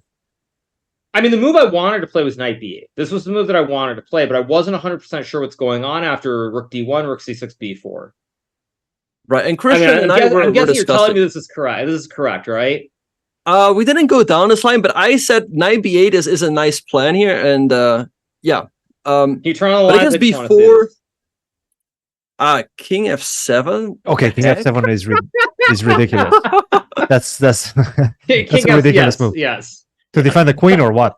I mean, what's the point of King F7? And you'll be taking straight for a cavity search. Yeah. Yeah. I mean, okay. King F7 is ridiculous. Okay. Yeah, if King F7 is the best move, I'm not gonna be upset. But I wanted to do this, but I basically thought White's getting B5. Like, if I can get the knight to F6, I'm better. I was already thinking about the concept. I was conceptualizing where I can put the pieces, but yeah, I mean, I would have had to have been feeling the vibrations, as Naroditsky would say, if I played King F7. Sure. You would definitely feel the vibrations there. Yeah. Hikaru did not find the vibrations. Okay, so Rook D8, Queen C3, yes, and here with Queen C7, where you're already aiming to trade everything off. I still want to get Knight B8, but I can never get Knight B8 because there's always there's Knight D7, Queen C7. Like I can't get it in. So yeah, I mean that's the problem. Is like I was really trying to get this knight off of C6, but I just couldn't figure it out. And then I thought what I did was correct. Yeah, Queen B6 I thought was right. I mean, I think Rook D3 is Queen B4 not actually good. I figured at this point I should play Queen B4 for two reasons. King F7 again or King F8. Yeah, actually here I kind of thought that I could do it, but I didn't understand what it's doing. Like, what is my next move? If he goes Rook D1. Am I going King E7? Is that my plan? Yep, the Bond Cloud. The Bond Cloud I just sit with the king on E7. Okay. And now you trade, and your king is already in the center. Yeah, no, this one actually makes sense, unlike the other one. Yeah, okay, like this. But it's somewhat dank to do this. I mean, you might always be worried about something like this happening. Yeah, I mean, I think But it's now that I difficult see it, to I should do. have found it. But yeah, but I mean, I just thought Queen before it made sense to me for two reasons. First of all, I thought zero risk in an endgame with the pawn structure, but then also I saw Anish was winning at this point too, so I knew that I knew that I mean I assumed I couldn't lose, although I kind of made a little bit of a mess out of this too. Knight c6, yeah. Arjun was very precise here, by the way. I thought knight c1, knight c3 was very good because I still had the same idea to go knight e7, g8, f6, but he's too fast here with this whole b4. But why not king d7 here? King d7, I think he goes rook b3. But you can always go rook f8 and cut him off. But then if I go rook f8 here, he gets c4, c5. I have to be Seems very like precise a5 here. is the move. Yeah, there, a5 So, c3, a5 c3, yeah. Rook a8. Rook a3, yeah. I mean, I spent a lot of time looking at this. I just didn't see the breakthrough. But what Oh, if I you can do go knight. this? See, I can go knight e7 now. Or here? I thought he could play knight b2. Knight a7 was actually a funny move, I think, at that point. Oh, but now I can trade and go rook c8. Ah. Yep. Ah, I missed this. Oh, that's disappointing. That's actually disappointing. I saw this line and then I didn't do it. Oh, that's very disappointing. But I guess also at this point, you see Esipenko's losing, you know that the draw is enough. So it's like you start, hesitating. Like, should I play for win or should I play for a draw? Right? Right, exactly. I mean, but still, that's $10,000 I leave on the table by not winning this game. So it's a little bit disappointing. Isn't it 20 because it's a tournament victory or? Oh, I thought first place was 80. 80, yeah, but you pick up 60 now. So like, let's say, so I'm saying 20. Yeah, so I'm saying I would have tied for first. I would have gotten 70, right? Well, it would have been 140 divided by 2, which is 70. But are the prizes shared, or do you just pick up the first prize unshared? No, prizes are always split. There might be some tie break for like a trophy or something, but no, prizes are always split. All right. So well, so I did pop yeah. There goes the bonus for the commentators. Very funny, Hikaru. Okay, so king f1, rook b8, b6, playing for a draw, and I guess here you knew where the game was headed. Yeah. I mean, I have to go d5 though, because if anyone's better, it's white. If I don't play d5, so I just have to kill it right here with king d6. Yeah, and he played rook a3, a5, and then once the b and a pawns liquidate, it's just a dead draw. So yeah, I mean, I'm a little bit disappointed seeing the cb4 and rook c8 idea now. I mean. But actually, you know what I realized? I saw rook c8, but I thought he could go knight d3 and then b5, a5, and I thought he was getting some kind of weird counterplay on the queen side, actually. That's what I thought. Actually, where? I did see it. So if you go back to that sideline with rook c8... king d7 instead of rook c8? No, this a5 line. B4, like king d7, rook b3, a5, c3, rook a8, rook a3, knight e7. Yeah, just go to the end of the line that you have here. Knight b2, take 6, rook c8, knight d3. Yeah, I just thought maybe he was getting like knight d3. No, well, this loses to check, but knight d3, and I thought he was getting b5, a5. But I guess it doesn't matter. It just doesn't matter. A5. I guess knight c8 or something like that. Yeah, it gets a little bit dang. White does get some counterplay, but I guess here same thing. Like, if you have to win this game, you'll go for this. But given the fact that the draw is enough, you don't want to allow any weird shenanigans, I guess, right? Right. So yeah, I mean, probably on another day I would have played this, but still, draw was good enough. So it's so it's pretty solid. Hikaru, I want to ask you about Vidit's tournament as well. Quite impressive after losing the first game, starting with the Swiss Gambit, and then pulling through and winning the whole event. How do you assess his play? Do you see him as a big threat for the candidates? Well, I mean, the good thing for Vidit is that he kept his nerves together. As I've said, I mean, for whatever reason, it seems like things never go his way in critical moments. It feels like FIDE Grand Prix, the World Cup. I mean, he's been very close to the candidates on multiple occasions over the last probably 2.5, 3 years, and somehow something inevitably goes wrong. So he was able to keep his nerves together here. Whether he can do that in the candidates is a whole different story. As I know from having played it a couple of times now, it is a tournament that is very nervy. A lot of players seem to struggle keeping their emotions in check because, of course, the prize for winning is something like $800,000. So there are a lot of nerves. So I mean, I think he's going to have to keep it together. I think we'll see. I personally don't see him as one of the favorites, and the main reason is just because it's a whole different ball game altogether, as I know from the first time that I played. But you never know. Maybe he will be able to. But I still see. I mean, Fabiano and Nepo as the two big favorites. Bunch of yourself, of course. Don't be too humble, Hikaru. Well, I mean, I'll play the tournament. I have no aspirations. I go, I play chess, I try to have fun, play every game as though it's the last game I'm ever going to play, and maybe it works out, maybe it doesn't. But yeah. Bunch of disciples of Vichy. They will have to split some resources in their preparation for this one. How do you assess that situation for them? Well, I think that's actually one of the reasons I'm happiest for Vita for qualifying is because like he was, I want to say, the top dog for a brief period, maybe about like 4 or 5 years ago, but he's sort of become overlooked. And everyone talks about Prague, obviously, Arjun, Gukesh, Nihal, the list goes on and on.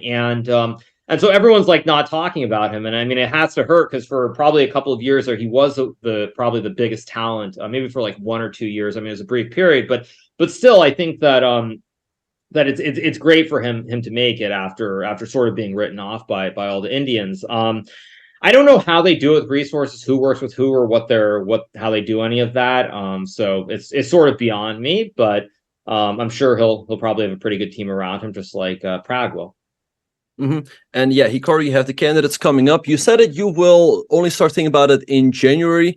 Do you already have an idea? You don't have to mention any names, but do you already have an idea as to who you're going to ask to be in your team? Not really. I mean, I haven't thought about it. Today is sort of the first time that I'm even thinking about it. I mean, I just haven't really been thinking about the candidates. I'm just trying to play a good tournament of chess and play interesting games. That's my only goal. So I haven't thought about it yet. I mean, I'll probably think about it in the coming weeks or so. But obviously, I'm going home. I have to get back to my real job as a streamer. So got to pay the bills somehow. And so I'll think about it probably in a couple of weeks. But I'm not going to be making any decisions for a bit. Yeah, no, Hikaru. I know. I mean, obviously, I'm not saying like that.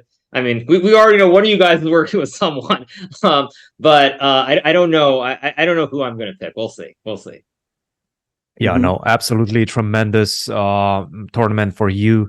Congratulations, Hikaru, for pulling through, for getting the candidate spot, getting some rating, and punching your ticket to Toronto.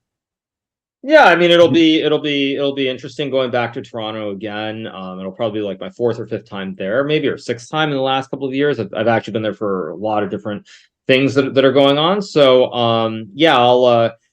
I'll start thinking about it probably in January. I think right now for me, the big question is whether I'm going to be playing a match in India in December. That's the first big question, and the second big question is whether there will be when and where the World Rapid and Blitz will be. I mean, I had heard when I was in Doha that it was most likely going to be in Abu Dhabi at the start of January, but now I haven't heard anything for a couple of weeks, so I don't know what's going to happen. But those are probably the 2 most pressing things on my list of things that are coming up, and then after that, I'll start thinking about the candidates.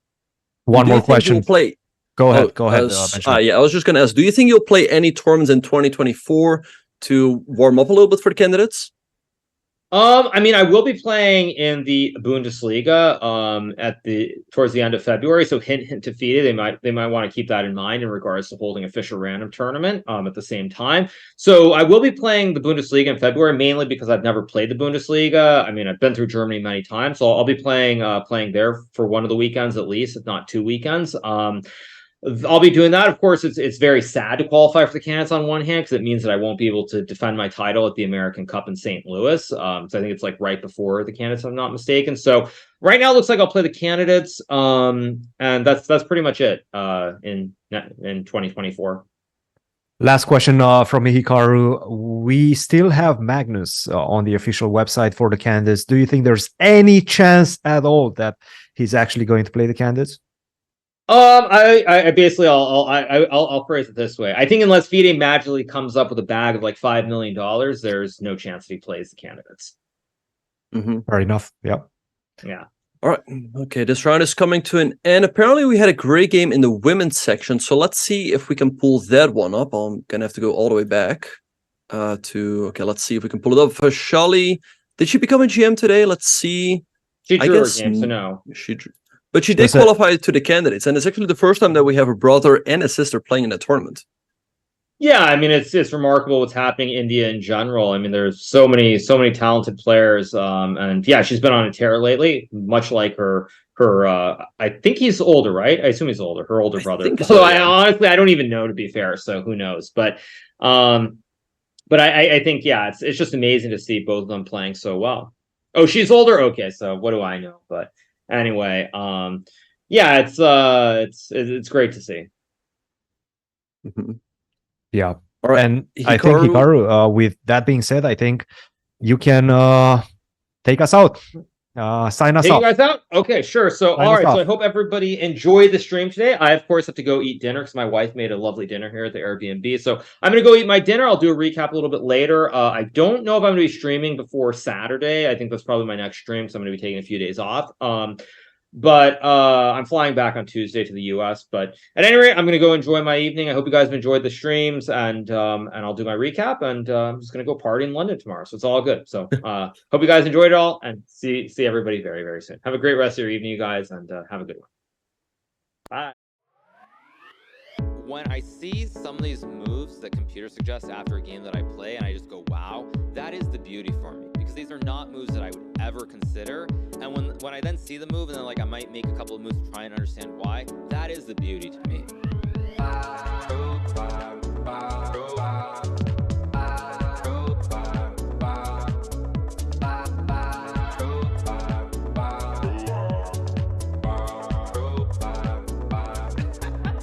I feel like playing chess, and I feel like hoping. I feel like playing chess, and I feel like streaming.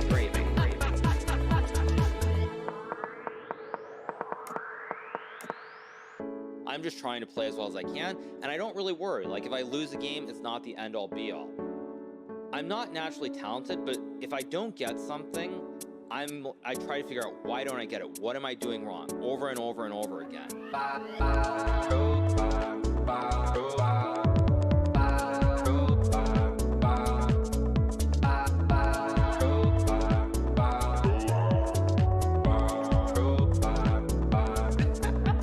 I feel like playing chess, and I feel like hoping. I feel like playing chess, and I feel like streaming.